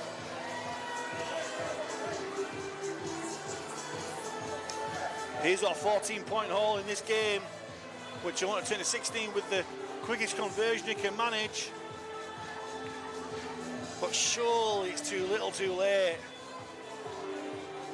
38-22 with a kick to come, which he'll no doubt convert, which he does. 38-24, still 14 points.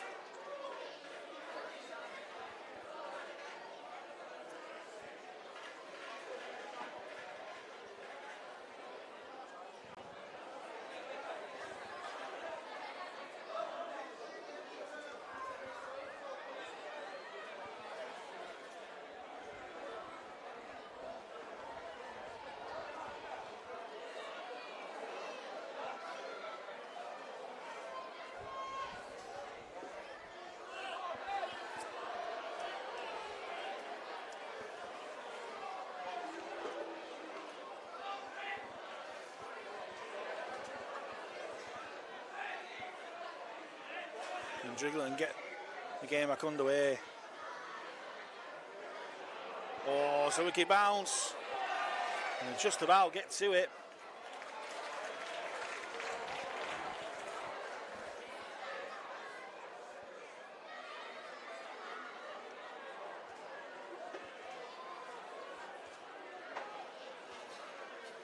As Carter gets up to play his ball. Here's Myers. Through the dummy, but the defence is too wide to it, and Whittaker up down low as Heather trying his best to win a penalty for his side. Now I don't think the referee is going to be all manned by that. Oh no, he is.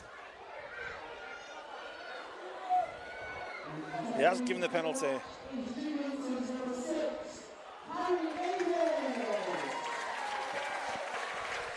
There's Harry Avis is announced man of the match, and again a cardinal sin as Lindley failed to meet touch from the penalty.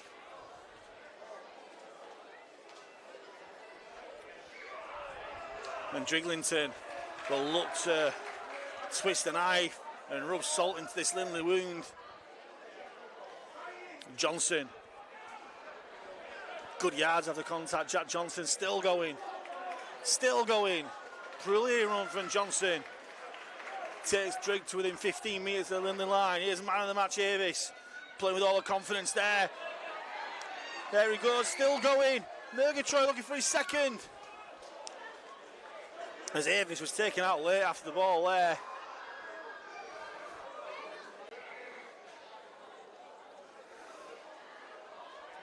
As referee stops the clock because the Lindley man down, Luke Heather, who I think he's got injured by taking Avis off the ball late.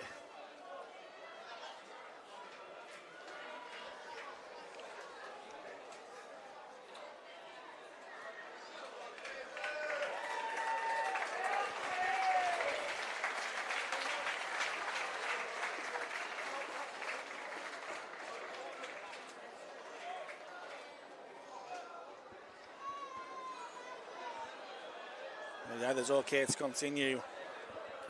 Who, along with mine, has probably been Lindley's best player. Play continued. Drighlington ball in hand. Here's Smithson looking to break through in the middle of the field. Bumps off one, near bumps off two. So close.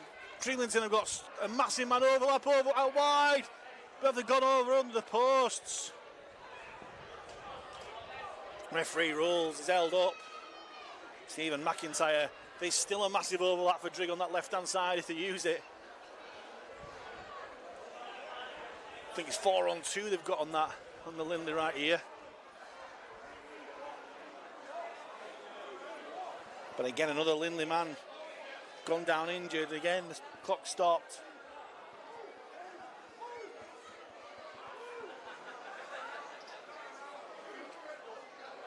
Oh, and the referee ruled there was a knock-on as McIntyre was trying to get over the line.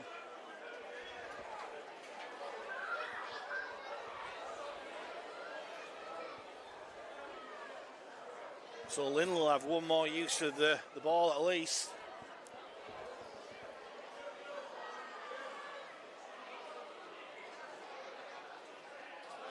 As Myers takes the ball up, but well dealt with by Johnson, who's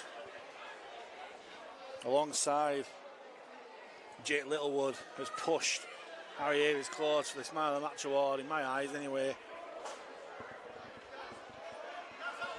Another tackle coming in from Johnson.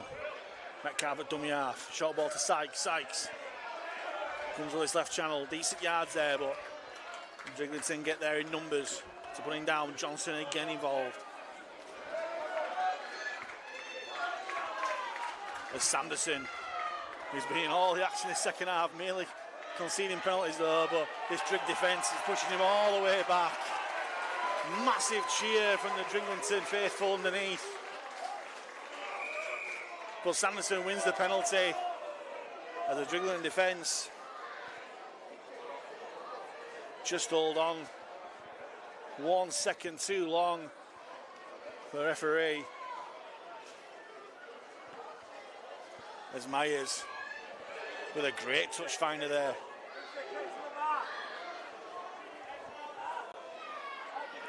Will Lindley get one more shot at Drighlington's try line, get a consolation score? Myers bumps off Johnson going in for a big hit. Still going Ethan Myers.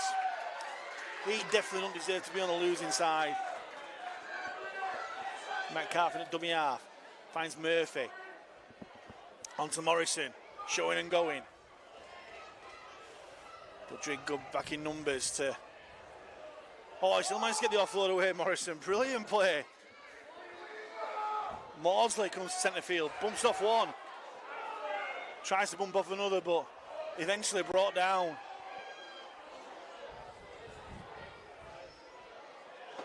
Loose pass from dummy half from Metcalf. Here's Sanderson. Grubbers it through. Came off a Drig hand. It goes back to Lindley, so that's back to one.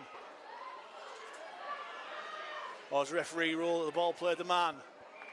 I don't think it matters though, because that's the end of the game. And Drighlington A record a pretty much comprehensive 38-22 Yorkshire Men's League Shield Final victory over Lindley St Joseph. It was nip and tuck in half time, but then Drighlington just ran away with it in the second half, inspired by a man of the match performance from Harry Avis, whose 2 tries helped Drig to a great cup final victory.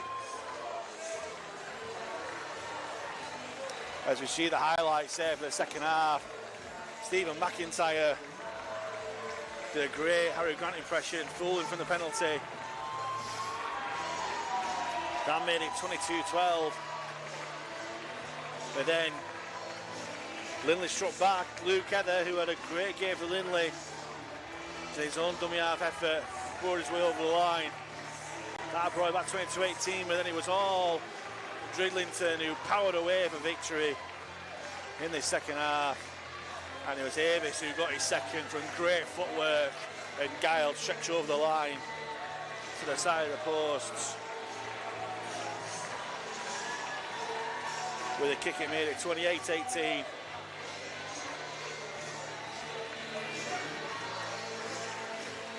And then it was the big centre, James Murgatroyd, who powered his way over the line. Just wanted it more than the defenders, and that really settled it. 32-18, but the scoring weren't over. After making back with the break, Littlewood found the other centre, Ben Kershaw, and converted the score to Littlewood, making it 38-18. But Lynn had the last word. Most deserved. Ethan Myers, who got his second try, very much like his first, just powered his way over, and his conversion made it 38-24. And that's as close as Lindley got to Drig in this final, this Shield final. And like it was in the first final, both sides showing a lot of respect to each other. Unlike the first final, where Westall did have a lot of chances to score and perhaps win the game, I think Lindley realised that they've been beaten by the better team this time.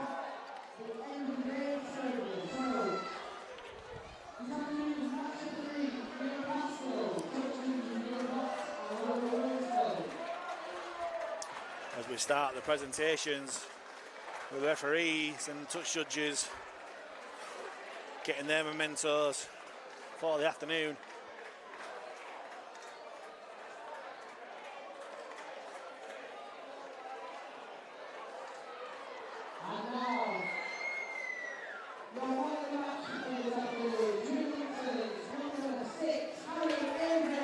And then a much deserved man of the match for Drighlington number 6, Harry Avis. 2 tries, 2 really well taken tries, but a great kicking game and organisation from the halfback as well. And then Lindley St Joseph, led up by the captain Ethan Myers, who really didn't deserve to be on a losing side. They get their runners-up medals.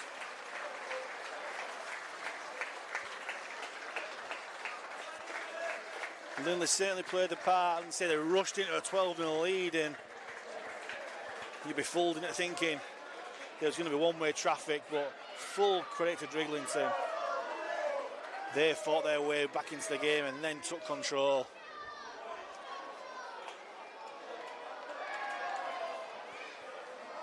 As the Lindley St Joseph's team get their runners-up medals. But where there's losers, there's got to be winners. And the winners in this Yorkshire Men's League Shield Final are Drighlington, and they'll get their winners' medals.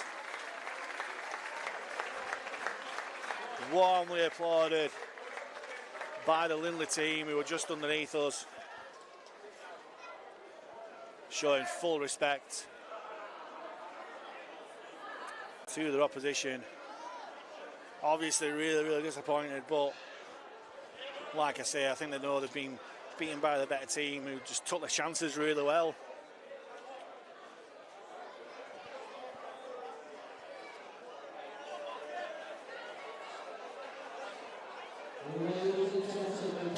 And it's going to be the captain, Stephen McIntyre, who's going to lift the Yorkshire Men's League Shield for the winners of 2025, Drighlington.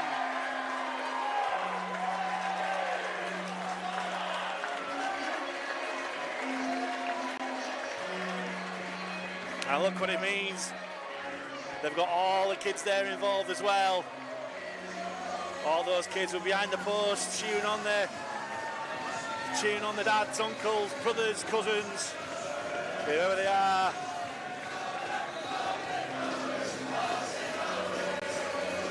And the winning song started already.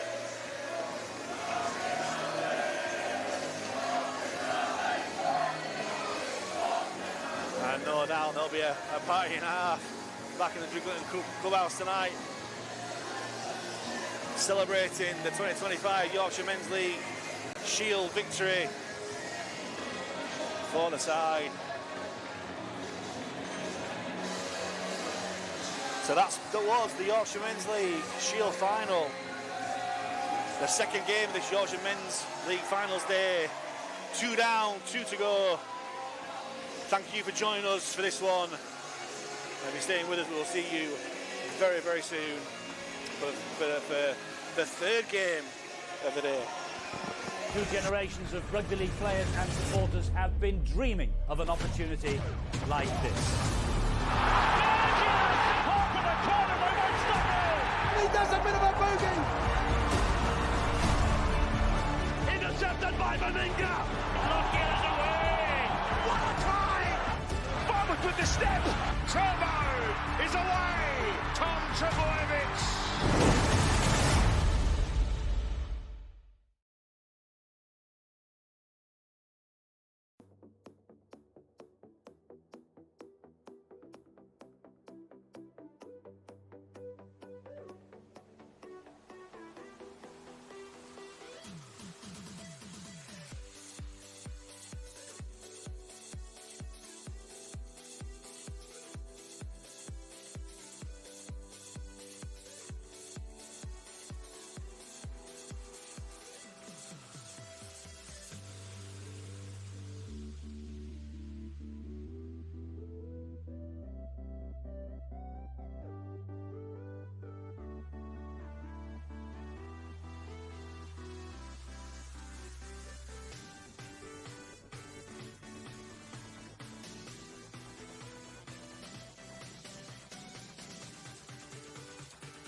Good afternoon and welcome back to the Millennium Stadium here at Post Office Road in Featherstone for the third of 4 Yorkshire Men's League finals on this finals day. And we're up to the Yorkshire Men's League Trophy Final with Siddal facing Upton. We've seen 2 cracking games so far today. I've got no doubt the third one will live up to the standards that we've seen so far as both sides come onto the field. We'll go through the sides first of all with Upton, number 1, Tyler Lloyd, 2, Jay Swain, 3, Carl Nix, 4, Jack Omar, 5, Ellis Bainbridge, 6, Steve Beale, 7, Jimmy Mercer, 8, Zach Cook, 9, Evan Rowley, 10, Declan Burrows, 11, Joe Jackson, 12, Jack Swain, and 13, Todd Williamson. On the bench, Aaron Lloyd, 14, 15, Kaspar Sokovs, 16, Jack Brown, and 17, Vinnie Etherington. And for Siddal, number 1, Ryan Draper, 2, Joe Lords, 3, Oliver Moore, 4, James Carrick, 5, Josh Holmes, 6, Tom Black, 18, Callum Baker, 8, Stu Newlove, 9, Joe Ellerington, 10, Jack Hanley, 11, Ash Mellors, 12, Connor Denston, and 13, Lewis Brown. And on the bench, 7, Adam Adamson, 16, Macca Cromack, 17, Mitchell McIntyre, and 19, Reece Dockerline.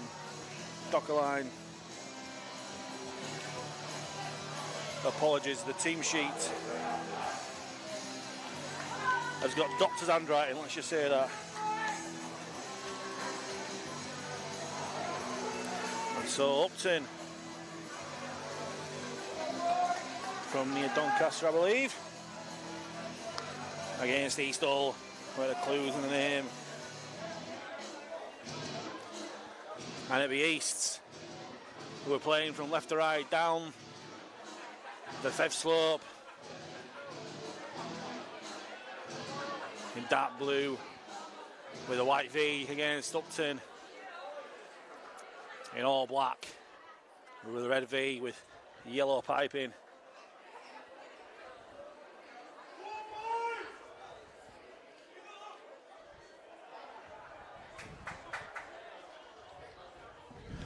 He still gets underway as the wind picks up here in Featherstone.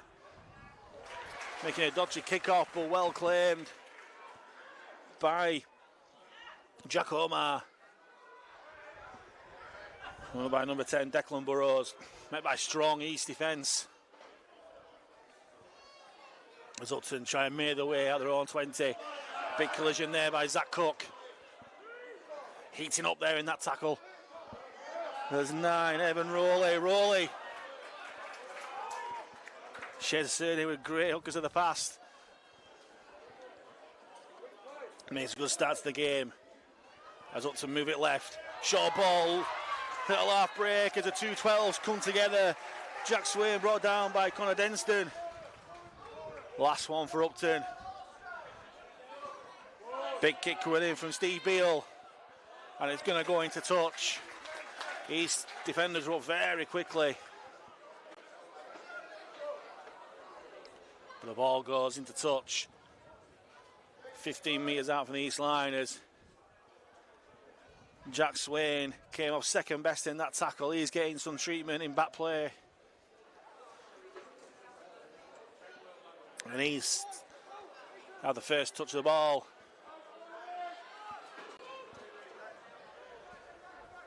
Strong defence from Upton coming in as they work the ball to centre field.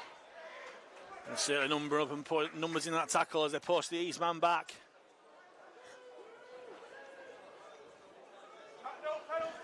With the scrum count, looks like Stu Newlove it was. As a big number 10, Jack Hanley, gets brought down in his own 30. Referee calling Upton back onside. Long ball out, is a knock on. They tried to shift it wide, and Upton will regain possession.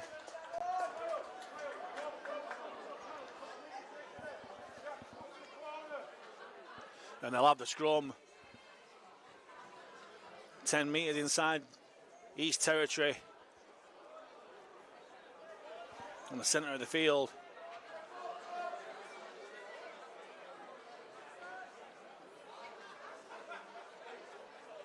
First real attacking opportunity for either side. As the ball worked out, Moore gets a short ball. Needs to get the short ball from Mercer, should I say. As Swain is shaking off that knock. Take the ball up for Upton. Here's pro forward. Zach Cook. Managed to get the ball away, but he's pounced on by his teammate.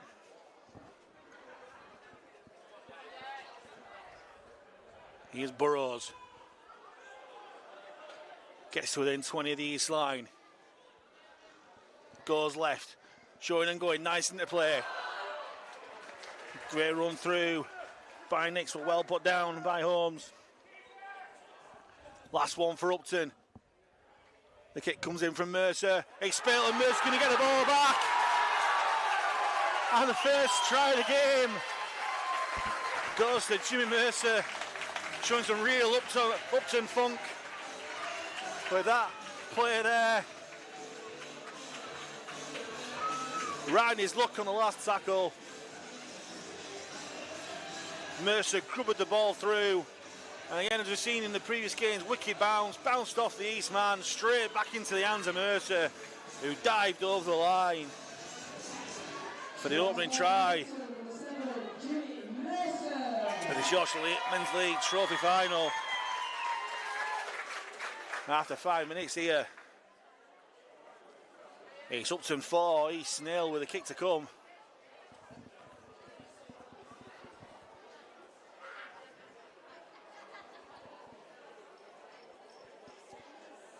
We're just waiting for a ball, not for the first time this afternoon.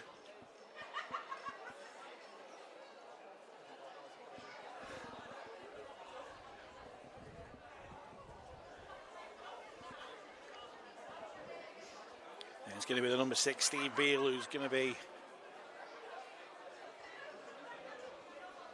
hoping to turn this 4-6 for his Upton side.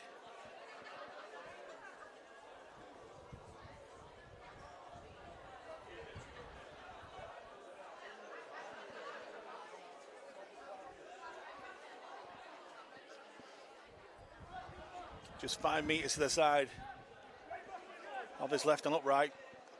Right-footed kicker should be fairly routine for him. Oh, it isn't. I've given the knockers on him. Commentator's curse. He's hit the post. So score remains. Easthull 0, Upton 4.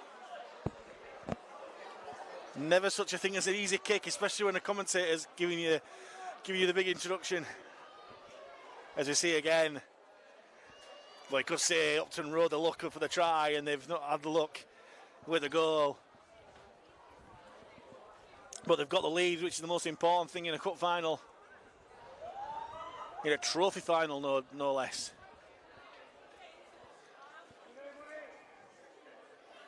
As East will get us back underway. From the boot of Tom Black. Collected by Beale through an outrageous dummy. And he'll take his tackle 15 metres out from his own line. Scoop from dummy half. Makes around about 5 metres. For the number 4, Jack Omar. Strong run centre field, attracting 3 East defenders. From the Upton man there. Here's Swain. Definitely got over his knock he received before. Playing the ball. Rowley back to Beale. Kicking early in the tackle count. Splitting winger and fullback, which he does. It's a brilliant kick. Collected at the back by Draper, but he brilliantly chased there by the Upton defence. Brilliantly led. I was about to say brilliantly led, but the referee has got a penalty for the markers not being square, and all that hard work from the Upton defence. It looks like Todd Williamson was the one Caught not square by the referee, and again the cardinal sin. We've seen it a couple of times so far today. Yorkshire Men's League final day. They've not made touch from the kick. But you win some, you lose some. Another cardinal sin in Rugby League, not playing the ball properly. It's evened out.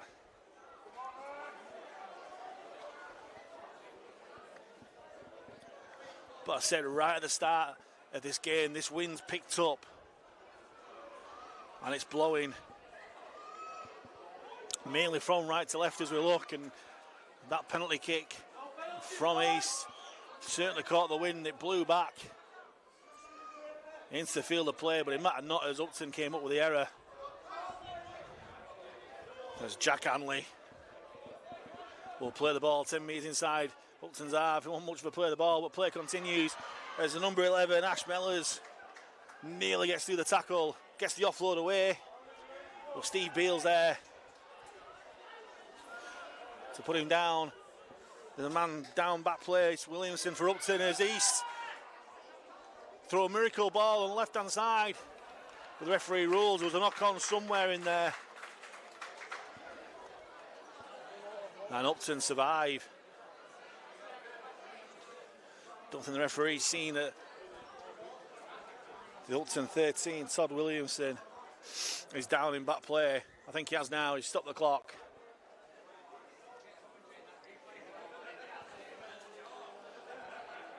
Still 4 points to nil in favour of Upton. Around about 10 minutes gone here in this Yorkshire Men's League Trophy Final here at the Millennium Stadium in Featherstone, but known to me, you and everyone, it's Post Office Road.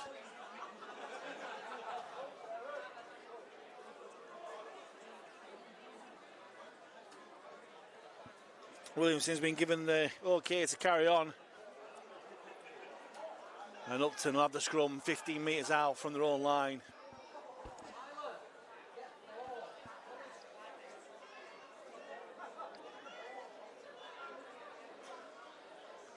So we're the ball wide early. Good defence coming in from Tom Black from East, and helped out by reinforcements there. Joe Laws and Oliver Moore helping out. There's Jay Swain. Carries on for Upton, but again, strong defence coming in from Laws. There's Cook.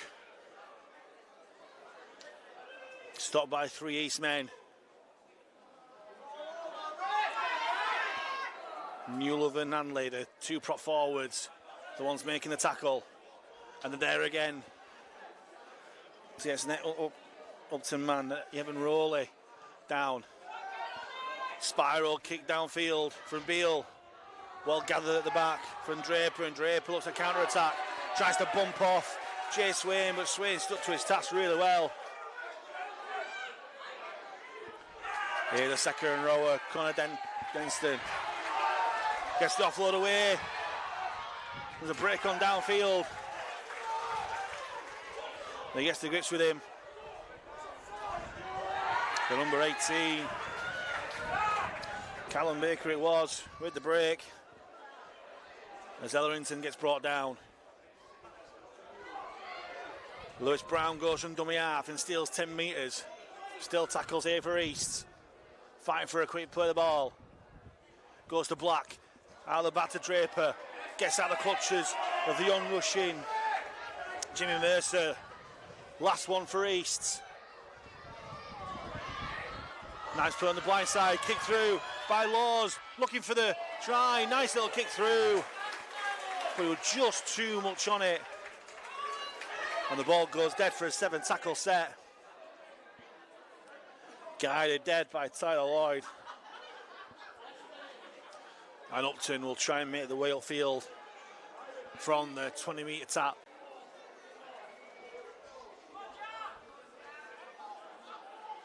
Good yards there from Jack Omar.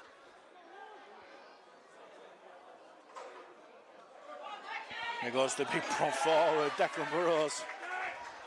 He burrows his way towards halfway. Oh, love the breakthrough from Rowley, from dummy half, supporting the shape of Joe Jackson. He gets brought down, less than 20 out from the line. Will look to spread it here, Upton. They've got plenty of men on this side. Nice play from Mercer. Gets the ball back. Oh, there's knots on there. Unlucky. Nice little play from Mercer and Williamson. The ball didn't get back to Rowley. And then it was spilt by the second Upton man coming in.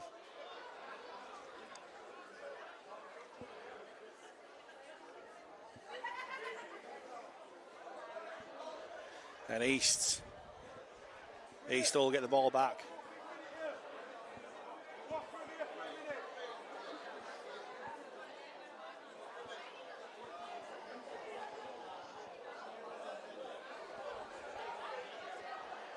Oh, looks to make a break from the scrum here. Field number 4, James Caribou's knocked the ball on and Upton looked to counter-attack. Through Connor Denston. Sorry, Jack Swain.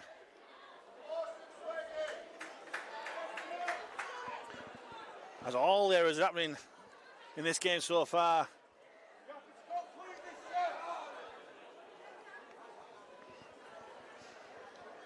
Okay, directions, one of the coaching staff underneath it. Just complete the set. Easier said than done. Easier said than done at the moment.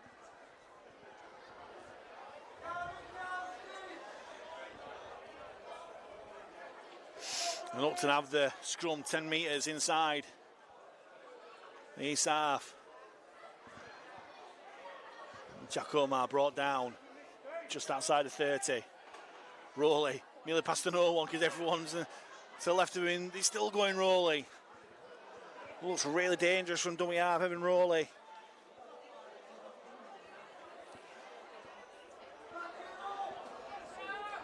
As Joe Jackson takes the ball up. Centre field, Beale at dummy half. Nice little no-look pass from Mercer to Jack Swain, brought down just outside the 10. Here's Mercer again. Out of the back to number 3, Kyle Nix. And Kyle Nix has been dragged out into touch.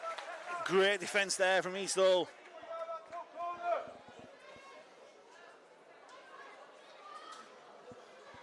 It had to be because Upton were threatening the line there.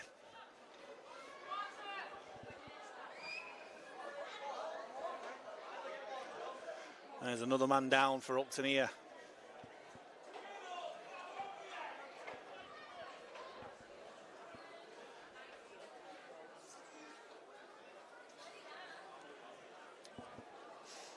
It's a number 10, Declan Burrows, who looks like he just wants a drink.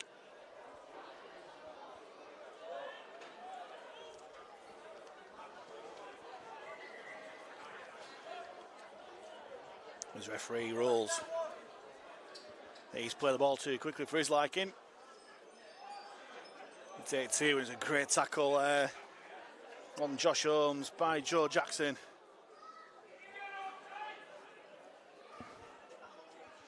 As Oliver Moore tries to make some yards despite the attention of 2 Upton defenders. Good run from dummy half, still in 10 metres. Oh, lovely offload. Gets the ball away, nice play from East Hull here. But desperate defence from Upton, restricting the yardage. More direct running there from the loose forward, Lewis Brown.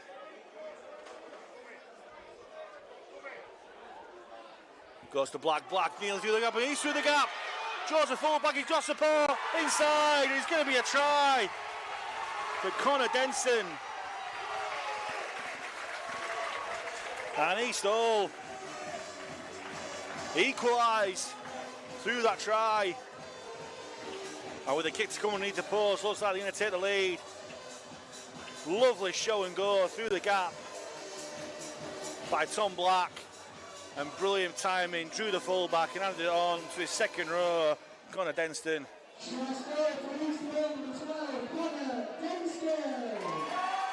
At just over the quarter-hour mark. It's 4 apiece, but with this kick right in front of the posts, to be taken by the try provider, Tom Black. You would think he would kick this goal, but I'm saying nothing after the first one. After I put the knockers on Steve Beale, I'm saying nothing. He's taking his scrum cap off for their kick, so he's definitely taking it seriously.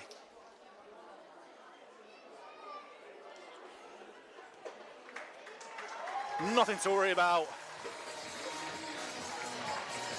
Tom Black turns the 4-6, which in turn gives Eastall the lead for the first time in this game, 6 points to 4. And game well and truly back on.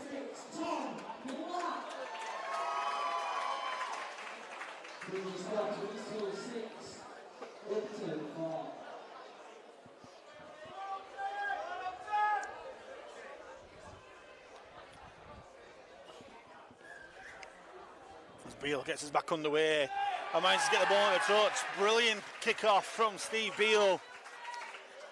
It's been threatened in the other two cup finals from the kick-offs, and Steve Beale's nailed it. Brilliant kick-off. Knows how random the bounces have been on this Post Office Road field. And the bounce of the ball evaded the Eastall man and rolled out in a touch. And after conceding points, Upton, in the blink of an eye, are 10 metres away from the Eastall line with a full set of 6 to come, as Declan Burrows gets brought down just inside the 10, a bit of a settler. Goes left, Williamson throws a dummy. Tries to get out the clutches of Oliver Moore, but he does well. Rowley goes from dummy half, looks to power his way over, and he has. I said before, he's a dangerous runner from dummy half. And Evan Rowley has struck right back for Upton. Williamson it was with a tackle before, and Rowley noticed that the defenders were slow in getting back. Nice footwork and just powered his way over from less than 10 metres out. And that gives Upton a slender lead once more, which Steve Beale, again I say, you would think might have learned his lesson from the first kick. Pretty much the same place. Let's hope he doesn't overcompensate and aim it too much right. He hit the left hand upright with his first attempt. Well, that's straight through the post. Brilliant kick there. That'll do his confidence the world of good, Steve Beale. And it was his kick-off, his brilliantly executed kick-off, that gave Upton the position for Rowley to strike from dummy half. So he's doing all right. He's the number 6 for Upton. And that gives his side the lead, 10 points to 6.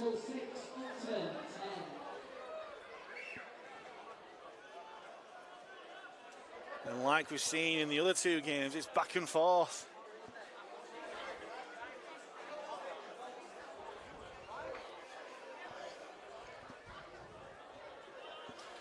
But it's the way you want it on finals days. You don't want blow-away scores. As East gets back underway. Mercer collects the bounce, hands on to Cook.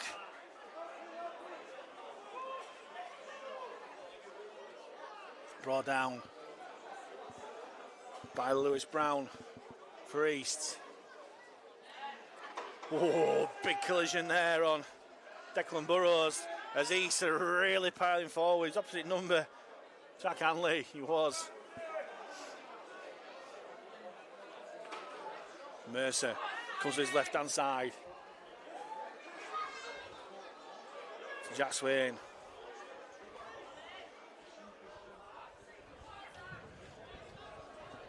Here's Cook again, gets the offload away. Upton crying out for an high tackle, but not given by the referee. Goes back to Beale. Oh, lovely disguised pass there. Looked like he's shooting for a kick. And he's nearly got a one-on-one then, but Upton had kept all the possession. Last one, it goes to Beale. Spiral kick downfield. It's a wicked bounce, but collected on the fly. By Tom Black, who's absolutely smashed there by Kyle Nix. Here's Joe Laws, brought down by 3 Upton defenders. Beale, Cook and Williamson it was. As Lewis Brown takes easy into Upton territory. Nice short side play. Here's Tom Black trying to step out the challenges again. He's still going. One-on-one. Regains possession, and surely that should be back to 1. Because Declan Burrows definitely attempted the one-on-one, but it went back into the hands of Lewis Brown. There's an Upton player down.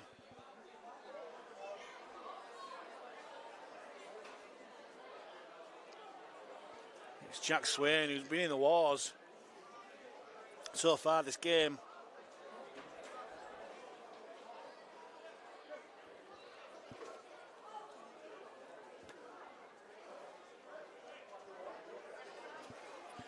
It was his wrist in the first tackle of the game. I think this one's a leg injury. And again, the international sign language symbol for his coming off, signified by the Upton physio.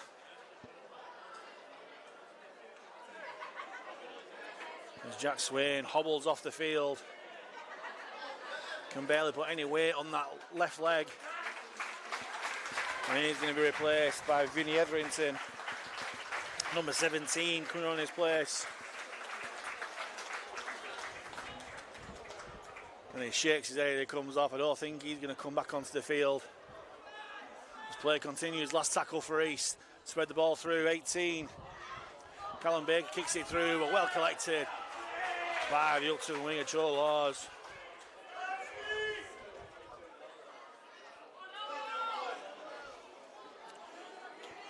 As Moore gets muscled back by the East defence. Rowley goes from dummy half again. Bumps off one tackle again. He'll be a really impressive player, as is Evan Rowley. Beale finds Mercer, short ball. There's gaps appearing in this East defence as Etherington takes his first tackle of the game. Williamson. He finds Nix, and Nix. Really strong defence coming in from the East try scorer Denstone alongside Oliver Moore.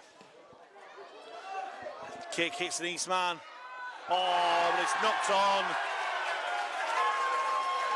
It's knocked on by James Carrick.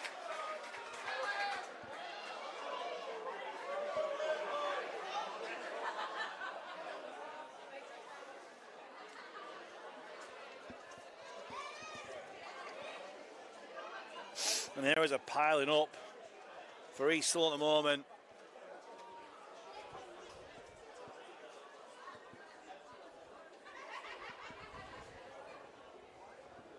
As Upton will have the scrum on halfway. And they'll get the ball right. With Jack Omar taking his side 10 metres inside East half. Roll away, it's at dummy half. There's on to number 11, Joe Jackson. Takes 3 East defenders to put him down. Rowley jumps down from dummy half, not for the first time. Spies an opportunity and breaks through again, Rowley. Still going, Rowley. Gets to within 10 of the East line. And they've got men over that right-hand side, Upton, if they play it right. Beale, short ball, brilliant tackle coming in from Ash Mellors. Had to be on Jack Omar. Still got possession here as Jackson gets the offload away to Beale. Finds Mercer. Here's Williamson. Oh, Williamson, they had men over. Did Upton there, but he kept hold. Last tackle. Goes left to Beale. Beale, short ball to Cook. And Cook brought down just shy of the line, but Upton won't mind it. Not a bad place to turn the ball over.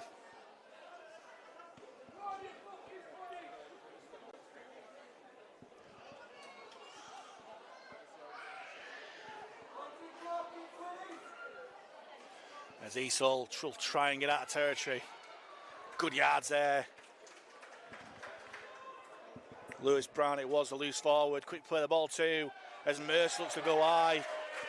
On the east dummy half, Joe Ellerington, but referee keeps play going on. Oh, strong run there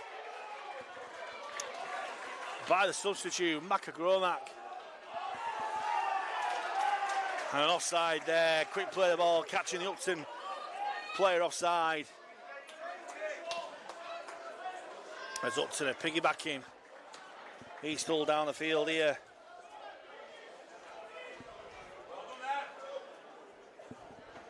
Can they strike back? And the men from Humberside.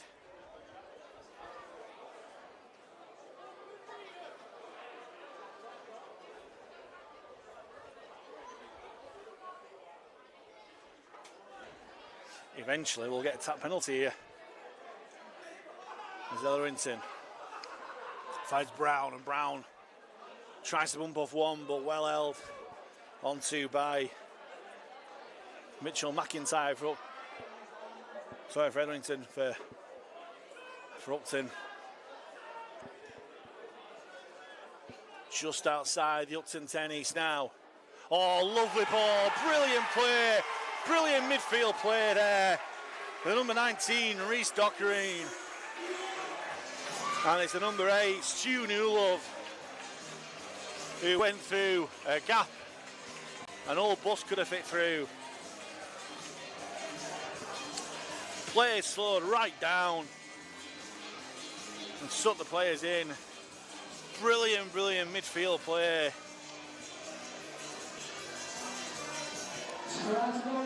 And Newlove, a famous name around these parts. Paul Newlove. Don't have any relation, but that's a try that a Newlove has scored on this pitch many times.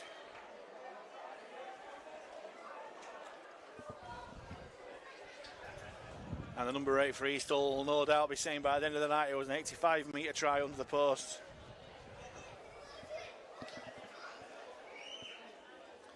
And once again, because he's right underneath the posts, it should be a routine conversion for Tom Black to give his side a lead once again. And Eastall do strike back and retake the lead, 12 points to 10. With around about 10 minutes to go until half time.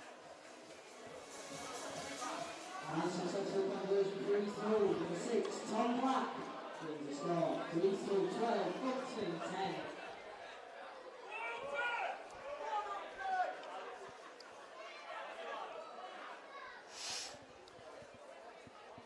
And again, it's very, very close. You score, we score, you score, we score. And there's a try scorer running with all the confidence there. Eventually put down by the Upton number 15, Kasper Sorkovs. He's involved in the tackle once more, helped out by two of his teammates as he's trying to use the blind side, but they've got that all wrong. Luckily for them, play goes on as Ash Mellors had a bit of a mare there, tripping over two players. And kicking in the tackle count, looking for the 40-20. Oh, lovely kick. Oh, it's just short. Just short of the 40-20. But it's still a great kick from Eastall.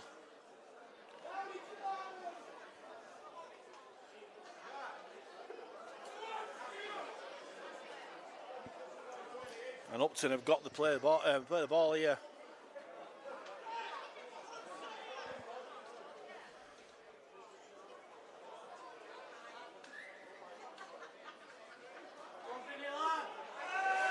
Big strong run there, even stronger defence.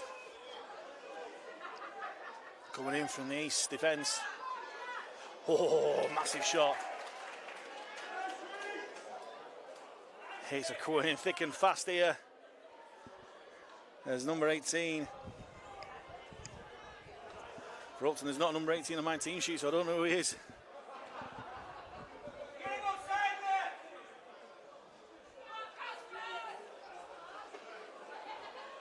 And Sokos makes his way upfield. Here's Beale. Finds Cook. Oh, massive gap here. Let's run through, they use it well. Here he is, number 17, Etherington. Goes back on the inside. Important tackle coming in from Oliver Moore. Last tackle. Beale puts it high. Well taken by Draper, the East Hull fullback.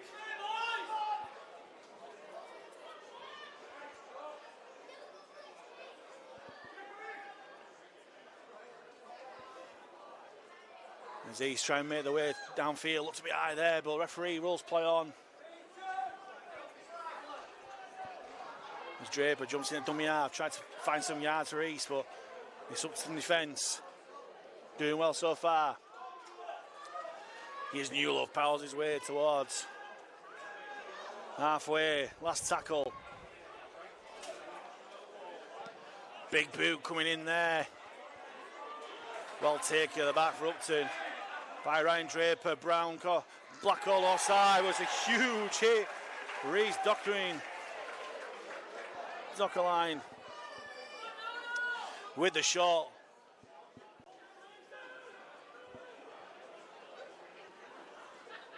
There's Jay Swain.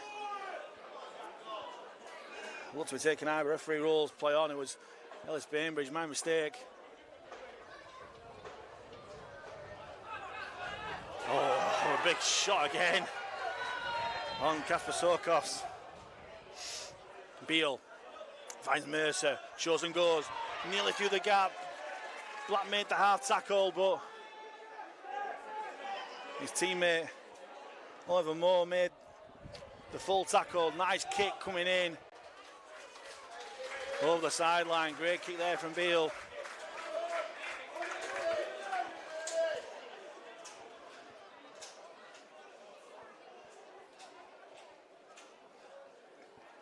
And East Hull have to play the ball on their own 10-metre line.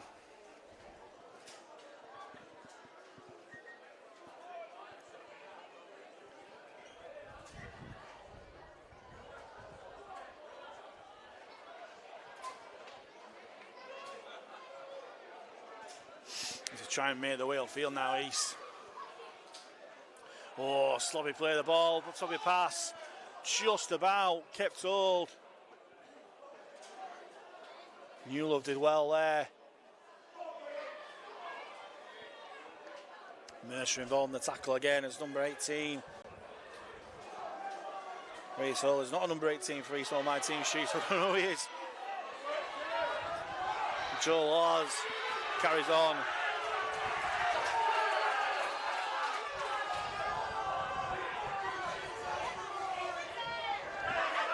Play carries on. Lewis Brown. There's plenty of verbals going on in back play between Joe Laws and Kyle Nix from that previous tackle. Here's Black. Oh, he's taken late, surely. Play will go on advantage as Denson runs away, but he's going to come back for the penalty. And it won't surprise me if Kyle Nix will see at least a yellow card here. As I said before, he was involved in a bit of verbals from the previous tackle.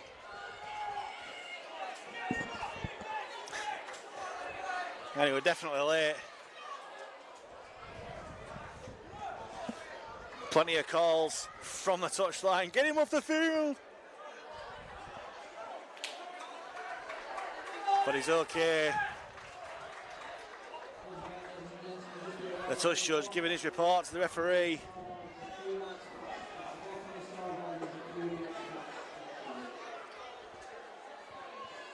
Player coming back eventually.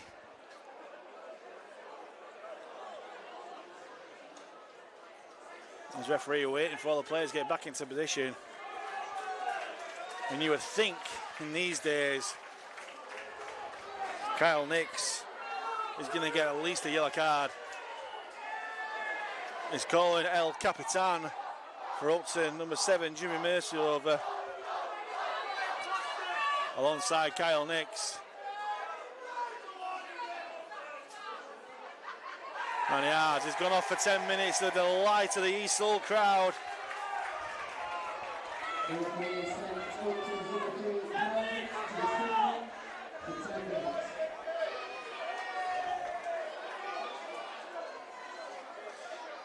And Upton will spend the rest of this first half and first part of the second half down to 12 men.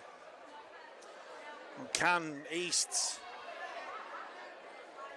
take advantage of this? They hold a slender 2-point lead. Can they make the numerical advantage count? They're spreading it left, there's plenty of gaps there. As they're racing away, and Black's going to go over the posts for his second try. The Upton defence, Steve Beale.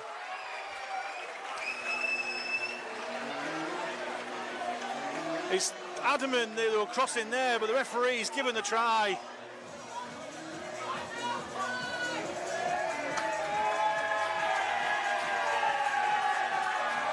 Oh no, he's got a thing of a touch judge. Got a report of a touch judge. The try's been disallowed. And Upton have ridden the luck there. The touch judge telling the referee that he was crossing, he was obstruction. So the score remains 12 points to 10.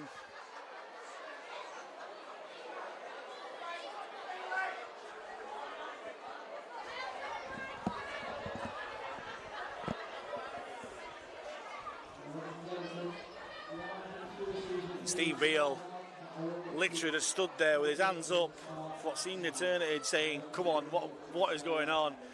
And the touch judge didn't cross the corner flag. He then spoke to the referee and said he was definitely crossing. And the referee heeded his advice. There's no third try for East Hull, and Upton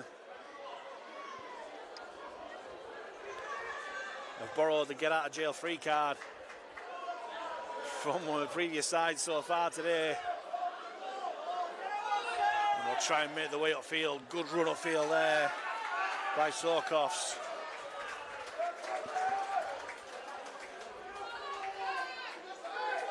And what's happens so often in rugby league, the team with 12 men usually get the upper hand.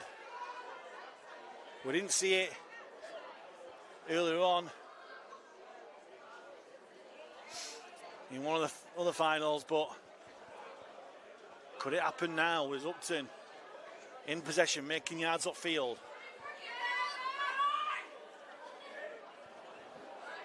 That's number 16, Jack Brown. For Upton will take his side up to 25 metres away from the line. Last one, Beale. No pressure on him at all. As all the time to put his kick in. Well claimed at the back by Draper, but the Upton defence right on him. Oh, what a one from Beale. Brilliant play. Been watching Gavin Clinch videos with Steve Beale. Took the ball like a thief in the night from Tom Black. And Upton have got a great opportunity to strike back before half-time. Here's Zorkos. Still going despite 4 or 5 men on him.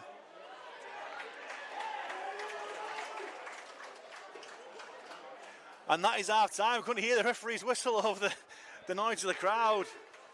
And East Hull hold a slender 12 points to 10 lead. An action-packed first half here in this Yorkshire Men's League Trophy Final. The third final of this Yorkshire Men's League Finals day. Being action-packed. 4 tries and a sin bin in. And it's the men from Humberside who hold the advantage at half-time.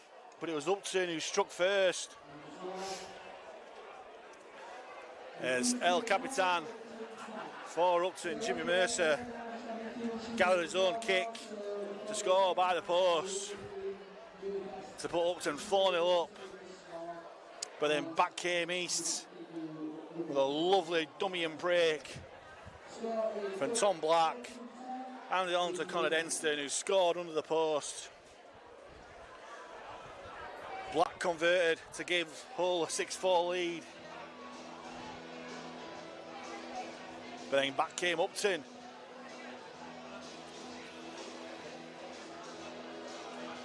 As Rowley went over from dummy half to get a try, his efforts are deserved. Beale's conversion put Upton 10 points to 6 up. But then East retook the lead through a brilliant midfield move, finished off by Stu Newlove with a brilliant ball from Reece Dockerline, which Brown converted from bang in front to give East Hull the slenderest of leads at the interval.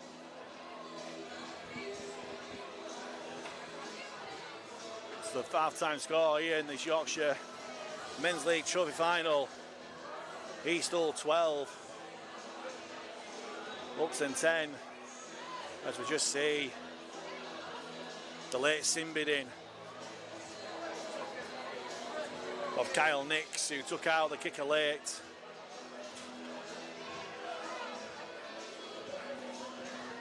It's half-time here at the Yorkshire Men's League Trophy Final here at Featherstone. East Hull 12, Upton 10. The second half coming up in a few minutes.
Welcome back to the Millennium Stadium here at Post Office Road, Featherstone, for the second half of the Yorkshire Men's League Trophy Final between East Hull and Upton. And it's the men from Humberside who will hold a slender lead at half time, 12 points to 10.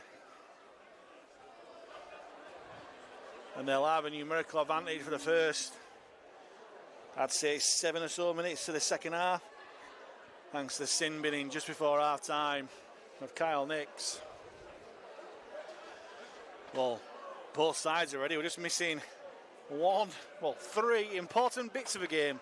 The referee and the 2 touch judges, they're just conspicuous by their absence at the moment.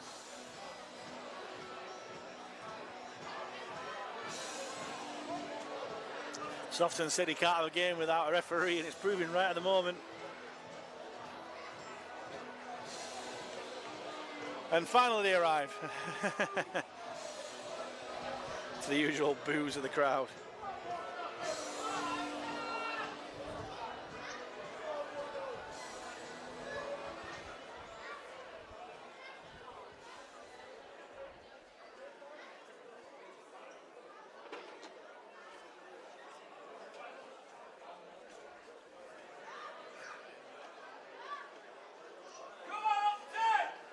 And eventually we'll get back underway as Beale with another tricky kick off, but well claimed by Connor Denston. And he comes in field to play the ball on his own 40, 30 even.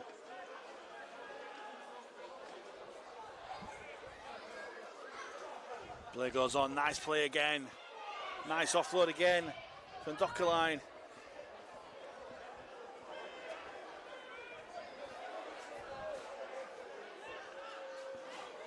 On to his teammate McIntyre, who take East over halfway. And Dockerline again takes his tackle, but he's left a man on the ground. Number 14, Aaron Lloyd.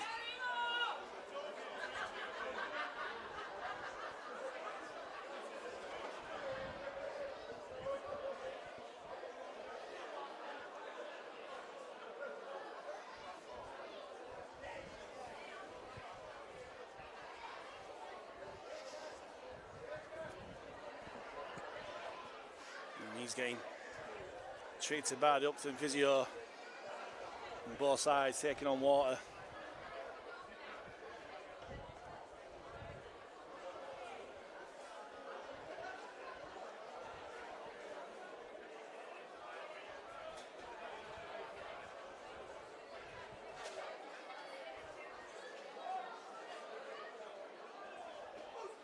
Play gets back underway.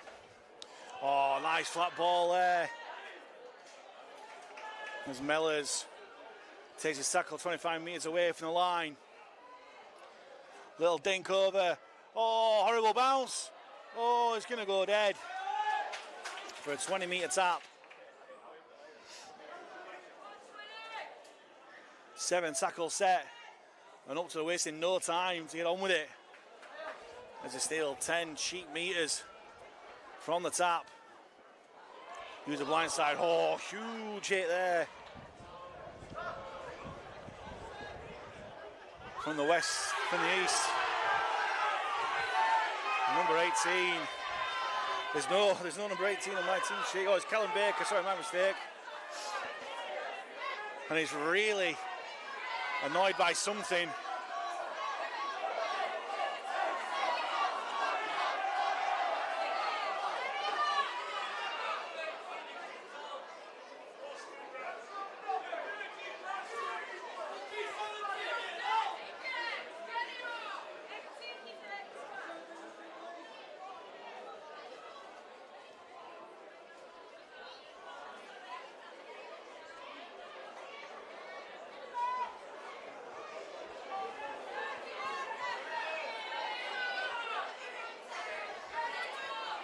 Baker's been called over.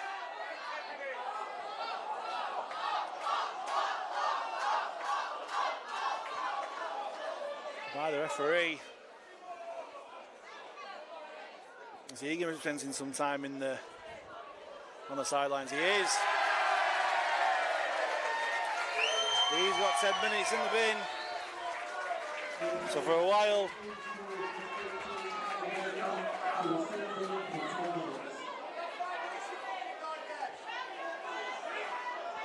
Both sides down to 12.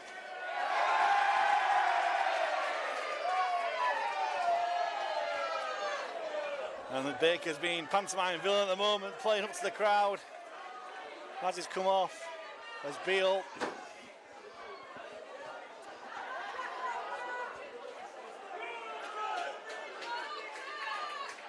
Kicks the ball over touchline.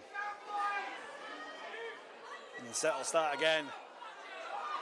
On number 11, Jackson. Still going. Somehow still going, the second rower. Big shot coming in from James Carrick. Well, Jackson eventually taking his tackle. Here's Casper, who's had plenty of stick from the East Hull defence. Gets to within 25. Here's Jackson again. Gets inside the East Hull 20. Beale. Short ball to Sokovs.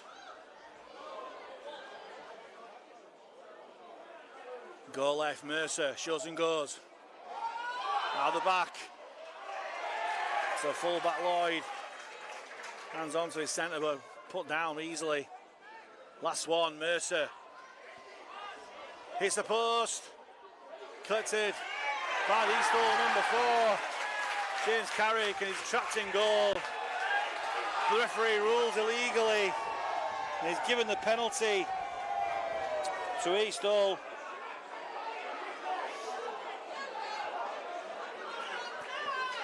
Trapped in goal with a strong 9 tackle.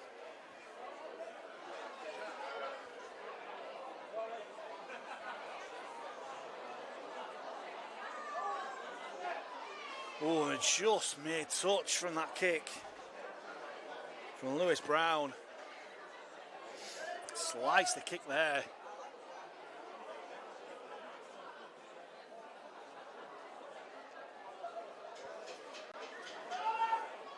Well, they've made 20 metres at least. Oh, it's knocked on as the East Hull man there, to the delight of those Upton fans below us. And it's Lewis Brown again with the error.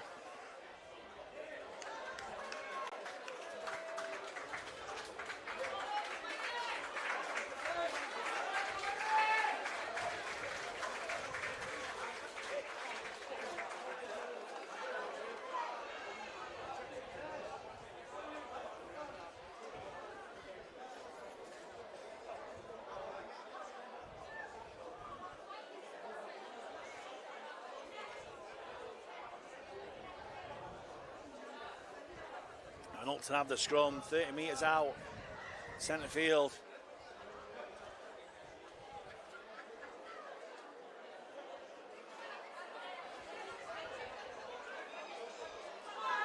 And the loose forward. Goes on field, there's no number 18 listed on mine for Upton, so I don't know who he is. And Cook still going. Gets the offload away, rolling back onto the field.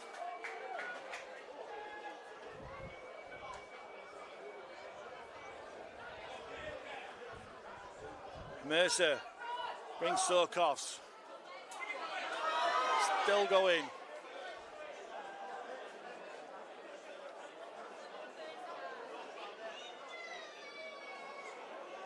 Mercer finds Beale. Short ball to Jackson. Good tackle coming in there from Carrick. They've stacked this blindside roll. A great tackle there from Mellors. Last one for Upton. The ball evades Beale. Manages to get the ball away to Lloyd. Chips over the top. Lloyd regathers. Oh, lovely play. And Upton have scored. Right back into this game. Brilliant chip over the top from the fullback, Tyler Lloyd. Ryan Draper, unsure, knocked the ball on.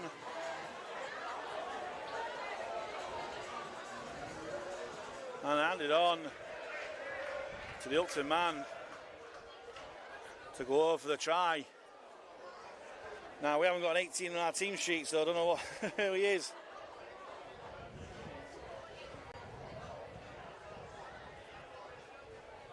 So for the moment, it's a bit of a mystery.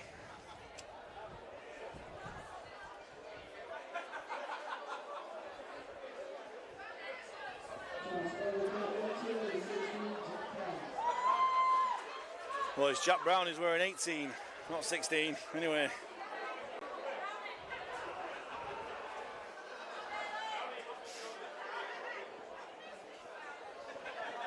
I think the PA announcer must have been told who it was. Steve Beale looks to kick his second conversion of the afternoon, which he does.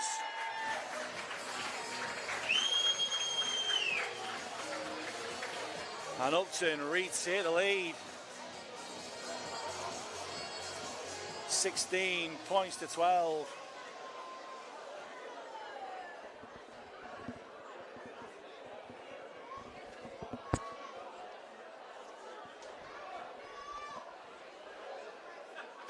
Around half an hour to go in this game.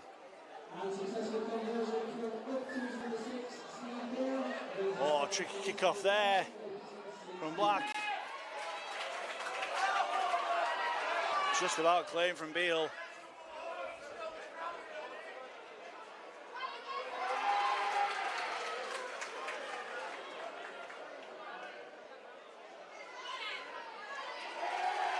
Big defence coming in again. This time from Josh Owens from Eastall.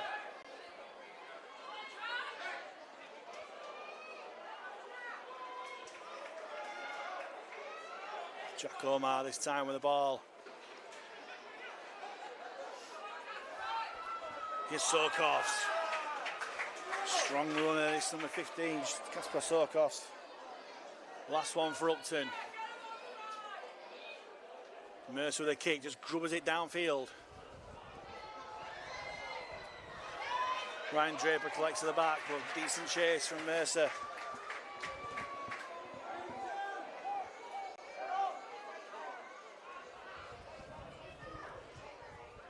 Again, good defensive work from Upton. Here's number 4, James Carrick. Take Eastall past halfway. Here's Lewis Brown. Good tackle there by Brown.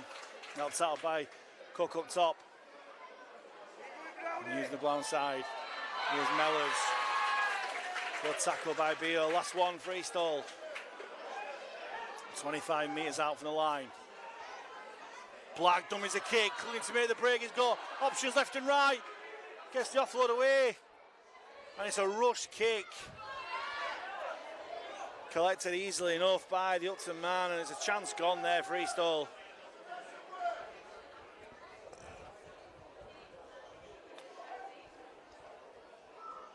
It's Cook just about managed to keep all the ball. And take his tackle.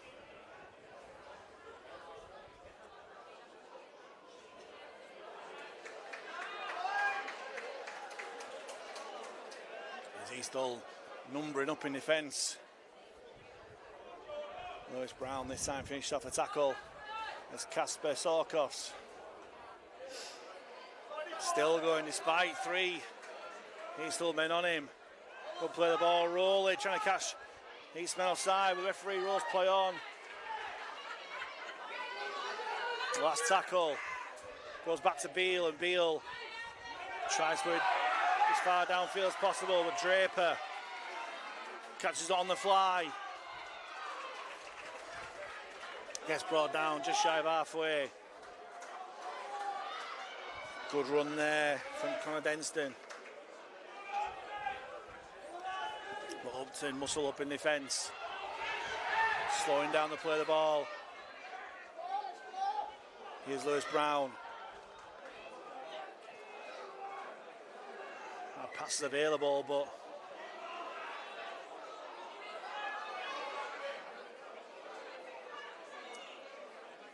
brought down as play stops because an Upton man down in back play.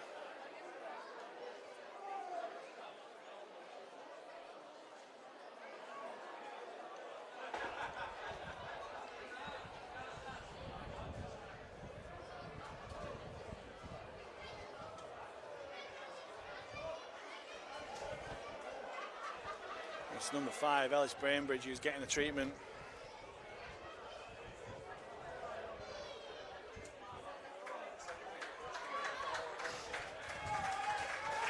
Yeah, and he's been told to leave the field.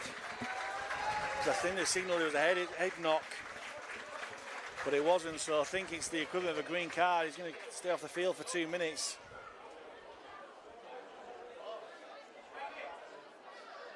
Play continues. Big frame of Jack Hanley back onto the field. Gets brought down just outside of 10. Black finds Draper, tries to get back on the outside. He skates and clutches a one, but Upton get back in defence. Last tackle goes back to Black. Goes it through, and have they got to it? They've certainly claimed it, and they've got the try.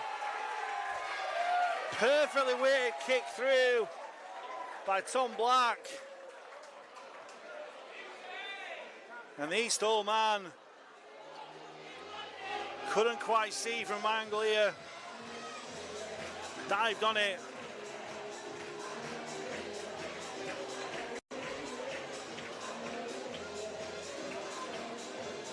So he's levelled this game up for East Hall. 16 points apiece with a kick to come. And it's Connor Denson who's got his second of the game.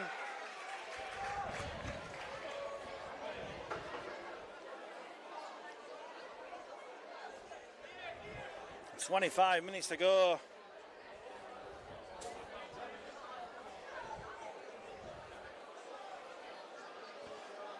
And yet again it's another try underneath the posts.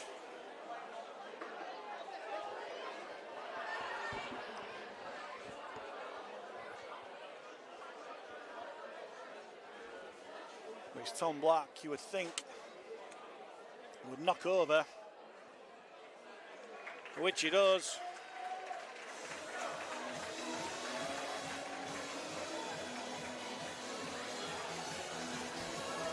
So East Hall retake the lead.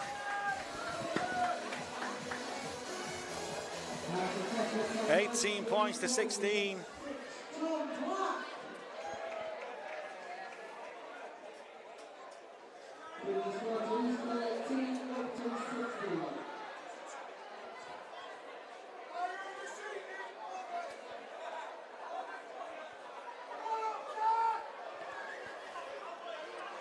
Beale gets the game back underway from the kick-off.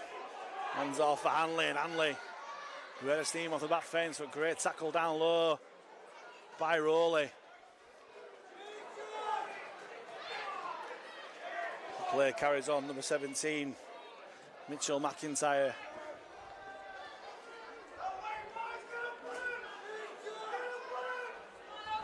And using the blind side. Oh, nice dummy there. From Baker back onto the field. And he stayed down.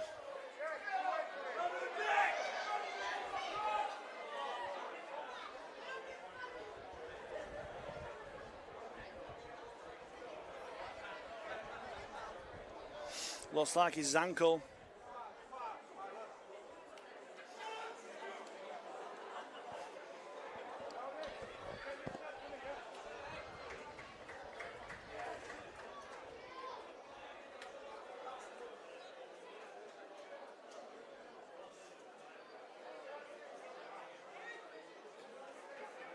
Oh, lovely midfield play again.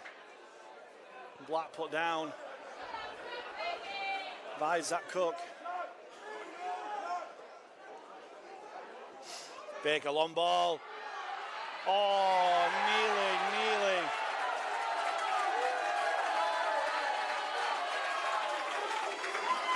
Knock on there from James Carrick. Moved the ball really well, but Ashmeller's pass put down.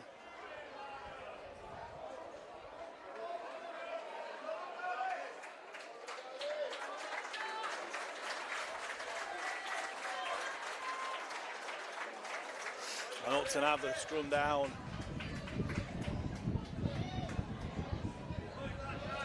15 metres shy of halfway.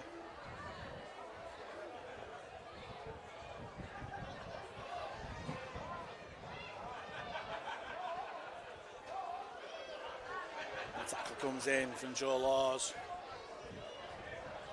And Ivan Moore on the wing on that far side, Jay Swain. As Jackson takes a tackle there, Roller jumps out from dummy half, not for the first time, will take Upton into the east half, and again, also come on second best.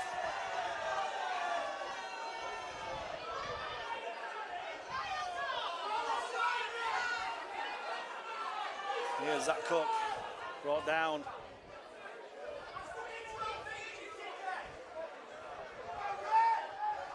Beale brings on Jackson, big gap in the midfield there. Still going Jackson.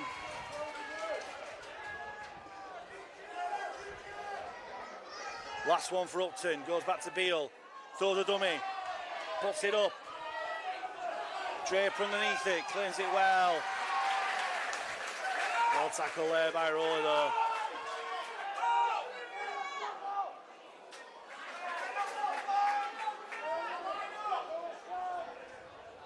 As Westall trying to get out of territory, a nice play by Moore.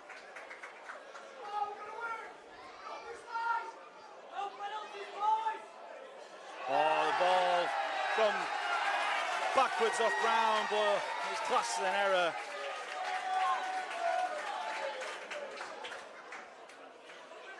And Upton have a great chance now to strike back in this game.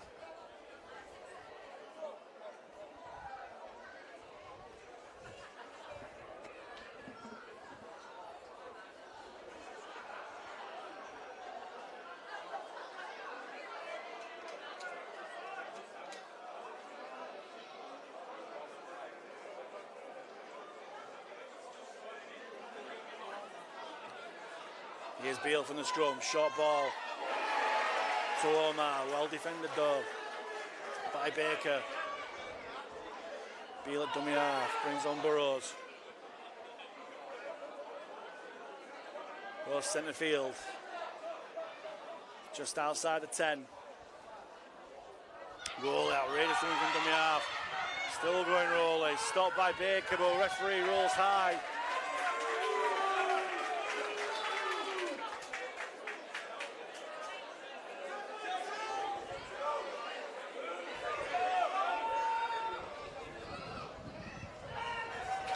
And are going to go for two.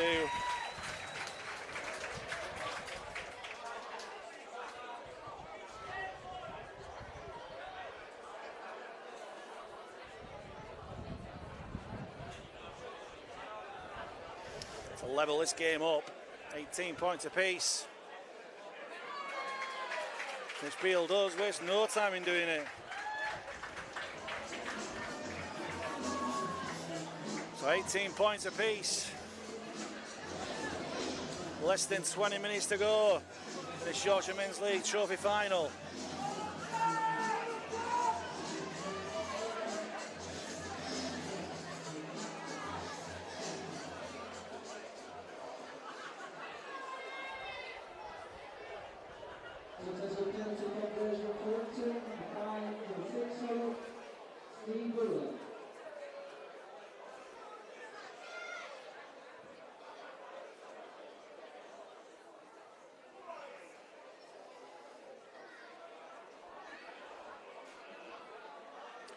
Tom Black with a kick-off, covers it.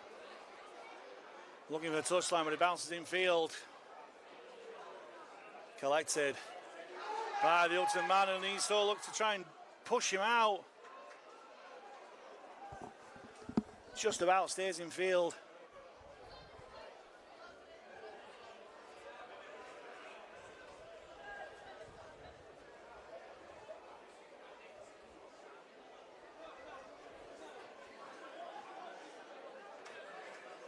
Play continues. Cook goes downfield. Jackson. Is it there?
Successful penalty conversion for East Hall, number 6, Tom Black. Moving start to East Hall 20, Upton 18.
Sorry about that, folks.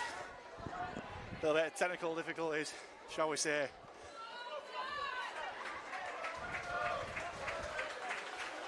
Just 20 points to 18, thanks to that Tom Black penalty goal.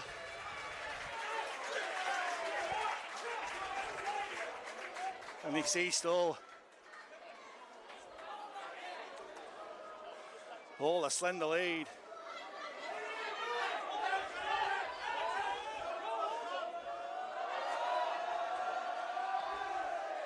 Can Upton fight their way back into a scoring position here?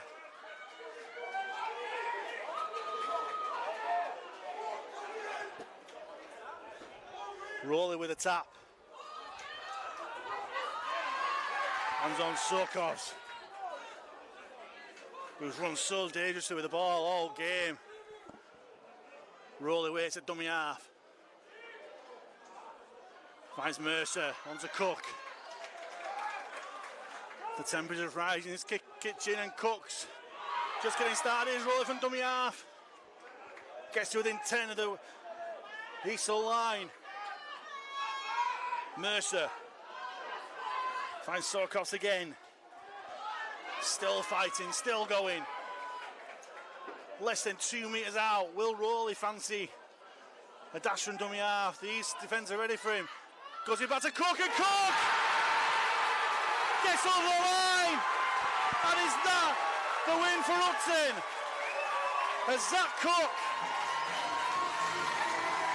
has concocted a dish called Upton Funk, and is that the try, and maybe the goal that gives Upton the Yorkshire Men's League trophy.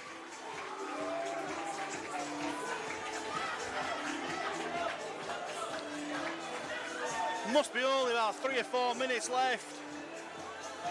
And Zach Cook, beautiful disguised ball from Evan Rowley. And Sam Cook cooked up a storm there.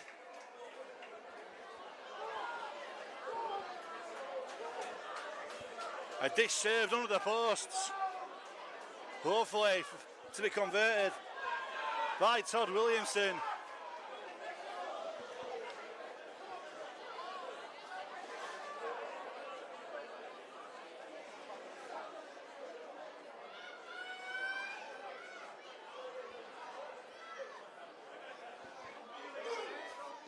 And Williamson converts from bang in front.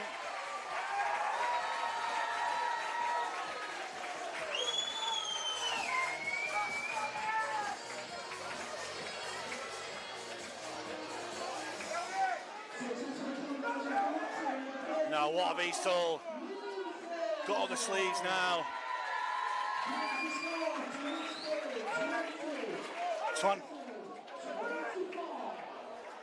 24-20 in favour of Upton. Will we see a short kick-off here from Black? We do, but it's claimed by Mellors. Here we go. Brown takes it up, finds the 20-metre line. Here's Newlove, great footwork there to evade the tackle, still going Newlove. Think of trying out for Reese, will take the roof off this stand. Brown chops it off for Docken line.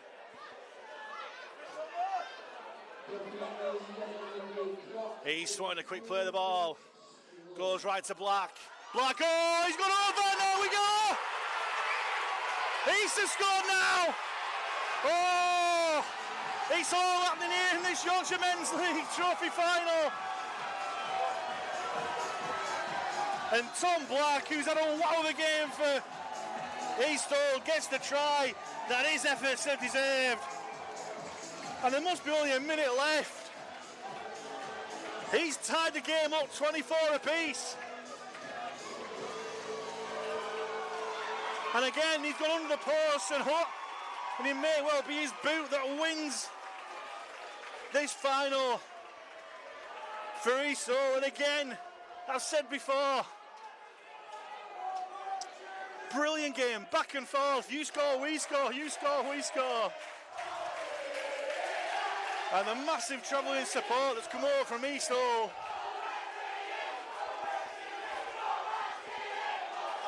That's all I can hear.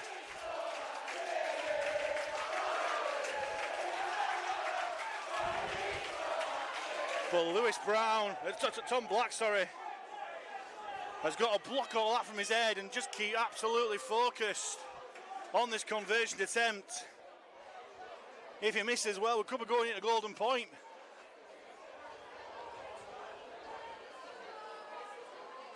But he's just the side of the post, 12 metres out.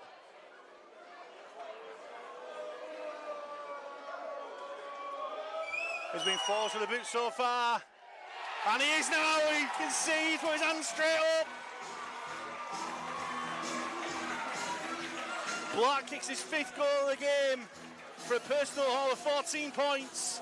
But more important than that, he edges Eastall in front 26-24. All eyes now on the referee to see when he blows his whistle. Short kick-off from Upton, it's a great kick-off. They've knocked on Upton. Eastall will collect. It's a knock-on.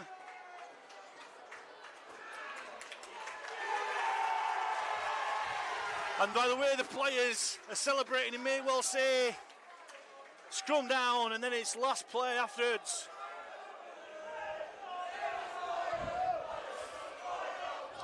And Upton form the scrum to get the clock stopped, which they do, but no one has any idea how long's left. The clock on the scoreboard here has gone to 0, as he's saying, 82 minutes. There's an Eastall man down on the far side, and the Upton fans and players are going mad, saying it's time wasting.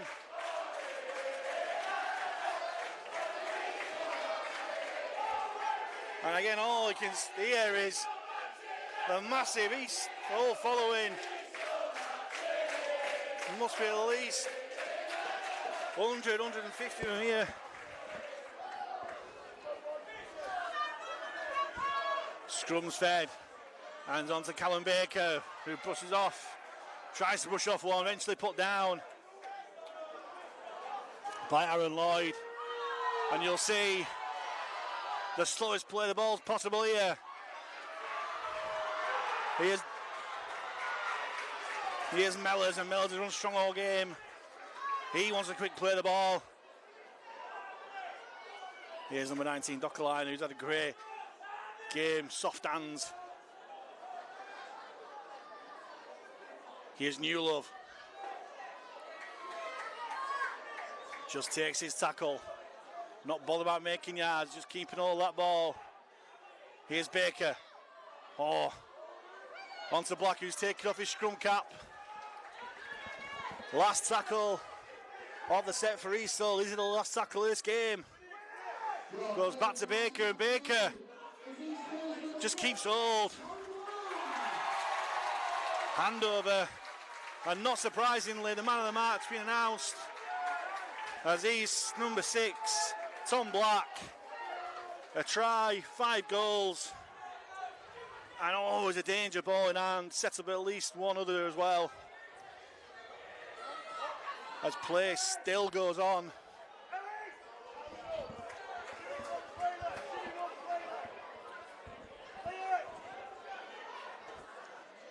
How long is left in this game? Oh, it's a dummy kick from Williamson there. And there it is, referee's final whistle. And Eastall cap off a remarkable victory against Upton.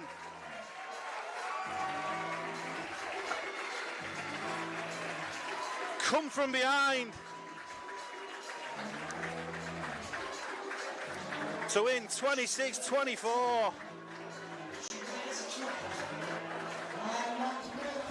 Tom Black's try. 2 minutes from time, just after Upton thought they'd won it through Zach Cook. And a back and forth game. The most nail bites, entertaining one we've had so far today in this Yorkshire Men's League final day. Reached its conclusion, and it's heartbreak for Upton, who've more than played their part. But full credit and the spoils go to the men from Eastall, backed by a huge falling over from Humberside. They were dancing in the seats here at Post Office Road.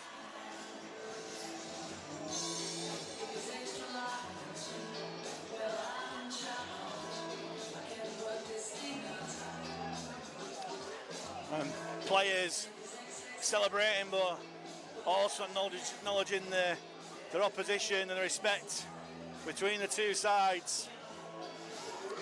As we've seen in all the games today, no quarter asked or given.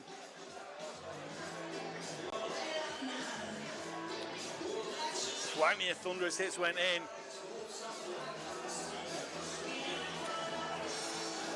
But East just had that extra bit of class at the end through man of the match, Tom Black.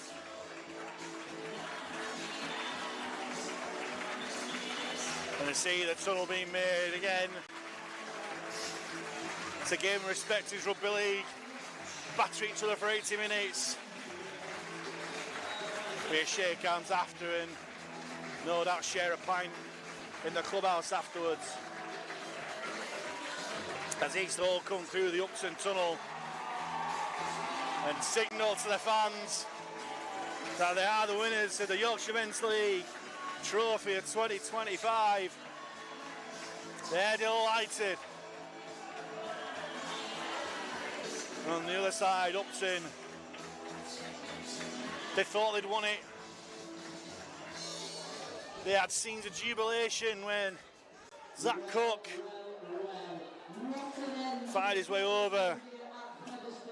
But like we've seen already today, never roll out a losing side aside from behind. And East worked their way back upfield. And Tom Black stepped his way through. And his conversion has won the game for his Eastall side. You can see the referees get their mementos for a job well done. The referees been kept busy today. We're building up in cards here. Nothing in the first game. Nothing in the first game. No, every game's the same.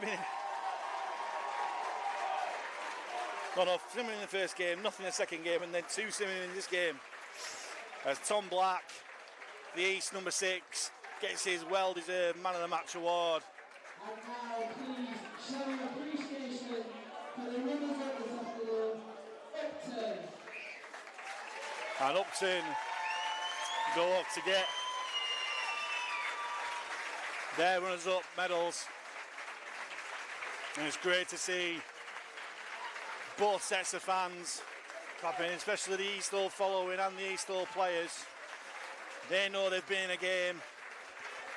They had to deep to come from behind to win. Right at the death.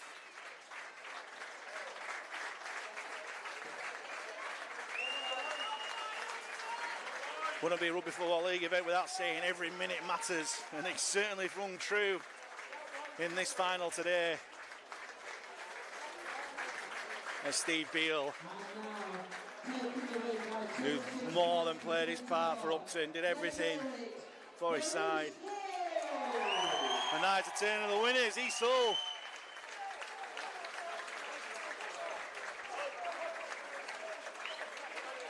They'll get the medals, congregate behind the winners' banner.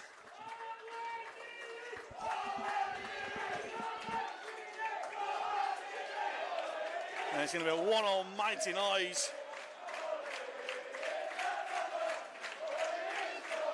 when the captain, El Capitan, of the Eastall side, gets his hands on the trophy, whoever that may be.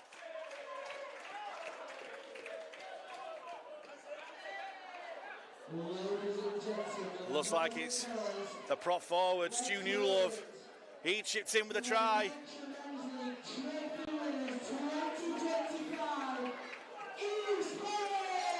And he's going to get to the front and lift the Yorkshire Men's League trophy for 2025 for Eastall.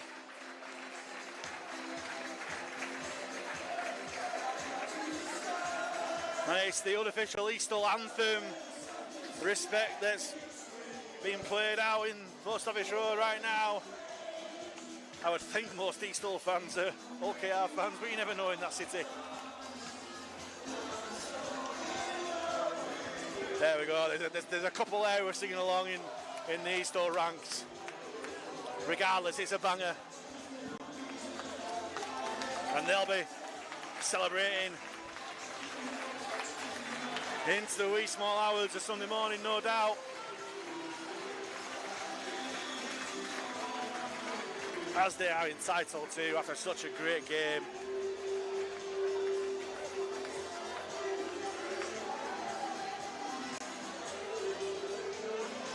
And that is it for the third, the penultimate final of Yorkshire Men's League final day. And what a final it was. The final result of the Yorkshire Men's League Trophy final was Upton 24, Eastall 26. Thank you very much for your company, and we will see you soon for the final match of the afternoon. Two generations of rugby league players and supporters have been dreaming of an opportunity like this. He does a bit of a boogie. Intercepted by Meninga. Look, he is away. What a try! Farmers with the step. Turbo is away. Tom Trebojevic.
Good afternoon, good evening shall we say, and welcome to the fourth and final of this Yorkshire Men's League final day between Siddal Academy and Newsome Panthers as the sides come onto the field. Let's go through the two sides.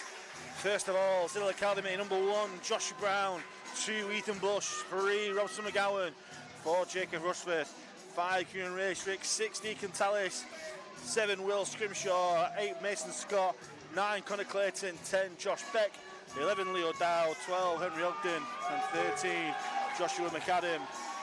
14 on the bench, Frankie Cork-Rodger, 15, Ewan Lewis, 16, Charlie Barn, and 17, Joseph Lewis. And on for Newsome Panthers, 1, Max Fleary, 2, Lavelle Lewis, 3, Jamie Kelly, 4, Matt Schuff, 5, Cole Martin, 6, Jaden Covell, 7, Rob Denton, 8, Cammy Augustine, 9, Joe Dyson Sanderson, 10, Dom Newton, 11, Danny King, 10, Dom Yates, and 13, Kyle Tetley. And on the bench, 14, Chris Clark, 15, Dylan Knowles, 6, Josh Shackleton, and 17, Will Smith. As Siddal through Josh Brown get us underway in this final of the year day, and it's the big one, the Yorkshire Men's League Cup. Siddal, of course, powerhouses of the National Conference, but this is their academy side, and Newsome Panthers, who have won this cup before. And it's Newsome in possession. That go past the 30 through number 13, Kyle Tetley. Certainly not bitter about that challenge as Cammy Augustine carries the ball on his own 40. And Newsome kicking early in the tackle count. Going to be claimed by number 5, Kieran Raystrick, who runs across field, looking to spy a gap, but it's a great chase there. Joe Dyson Sanderson alongside the kicker there, Rob Denton, with a great chase there as Siddal look to try and get out of their own danger area.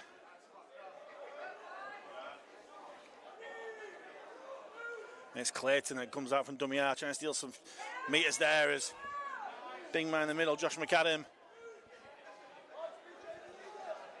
carries it on. Big strong run there. Up to halfway from the number 8, Mason Scott. Past halfway, last one for Siddal. It goes back to Tallis, and Tallis, not the best of kicks. Collected on the full by the Newsome man. Cole Martin it was. This play carries on through Jamie Kelly. And here's Lavelle Lewis, who'll take Newsome past halfway. Quick play of the ball. Again, like the last game, really quick pace to it. And Siddal get the ball back from the offload. Perfectly okay. Oh no, I think the referee's changed his mind. Newsome tried to... Oh, I disagree with that. The Newsome player, I think it was Josh Beck who had the ball. Hit it back, tried to offload it. The Siddal man knocked it backwards. Siddal picked the ball up, but the referee, after allowing play on, I think he must have got a nod from the touch judge. I think he's got one wrong there. But as it is, play continues. And it's Don Waits will take the ball towards centre field. They go back left. Takes two Siddal defenders to put down. Newsome loose forward, Carl Tetley. Nice play there, nice disguised ball from Denton to Danny King, who gets 15 metres away from the Siddal line. Here's Augustine. Augustine gets to within 10, last tackle. Options left and right here for Sanderson. It goes right to Denton. Denton takes the line out the back. Oh, lovely tackle there on the fullback Fleary. Brilliant tackle there by the Siddal scrum half, Will Scrimshaw. Picked him out perfectly.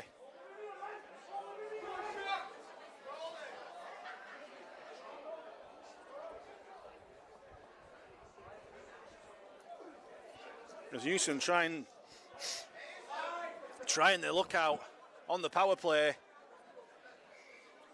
But perfectly timed tackle there from Scrimshaw. Means that Siddal are in possession, trying to get out of their own danger area. Big collision there from Sanderson. On the number 3, Jamie Kelly.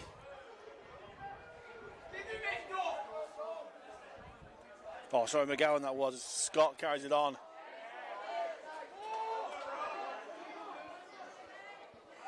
And there's Josh Beck. Takes his tackle. Clayton uses the blind side. Great marker work. The ball goes backwards. Leo Dow gets a kick away. Good play at the back from Max Fleary.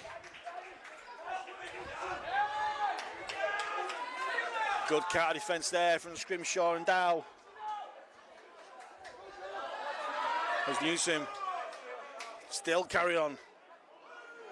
Sanderson lively so far, the Newsome hooker. There's number 2, Lavelle Lewis. Met by robust defence yet again from Dow. Held out this time by Rushforth.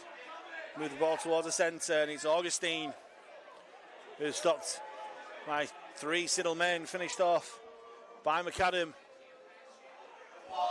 Nice little dummy from the pro forward there. Newton brings Newsome to 30 metres from the Siddal line. Last one coming up. Little cover through from number 19. Referee rules that it was played at by the Siddal man, so it's back to 1. As usual, these numbers are all over the place. There's a number 19 for Newsome, but I don't know who he is. It's literally 1 to 17 for Newsome that I've got, so apologies. Here's number 13, Carl Tetley. Terrific drive there.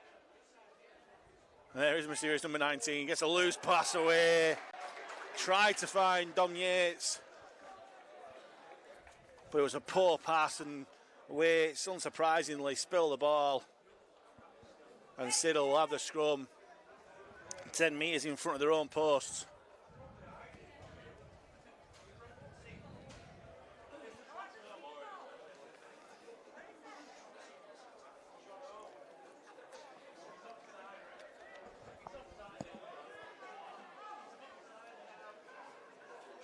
Goes right, number 2, Ethan Bush. Pushed back by the Newsome defence, getting in there in numbers, was a good quick play of the ball. Clayton jumps out from dummy half, but again, good marker play from Newsome. Clayton and Siddal complaining they weren't square, but the penalty does come. Not too sure what for, the referee hasn't signalled for it yet, but it's the first penalty of the game. Goes to Siddal Academy, and it was for a headshot. So Josh Brown. Oh, we've seen it again. I think in every single game we've seen someone not make touch. I sound like a broken record, but again it's a cardinal sin in rugby league. Not finding touch from a penalty kick. And Siddal invited pressure right back on themselves, but they're doing a good job defensively so far. Quick play the ball off from Newsome. Denton takes to the line, short ball to Waits. To Danny King, sorry. Sanderson waits to dummy half, finds Denton, runs across the line. Finds a loose forward, Carl Tetley.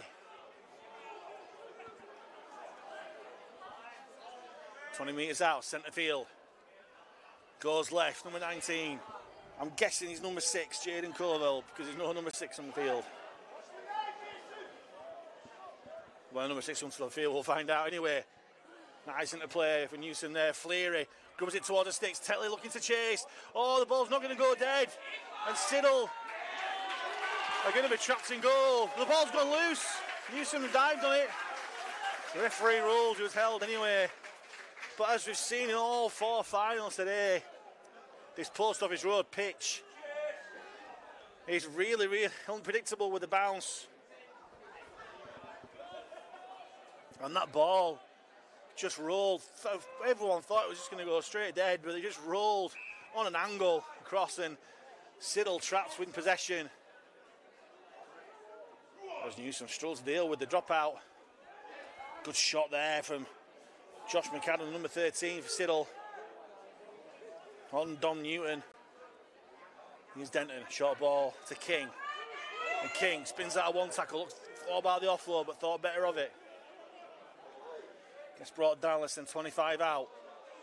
Denton shows it and goes. Oh, and Wace has knocked on again. That was a slightly better pass from his teammate there, but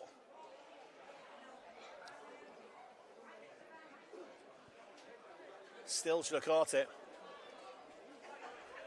And Siddal escape yet again.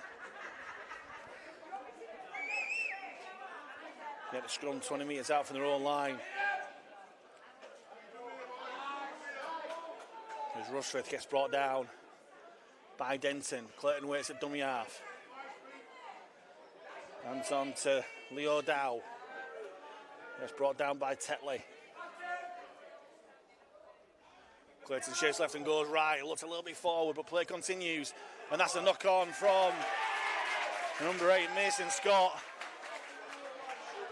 And a couple of Siddal players don't like it. They think there were hands involved there. And the over-exuberant celebrations from Newsome are getting to a couple of the Siddal boys. Still 0-0, 10 minutes gone.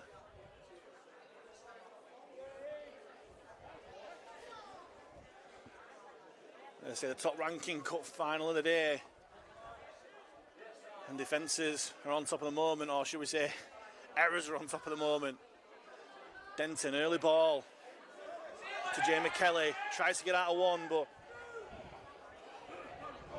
Rushforth and McAdam get to grips with him. Didn't like the treatment there, didn't Kelly, and there's another error, this time from Newsome.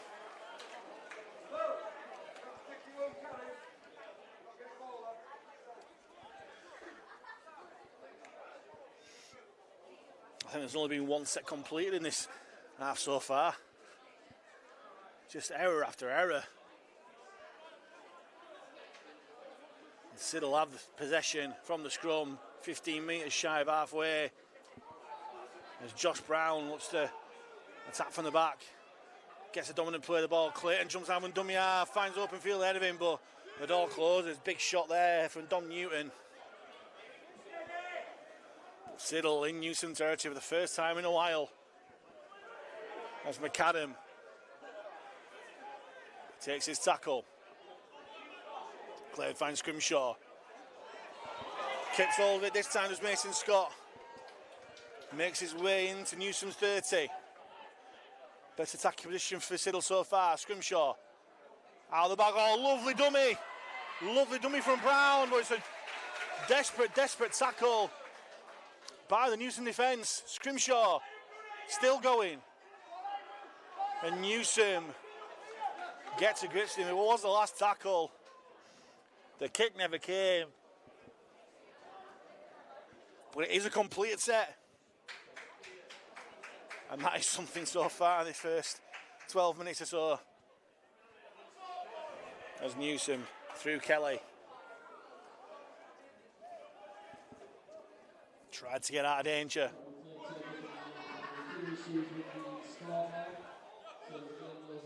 As Danny King carries a set on. Oh, it's a loose pass.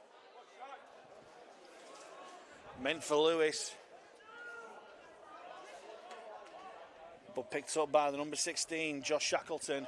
It's nearly kicking the tackle count, but Brown right underneath it, catches it on the full. Brilliant play by the Siddal fullback. It means that Siddal will start the set 5 metres inside the Newsome half. That's a good run across the field from Ethan Bush. Tried to spy a gap, but the Newsome defence did really well. Pushed him backwards. Here's Beck, and Beck will take Siddal 10 metres inside Newsome territory. It goes right to Ogden from Tallis. Quick play of the ball. Tallis uses the blind side. Got a bit of the overlap there as Bush is away. Bush is going to go for the corner. Sets back inside. And great defence there. Had to be from Max Fleary. And Cole Martin on that side. But as we've seen so far today, all the sides,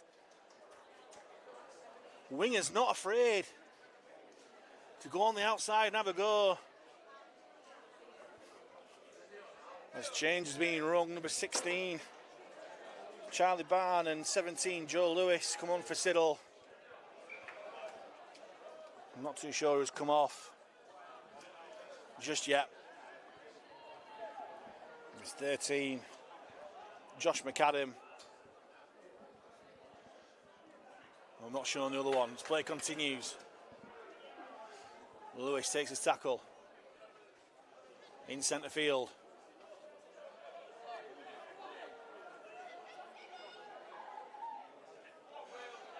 Oh, big sirs there. Big man, Will Smith. Loving his summertime rugby, Will Smith.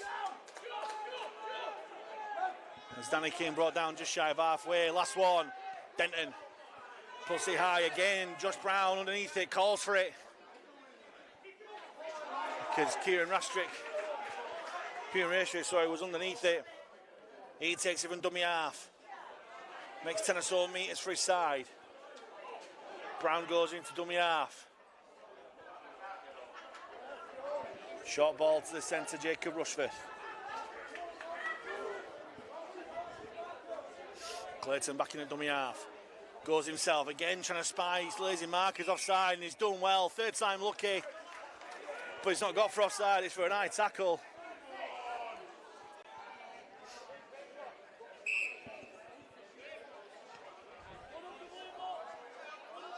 As Tallis just dinks the ball 15 metres or so further forward. 11, Leo Dow, big range second rower, takes his tackle. Scrimshaw runs across field, drops it off for Barn. Gets brought down 25 metres out. They're setting up left, but they've gone right. Oh, Tallis just about keeps hold.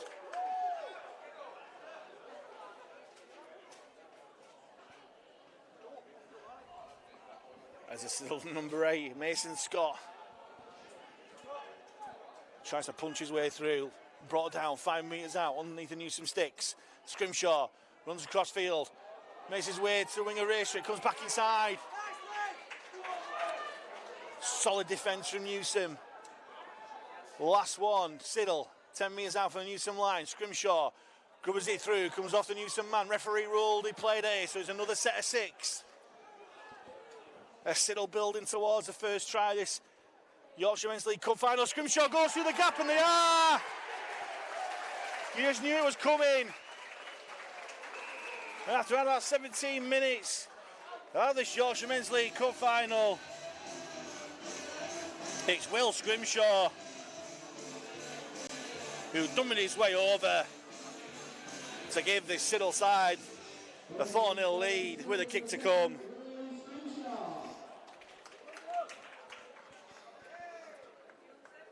And after going left to right and back left again, sometimes it's just the simple ones That the case, and Scrimshaw used a dummy there, and it was just tiring defence.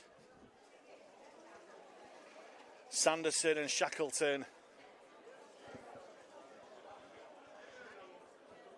just didn't have the energy to put the defensive work in there, and Scrimshaw just danced his way through to the side of the post, giving his teammate Jacob Rushforth, I was going to say, a routine shot at goal, but as we've seen earlier on today, there's no such thing as a routine shot at goal.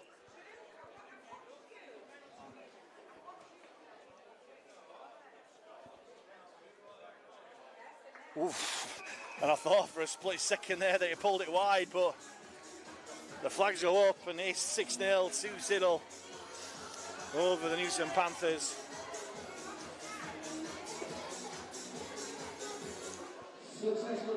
Siddal, one of the powerhouses of amateur rugby, based in Halifax, and Newsome Panthers, based in Huddersfield.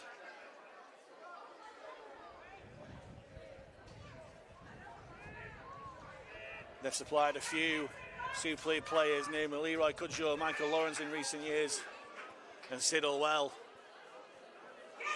You could pick a Super League 13 with the amount of Super League players Siddal have produced in the last 10-15 years. And it's Siddal hold this slender lead with Bush tangled up in a tackle. Strong run coming in from Barn.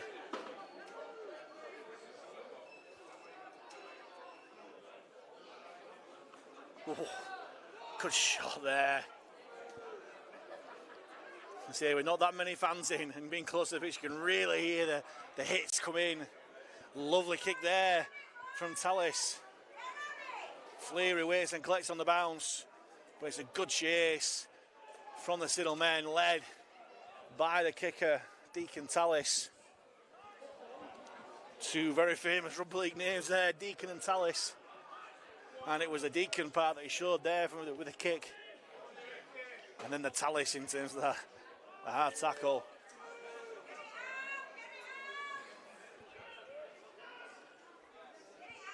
There's Lewis trying to play the ball quickly.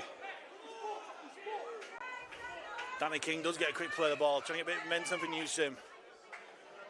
Bit of a hospital ball there from number 17, Will Smith. As Kyle Tetler takes his tackle. And it's an incorrect play of the ball as well, so things went from bad to worse there. Poor pass selection. And then the error there, what did I say? Number 6, for Newsome, probably would come on. So I've got no idea who the number 19 is, unfortunately, but the number 6, Jaden Coville, has come on for Newsome.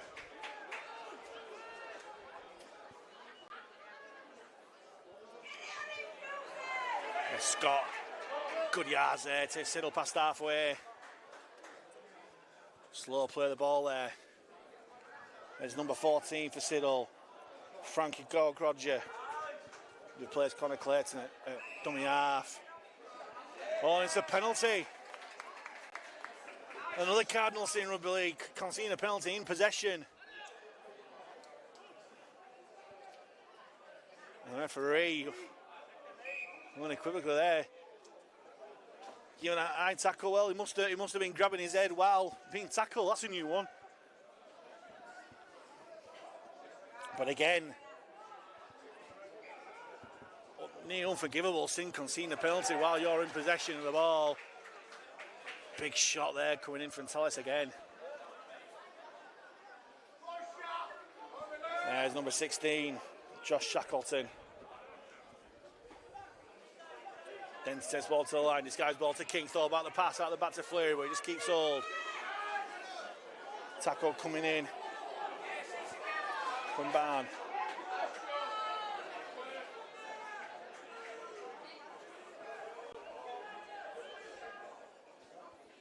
And carries on, Denton chops it off for Will Smith. Being held in the tackle, last one for Newsome. Although the dummy does. Sanderson. I thought the referee put his hand up for the last tackle there, my mistake.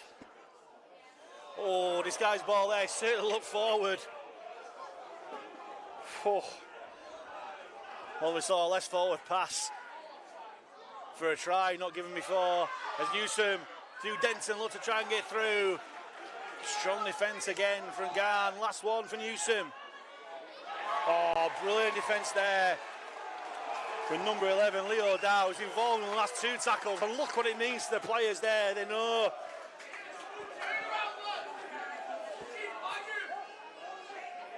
They know how important that defensive effort could be to still keep all this lead.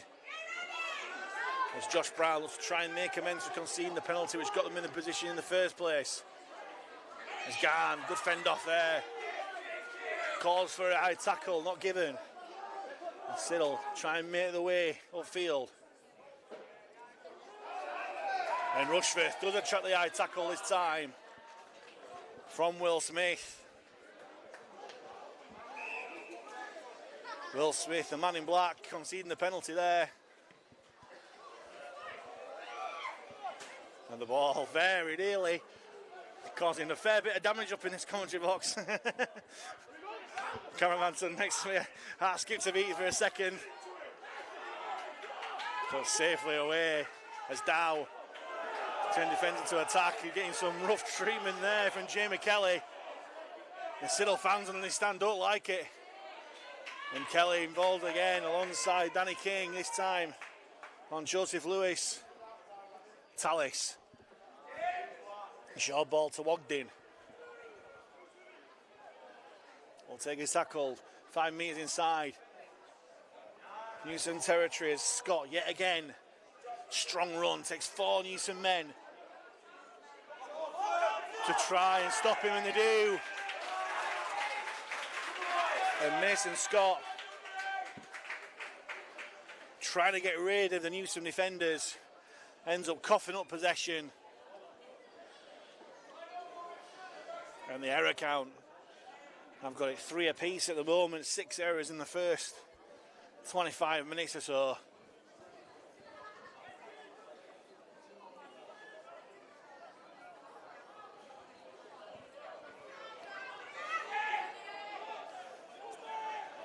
This play continues as Kelly brought down by Scrimshaw. There's the number 6, Colville. Put down by Scott. Ends up the wrong side of the tackle, but play carries on.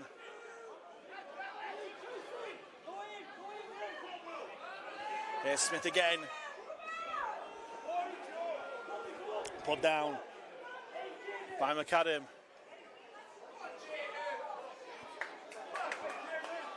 Well, Jaden Colville must be, 19 must be Jaden Colville, so I apologise. Let's say this team sheet's all over the place, but I've just heard from underneath with someone say, go on Jaden when he got the ball. And he's number 6, but he's wearing 19 anyway. That's at least the stuff that's gone wrong today, me getting names wrong.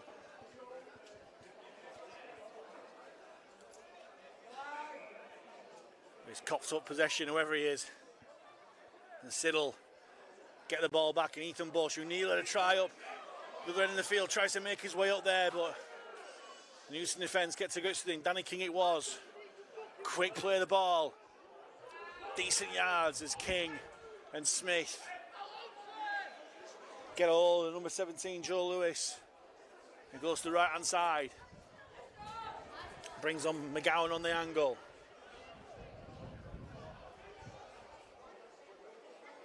Oh, nice little run there from dummy half from Gorkodja.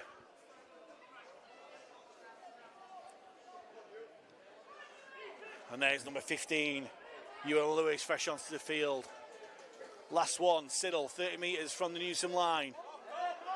Looks to be a bit of a knock-on from dummy half there, but play continues. Tallis with a bomb, claimed by Fleary despite the attention to Scrimshaw. Good tackle there by Scrimshaw, but well taken there by Max Fleary.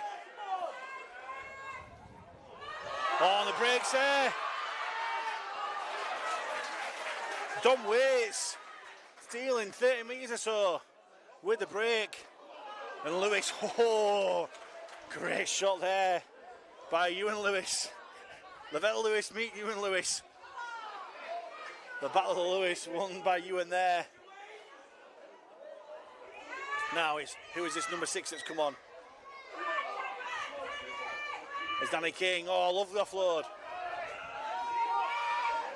It's number 9, Joe Sanderson. Pulled down by Scrimshaw. Fleary goes back to Denton.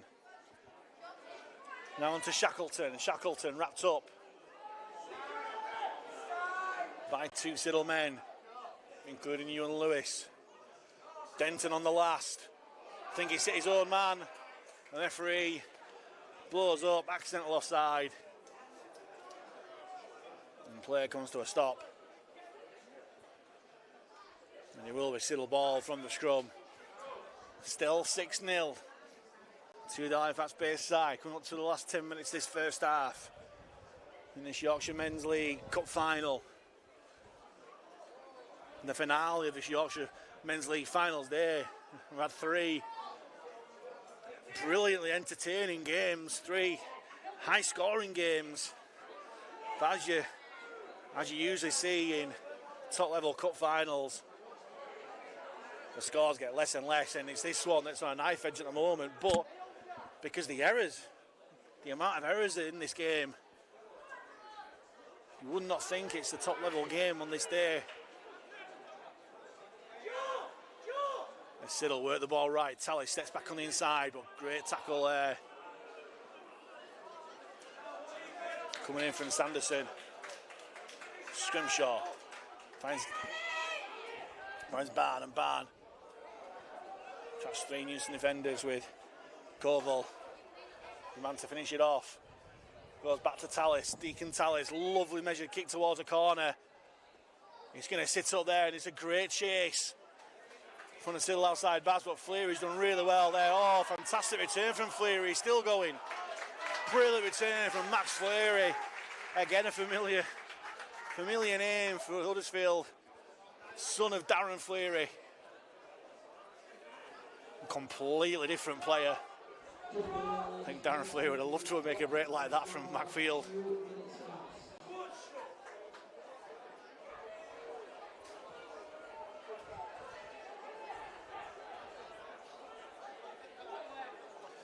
And there's Lavelle Lewis getting involved off his wing. Slow play the ball, referee lets it go as Danny King comes in centre field, turns in the tackle, always looks for the offload, but keeps hold this time. Last one for Newsome, 10 metres inside the Siddal territory. Goes back to Fleary, Fleary puts it high. No real pressure on Bush. Clears up well. But it's a great chase from Sanderson. Brilliant chase from Joe Dyson Sanderson. And Siddal again having to come out from deep. Good shot coming in there from Newton.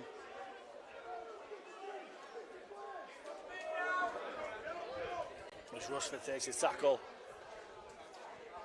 As Dow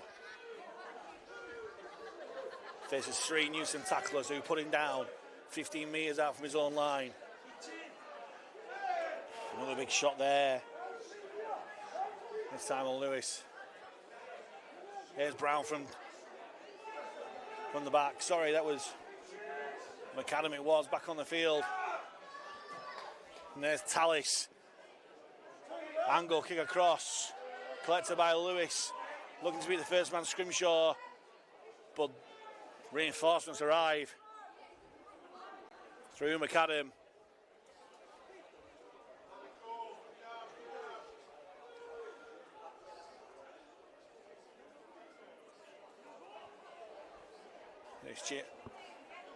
It's Cole Martin there who had the ball up for Newsome. Matt Schuff. They're there. Nice little offload in midfield there. And it's Dom Newton who takes his tackle. Goes to Denton. Out of the back to Fleary. Fleary puts the kick in. Early tackle count, but well read by Raystrick. Hands it off to Rushforth.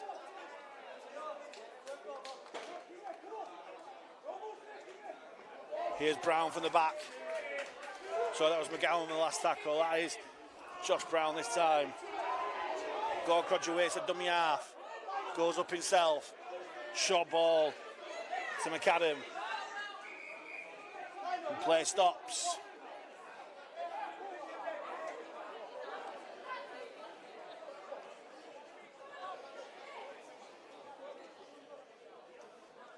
Because the Newsome man down in backfield, it's Jamie Kelly. Can just see the corner of the screen. And he's coming off, and it looks to be a bad shoulder injury. He's just hanging lifeless at the side. And coming off and telling his coach, Huddersfield Super League player Harry Rushton, that I think his day might be done. Strong run coming in from Ewan Lewis there. Gorkrodger at dummy half. Hands off to Barn, and Barn. Little tackle there from the Newsome defence. Last one for Siddal. Goes back for Tallis once more. Kicks towards the corner. End over end.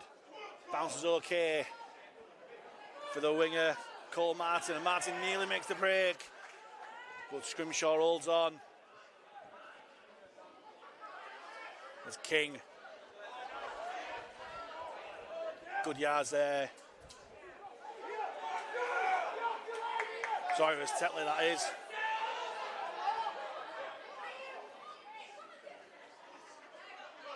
There's Lavelle Lewis.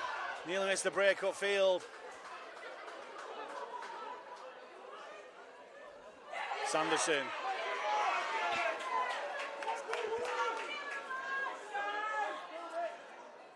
Brings on the Newsome. I think he's 20 there. And guess what? I don't have a 20 on my team sheet. I love it. This guy's both in Denton. On to King. Oh, Fleary. Spills the ball. When it looked like there was a try-scoring pass.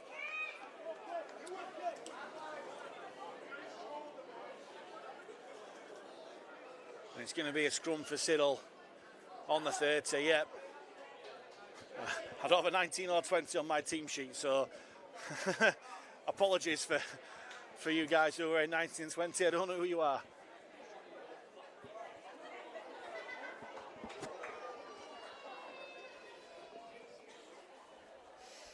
I've literally just got 1 to 17 for both Siddal and Newsome, so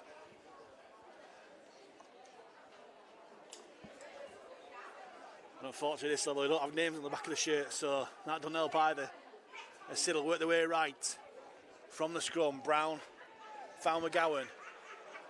McGowan takes his tackle just over the 30-metre line, and Brown goes blind looking for a gap, nearly found one, but steals 10 or so metres.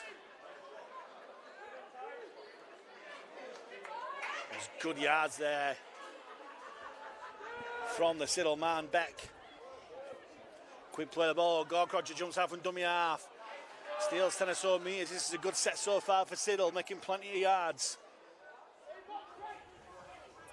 Goes right to Tallis, and Tallis kicking in the tackle count, grubbers it towards the corner. Chases his own kick. Done really well. Held out by Bush there. And Siddal just not forcing anything. They've got the 6-0 lead and they're happy with their lot so far. Just keeping Newsome where they want them. But that's a really strong run. That's a morale boosting run. Still going. Great run forward. Eventually put down by Connor Clayton. Number 10, Dom Newton. Nice into play there. And away goes Cloville. Still going. Eventually put down by Josh Beck. There's the Newsome fans on the sideline. They're starting to believe. Offload comes. Here's Fleary from the back. And Beck giving him some rough treatment alongside Clayton. Sanderson didn't like it. And he's gone down, stayed down, injuries, Fleary there. And it looks like he's in a groin or something. He certainly went down awkwardly in that tackle.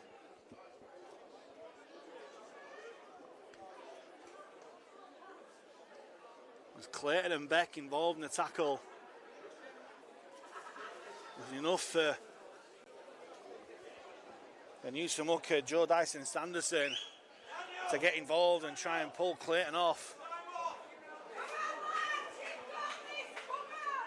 But Fleary, in so much pain, he ripped his gum shield out of his mouth and threw it on the floor. And it's went straight for his groin and his right leg. And the physio on the field just testing out range of movement there.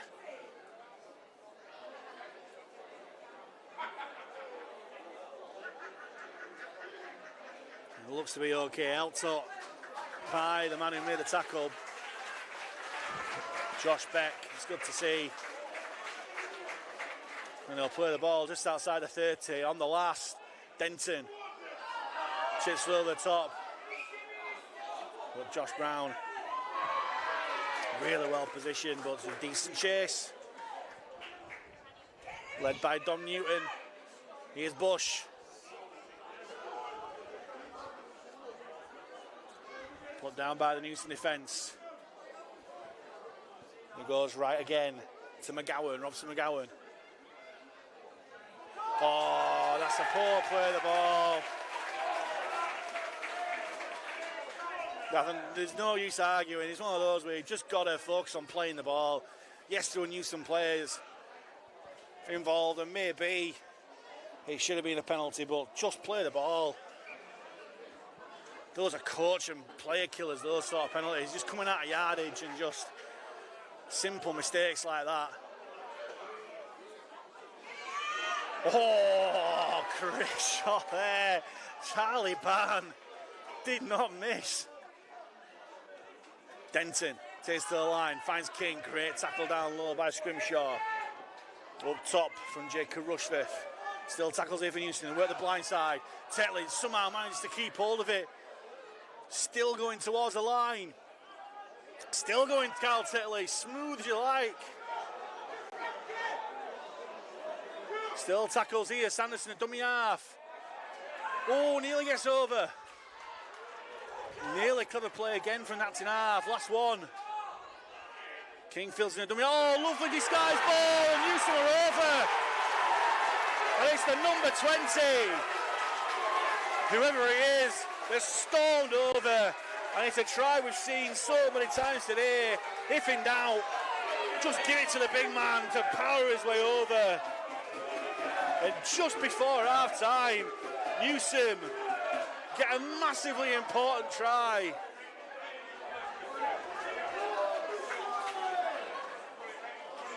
I say, not too sure who scored it. I'm just waiting for the man with the stadium mic to tell me who it is, basically.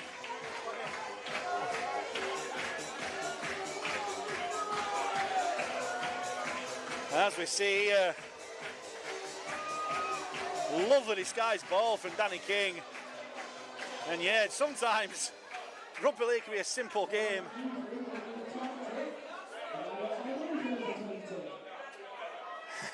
And even the stadium guy doesn't know who number 20 is. So that's made me feel a little bit bad.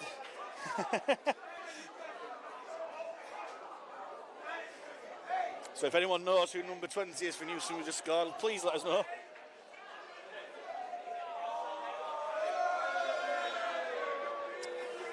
And it's Danny King, the man who provided the try assist,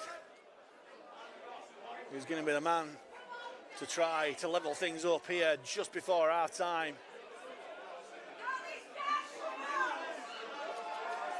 Here he comes, lovely kick straight down the middle.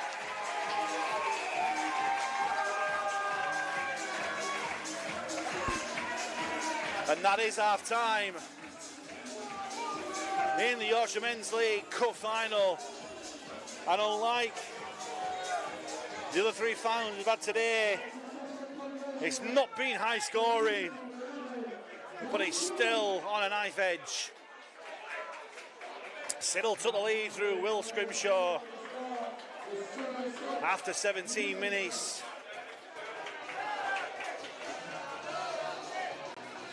And then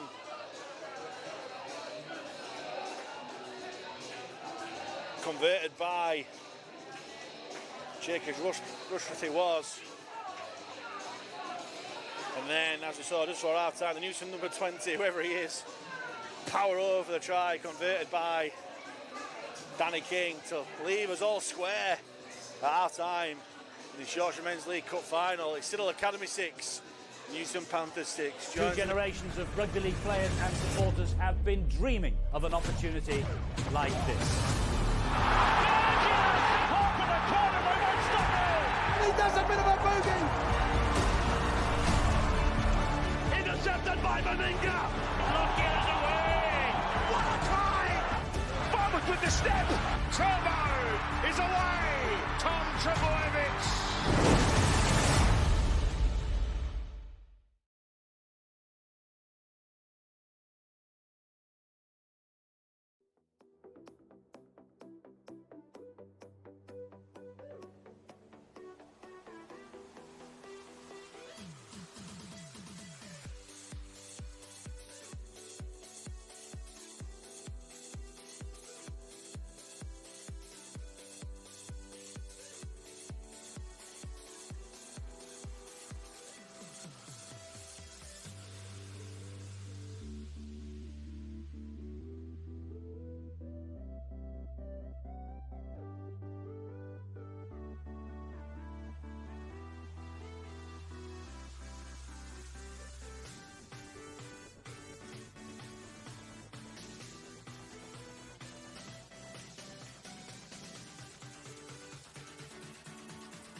to the final part, the final half of this Yorkshire Men's League Finals Day here at the Millennium Stadium at Post Office Road, Featherstone. It's the second half of the Yorkshire Men's League Cup Final between Siddal Academy and Newsome Panthers. Well, we're all tied up, 6 apiece. A try apiece. Siddal holding the lead for a while. Huge hit there from the mysterious number 20, who I was just about to mention, who stormed over for the equalising try for Newsome. No one knows who he is. He's not on my team sheet, and even the stadium announcer doesn't know who he is. So 20's plenty at the moment for Newsome.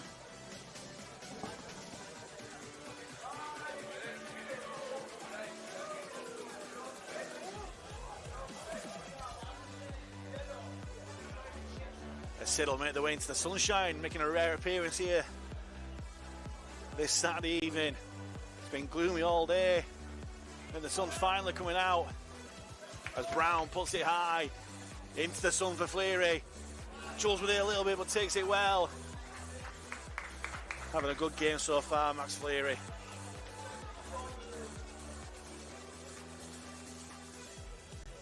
Where's the ball? And he is. Strong Siddal defence. On Newsome number 5, Cole Martin. Here's Lavelle Lewis, trying to sneak his way through the middle, but strong defence there from Connor Clayton. And Robson McGowan as a nearly made the break there, as the number 20 gets the ball away to George Sanderson.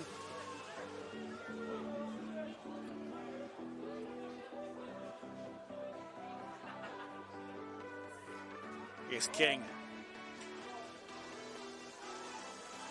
This conversion for Newsome has tied up this game. Last one goes back for Fleary. Fleary puts it high. Oh, he's got it all wrong. His race trick. Lewis collects, but it's an important tackle coming in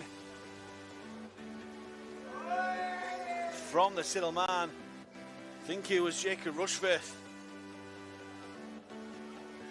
And we've got the tackle in, and the score remains 6 points apiece. Here's Brown.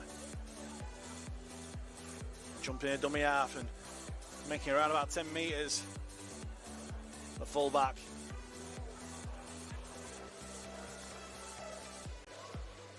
This play continues. Josh McAdam with the latest tackle. Mason Scott put down really strongly there by Don Waits. Tallis, nice little kick in. Fleary waits for it to bounce up to his hands, which it does.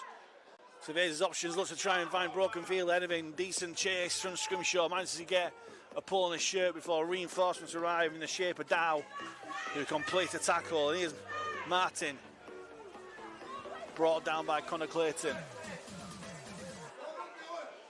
Here's Lavelle Lewis. Takes 3 Siddal men to put him down. Still going after contact, but Clayton finishes off the tackle. Here's number 16, Josh Shackleton. Will take Newsome inside Siddal's half. Slow play of the ball. Referee allowing a lot of messing around at the ruck. Denton brings Unkin on the angle. Back in field to Newton. And Newton pushed backwards by Clayton and Beck. Last one, Fleary. Thought about the kick, dink over the top. Will the bounce favour him? Oh, the bounce was into the hands of Ethan Bush. Great placement there, and Bush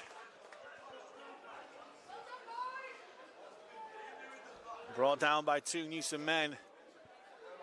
As Fleary's little dink over nearly came up for him. The bounce evaded Brown, but Bush was there to cover. And Siddal through McGowan, tried to miss yards, but big tackle coming in from Jaden Colville. forcing the mistake.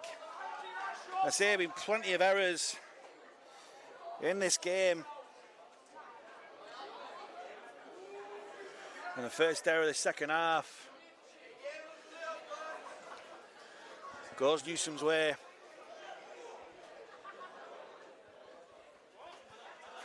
And they'll get the scrum 30 metres away from Siddal's line.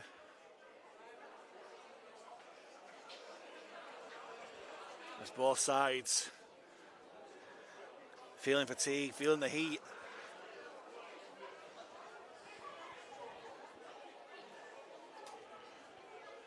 And the ball comes from the scrum. Denton, short ball.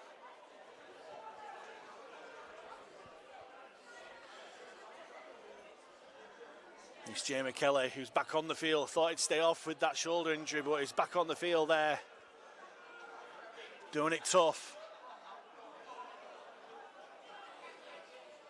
As Newton plays the ball. Here's Fleary out the bar, but he's knocked on. There's another Siddal knock on. And just like the first half, it's just error after error.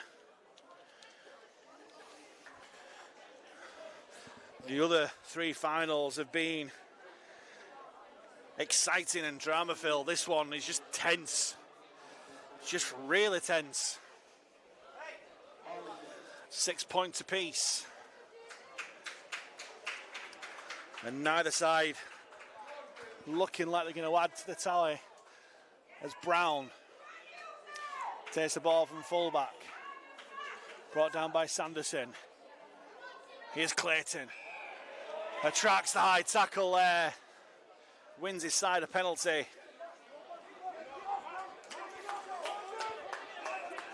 Which Deacon Tallis will kick. Oh, he'll nearly kick it. Take two.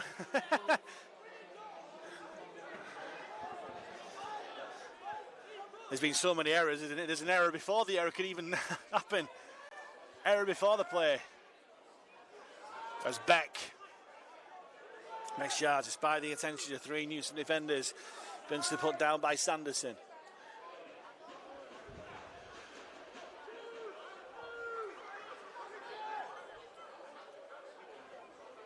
As a run from McGowan takes Siddal 5 metres inside. Ah, oh, sorry, that is McGowan. That was McAdam.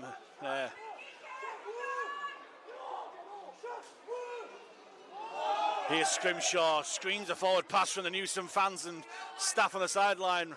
Referee rules play on. Scrimshaw plays the ball. Goes to Tallis, out the back to Brown. Steps out the challengers, but the Newsome defence eventually get to him. Last one. 20 metres from the Newsome line. They use the blind side. Tallis, measure Grubber through. Well taken there by Cole Martin. Brave take there. Because Siddal were chasing in numbers. Had to make the... Had to take the ball and did. As Jamie Kelly makes a few more metres.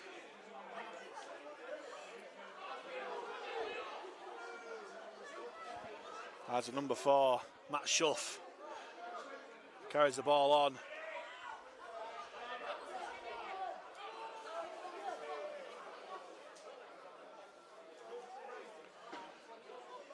Here's Danny King. Throws off the challenge of Scrimshaw, but reinforcements arrive to put him down just over his 30-metre line. Last one for Newsome. Goes back for Fleary. Fleary tries to get distance, but skews it a little bit. But it's a knock-on from Raystrick. No real pressure on him, but the ball dips suddenly. And it's yet another error in this game.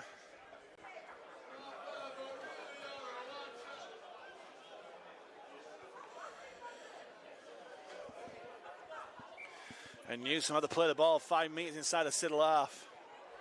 Here's Kelly. Push back by the tackle of Dowan Scott.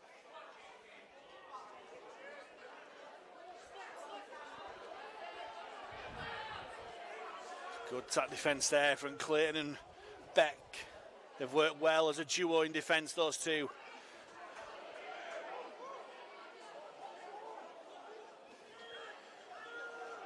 It's Augustine. Gets just outside the 30. Denton brings on King on the angle, back inside for Fleary, and Fleary's away. Fleary's just going to go for the line, and he's going to get there. And Max Fleary takes the lead for Newsome. He's looked the most likely to get on the score sheet, and it's Max Fleary who goes over for the all-important first try of the second half. After 10 minutes of the second half. Lovely, lovely interplay from Newsome. Ball made his way right. Denton back inside to King, and then Fleary falling up in the middle. Sized up Brown. Didn't want to do the side step. Brown forced him wide, and he finishes off well out wide. And look how excited he is about it. He took it to the max there, did Fleary.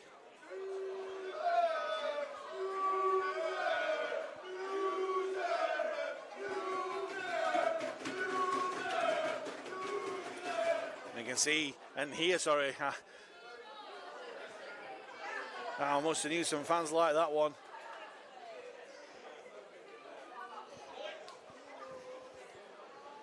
But it's given Danny King a tricky conversion attempt.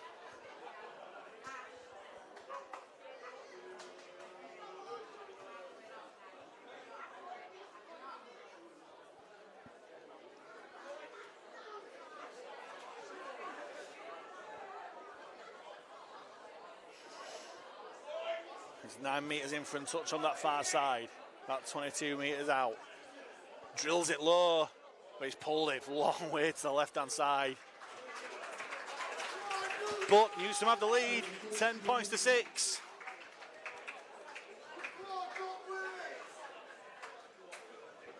As we see again, lovely, lovely hands. Denton, King, and then Fleary.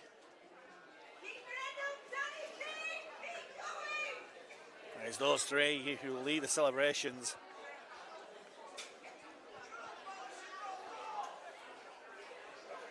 And with round about half an hour to go, Newsome hit the lead. I don't know why it's just saying it's start the second half on the screen, but we'll carry on as the sun is now filling most of this Post Office Road pitch. Well, got all seasons here.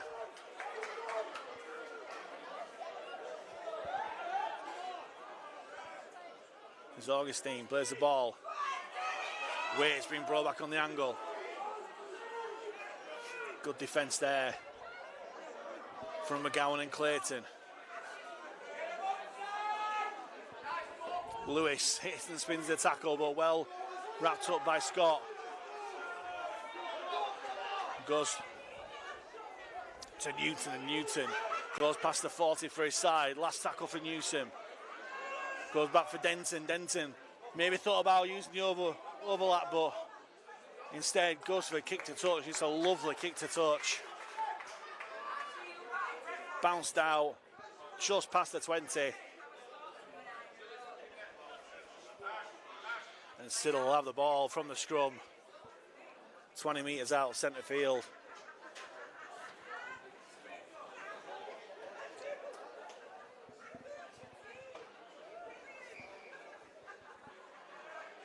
There's Ethan Bush, who's run really strongly all game. Quick play the ball too. Whoa, it was on this blind side here, but they've gone centre field.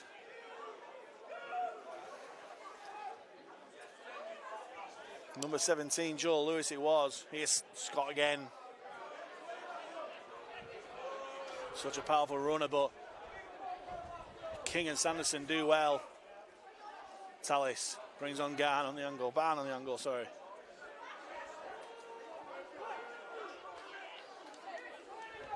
Just shy of halfway. Goes to Tallis on this near side. Chips over, looking for the chasers. And Cole Martin collects. Shown really cool composure when collecting the ball, Cole Martin. This second half. There's Kelly.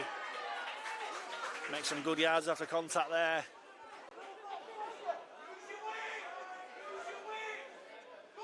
There's number 16, Josh Shackleton. Gets towards halfway. Sanderson waits a dummy half, goes right to Denton. Finds King, throws a dummy. Tries to bump off his opposite number. Leo Dow, but there's plenty of stock in that challenge there.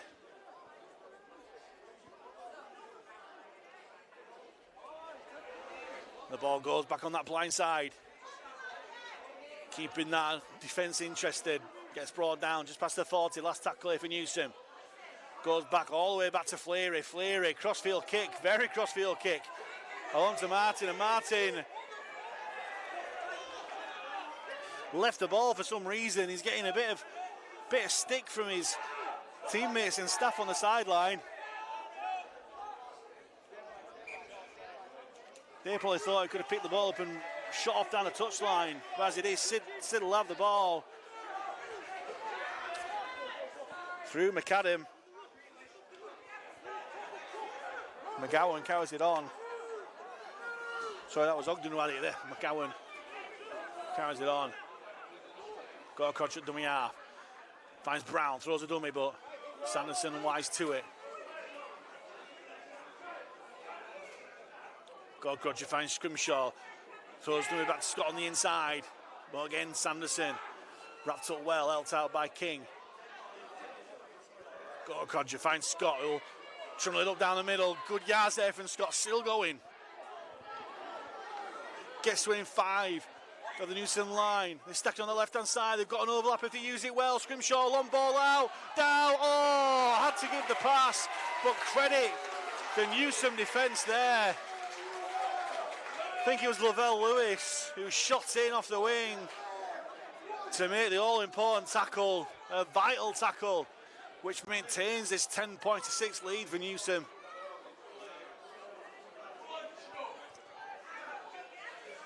As Matt Schuff tries to make some yards upfield, but it's pushed back by Barn. Oh, loose pass, but picked up by the Newsome man. Made some real good yards upfield there. And number 17, Will Smith, back on the field. Thought it might have been in Miami with the sunshine there, Will Smith, but the Featherstone clouds have come back over.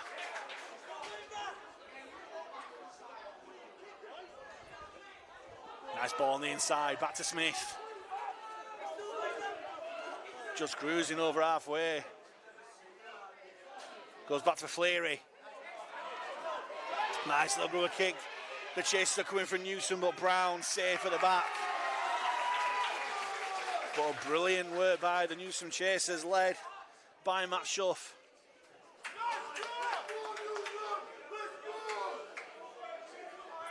And Bush does well in attack again. Oh, big shot there from Kyle Tetley.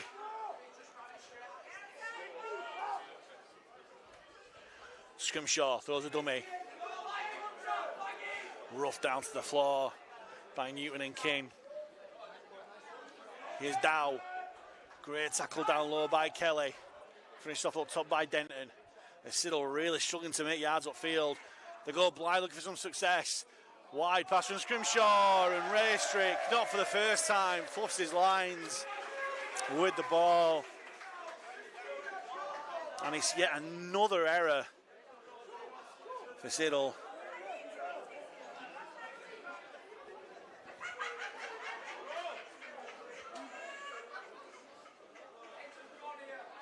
There's a Newsome player down in backfield getting treatment from the physio.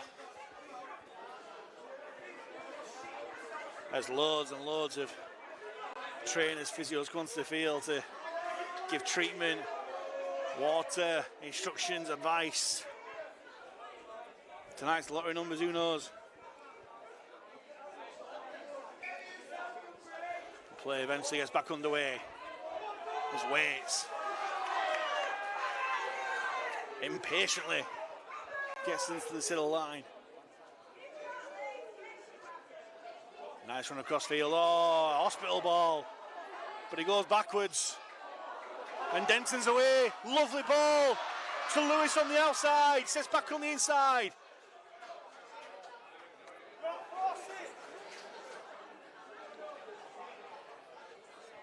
Newsome looking for a try that might kill off this game already. Here's Denton, throws the dummy. Sorry, Sanderson it was. Newton, short ball to Smith. If he gets over the line, he'll be getting jiggy with it, no doubt, Will Smith. Last tackle, Newton, get over the line. Has he got the ball down? No, the referee rules, he's held up. Desperate defence from Siddal had to be. And Siddal will have to play the ball 10 metres out from their own line, underneath their own sticks.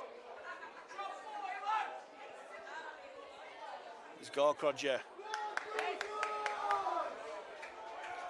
Waits a dummy half for the ball there. Oh, it's a knock on there. Oh dear. And number 17, Joseph Lewis.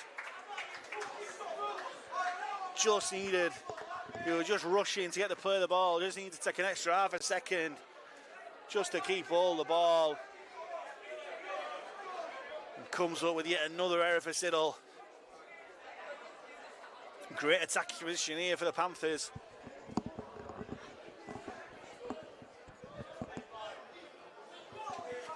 With the scrum 10 metres out centre field, they work their way left. Now this mysterious number 6. Might it be Dylan Knowles? Or Chris Clark? There's loads of names of people who haven't featured yet from shirt numbers, so we may well find out. He's in a dummy half, short ball to Smith. Smith nearly at the line. Sanderson in a dummy half. Long ball to Denton. Denton runs across the line. Runs back inside, looking for a chink in the armour, but great tackle there from Gorkrodger. Right to King. Oh, great defence there. Mixture of an hospital ball from King and great front up defence from the number 16. Charlie Barn, is it? This time Siddal. This time Siddal will have the scrum down on the 10 metre line.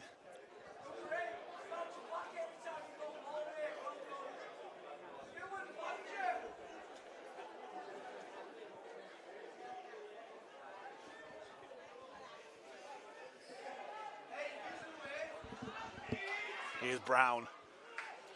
Nearly made the break, but defence comes in for Newton. And Siddal going on the blind side. Run there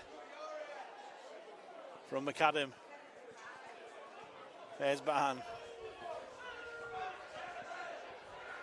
Gorkrodger, it's a dummy half. Here's Lewis, big shot there for Newton. There's Ewan Lewis. Really wound up for that challenge there. Here's Tallis. Brings on Ogden, and Ogden. Well put down from Waits. Last one for Siddal. Tallis puts it high. Oh, dodgy bounce. Collected by Raystrick. Raystrick has to get the ball away. Scrimshaw's to get it, but Fleary's there to mop up. He's had a great game as Fleary. As Kelly makes his way to centre field.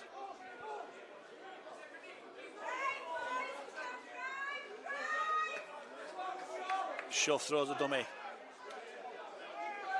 Takes 3 Siddal men to put him down. Sanderson, dummy half. Well, back to Tetley. Oh, great run there from Tetley. Bounces off the Siddal man, Ogden.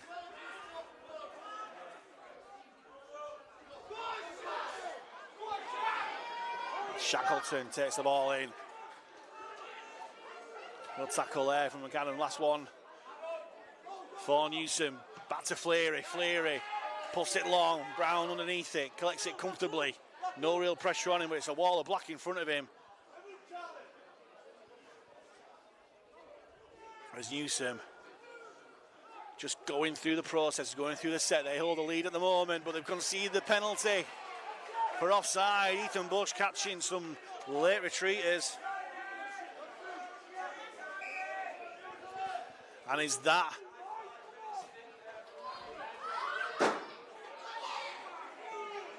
this the start of a Siddal comeback? Is this the territory that they needed? They'll start the set 10 metres inside the Newsome half. Clayton finds McAdam, put down by two Newsome defenders, Shackleton and Sanderson. Clayton finds Scrimshaw, lovely ball to Ogden, and Ogden gets the ball inside to Lewis. Lewis stopped 10 metres out. If Siddal spread the ball left, sure they're in. Oh, they've gone the wrong way. Clayton's gone the wrong way. And Scrimshaw, he's doing his best. Mitchell Mosley impression and giving him some right stick. Ball's got to go left. They've got men over. Scrimshaw, oh, he's dummied now. Do as I say, not as I do kind of leadership there. And the chance is gone because Newsome recovered on the left-hand side. Brown. One ball out. And Rushforth, all he can do is take a tackle, 5 out.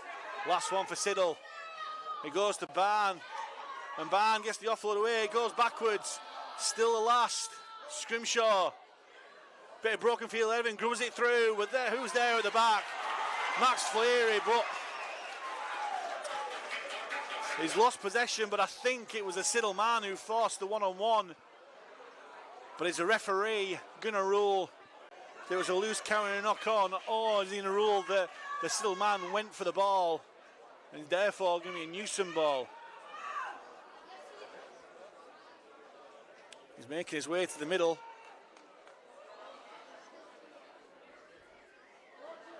Scrum down, Siddal ball. Well, yeah, he's ruled that Max Fleary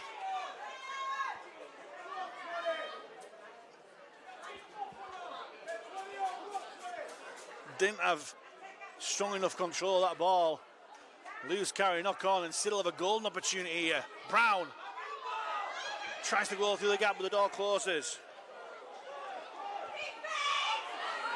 And they could be over here. Oh, desperate defence from Newsome, stopping McGowan getting over. Still tackles in the bag here for Siddal Academy on this Newsome line. Here's Barn. Tried to do what Newsome did in the first half. Get the big man on a crash ball, but the pass from dummy half was far too hard. And Barn spilled the ball at a crucial opportunity, critical opportunity. They get into the wards. The last 10 minutes of this game. It's still Siddal Academy 6, Newsome Panthers 10. It's Yorkshire Men's League Cup Final.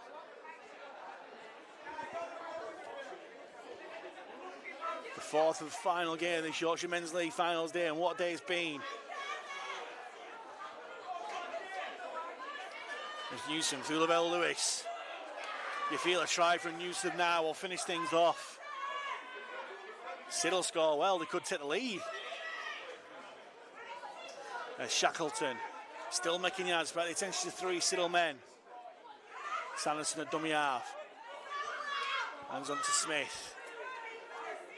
Smith will find the 40. Sanderson. Hands on to his number 6. Last one for Newsome, just shy of halfway. Goes back to Fleary. Fleary kicks under pressure from the 13, McAdam. Giving him plenty of stick there, McAdam, as Bush tries to weave his way upfield, but well stopped there by Kyle Tetley there.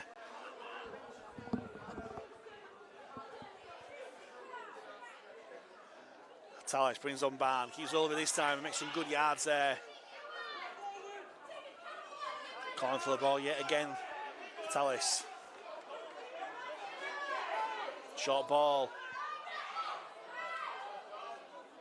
to Ogden, who's brought down on halfway. Clayton waits at dummy half, surveying his options. He goes to Tallis. Tallis Out of the back to Brown, but this Newsome defence just keeps a solid line. Clayton finds Ogden again. Ogden will take his tackle 10 metres inside the Newsome half.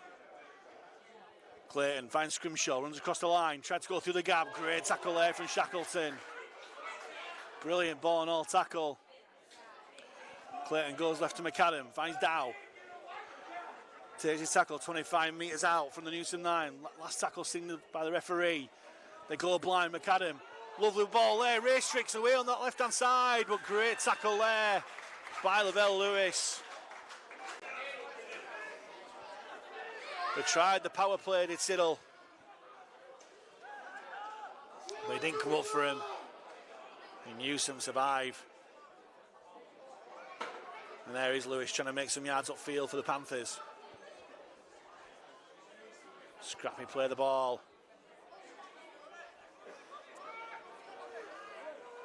Here's the other winger, Martin. Big run there from Don Waste. Good relieving run there. Takes Newsome at their own 20. Sanderson brings it in field for Tetley, and Tetley brought down by McAdam and Rushforth. McGowan, sorry. Smith plays the ball. Goes back for Denton. Newsome using hands. King throws a dummy, makes the break. Couldn't get the ball away. Gets brought down on halfway.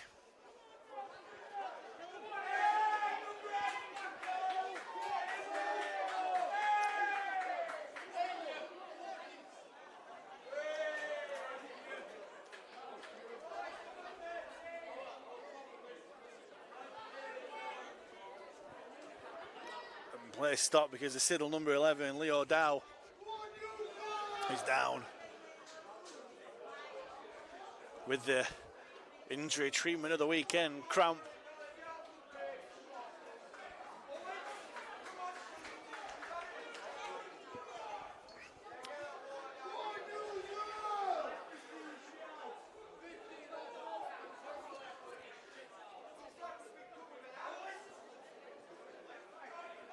Still 10 points to 6 in favour of Newsome. Siddal still have time. As Dow recovers there, good shot there from Sanderson. As Clayton takes the ball in. Gets inside the Newsome half. Here's Scrimshaw, runs across field. Short ball to Henry Ogden. Quick play the ball. Gorkrodger uses Tallis on the blind side. Brown tries to bump off the Newsome defence. Manages to stay in the field of play. Good tackle there from Schuff. Here's McGowan. McGowan brought down. Last tackle here for Siddal Academy. Long ball, Scrimshaw further on. Russell tries to get the ball back. Newsome knock it backwards. And time is starting to become an enemy of Siddal, although they only need one score. But they can't get anywhere near this Newsome line. And they're just coming up with error after error. Here's Lewis, who's had a great game for Newsome. Takes the tackle of Ogden. Good yards upfield from Waits. We'll find the 40 for Newsome. Here's Smith. Put down by Scott and McGowan. Last one goes back for Fleary. Fleary puts it high. Not the deepest. Brown underneath it, collects it on the full. Builds a bit of steam, but it's a good shot there from Sanderson. Finished off by Schuff. Here's Bush. There's not much to him, but he certainly runs his weight. Ethan Bush, but he's pushed back that time by Danny King. Goes back towards the middle. Clayton, short ball to Barn. Nice little play, but the Newsome defenders including Will Smith with a wise to it. And Scott gets 10 metres inside the Newsome half. Gorkrodger finds Clayton. Alaba to Tallis, but Sanderson, who's had a marvellous game for Newsome, read it really, really well. Last one for Siddal. Goes back for Brown. Brown puts it high. Well taken by Martin there. Good communication there between Fleary and Martin. Martin claimed it early and has done all game safe under the high ball. Here's Shuff. Takes from dummy half just towards the centre. Newsome. Just simple rugby at the moment. They don't need to force anything. There's number 16, Shackleton. Put down by Clayton as Cole Martin is down in back play, getting treatment from the physio.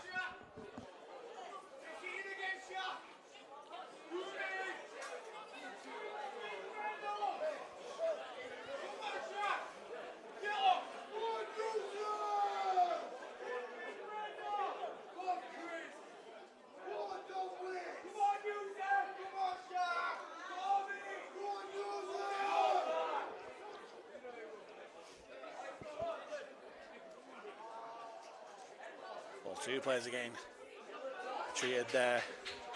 Cole Martin's coming off the field. And Josh Shackleton is staying on the field.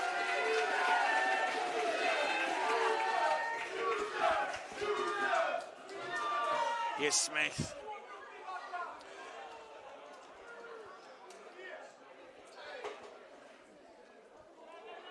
Sanderson from dummy half finds Denton. Throws a dummy. Tries to get a challenge scrimshaw, but Scott arrives to finish the job. Last one for Newsome on halfway. King. Nice measured kick towards the corner. Will Brown take the ball? Will let it go out. He takes the ball there. Great chase there from Newsome, led by Kyle Tetley.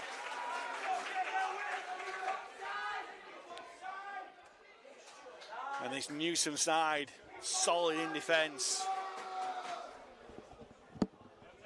Here's Bush. Great tackle there by Shackleton. Quick play the ball though. Ball worked his way to Barn, and again, really solid defence. Waits and Newton this time. Brown drops off for Scott. Scott put down by his opposite number, Augustine. Scrimshaw, out of the back to Brown. Long ball out to Raystrick. Raystrick just about managed to clear the ball, but they've gone backwards here, Siddal on the last. Behind their own 30, Brown puts a spiral bomb up, travelling here, there and everywhere, but claimed really well by Max Fleary. He looks to counter-attack, was decent defence there by Gorkrodger.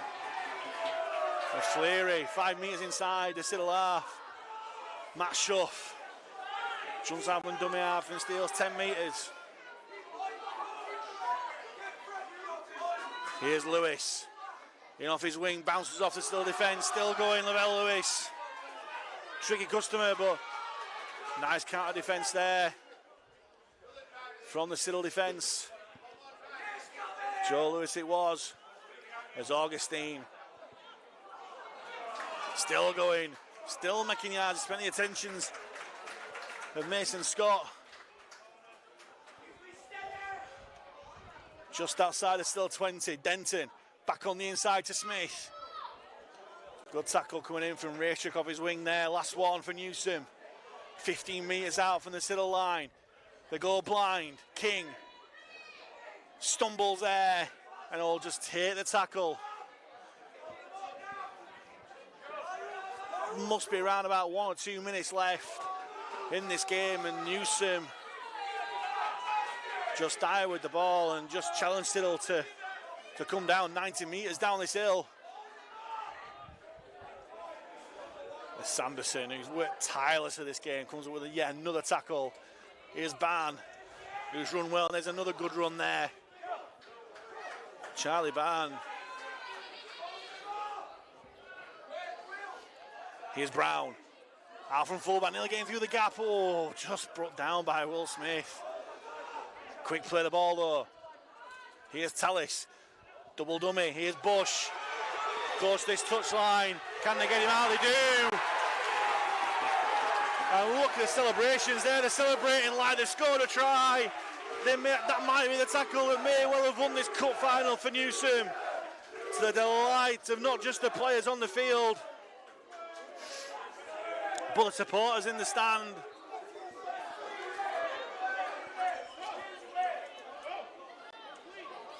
And not surprisingly, Newsome aren't rushing to this play the ball scenario.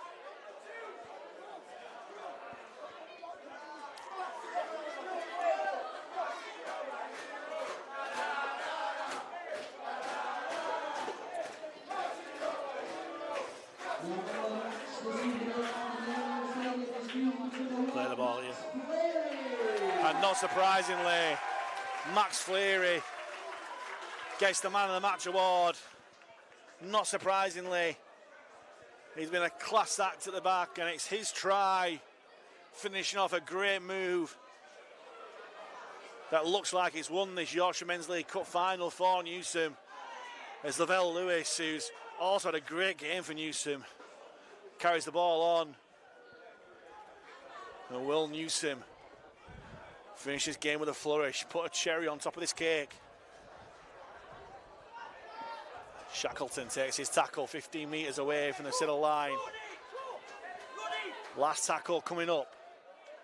It goes to Fleary. Fleary grubbles it through to the corner. Brown collects. Does well, but yet again, this Newsome defence, unrelenting, suffocating. Bush goes cross-field. They've got to still be on the metal in defence still. Newsome is a Siddal try. Can make things very, very interesting. Down nearly through. Referee gives a penalty for offside. And Siddal have to make touch, and they do. It's a decent touch finder as well. Brilliant touch finder it is. Will take him 5 metres inside the Newsome half.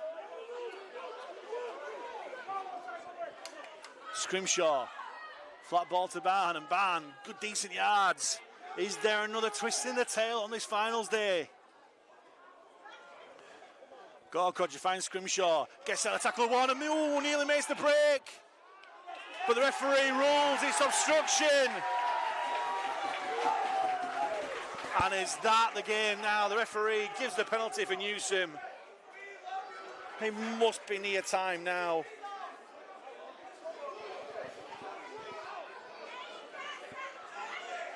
The clock ticked 0 in the stadium a long time ago.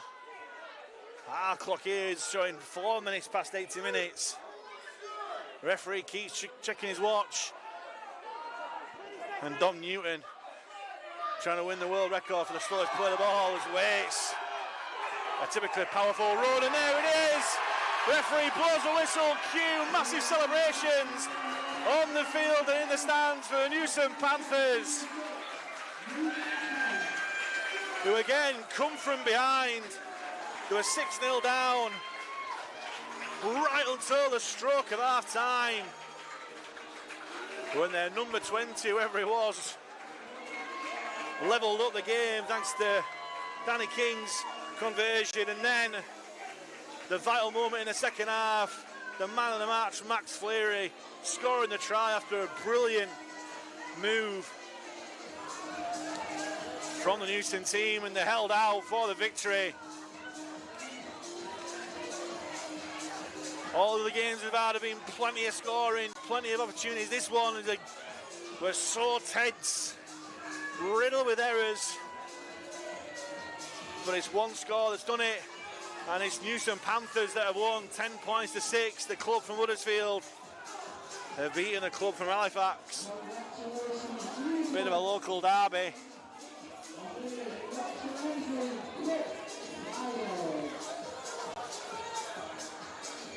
And full credit to them.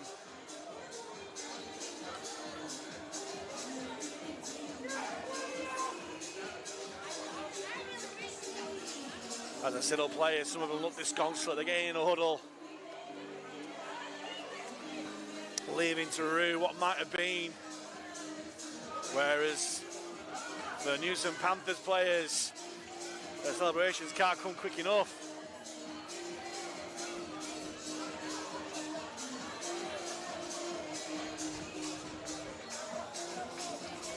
Plenty of game stars there. Max Fleary, obviously the man of the match.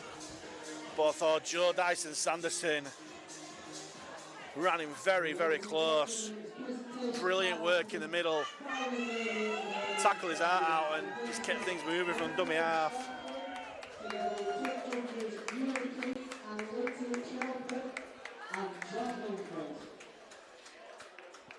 As the referees get their medals for the afternoon's work. And then it'll be the man of the match, Max Fleary, who's been a class act all game. Pretty much flawless display from the young man. Gets his man of the match medal.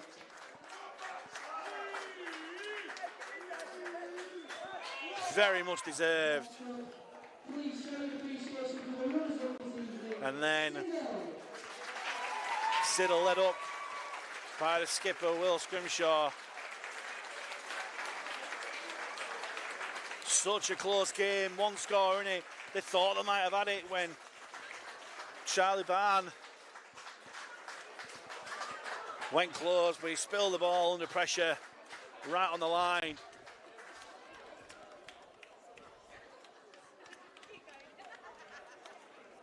But they get their runners-up medals.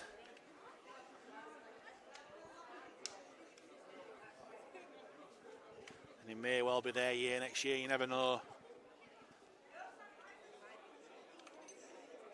And of course, last but not least, let's hear it for Newsome! And here come the winners. The last winners of this finals day here at Featherstone. They get the winners' medals and then we'll take their place behind the winners' banner. And they've got the champagne on ice already. It's going to be a sight to behold when it all happens.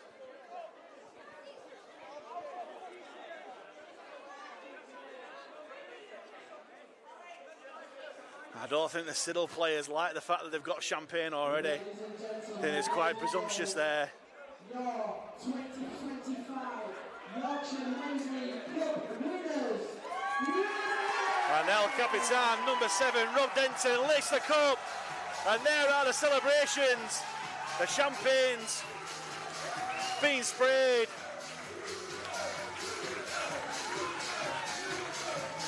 Some of the Siddal players don't like the fact that they have the champagne already. There might have been a few verbals there as well, but when you are the winners, maybe you've got a right to do that.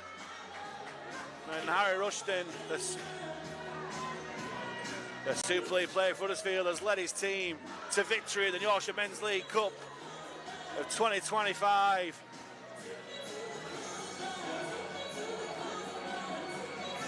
Seeing the wild celebrations are going to be had back in Huddersfield tonight.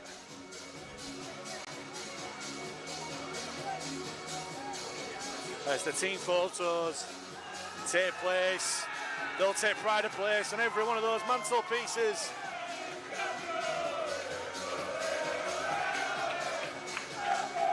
And the winner's song starting already.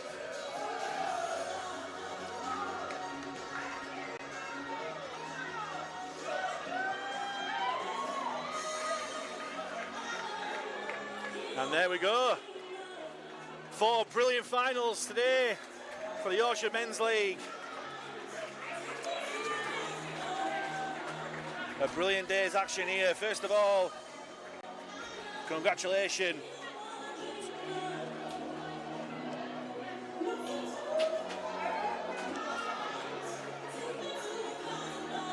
To Hunslet.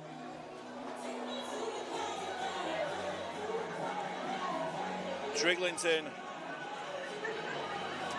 Eastall.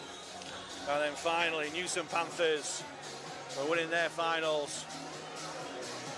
Thank you very much for joining us. If you joined us for all four, whether you just joined us for the ones associated to your team, thank you so much. For that man has been Mike Haig. Thank you very much for joining us, and have a great rest of your Saturday and your rugby weekend. 2 generations of rugby league players and supporters have been dreaming of an opportunity like this. He does a bit of a bogey. Intercepted by Meninga. Look, it is away. What a try! Farmers with the step. Turbo is away. Tom Trebojevic.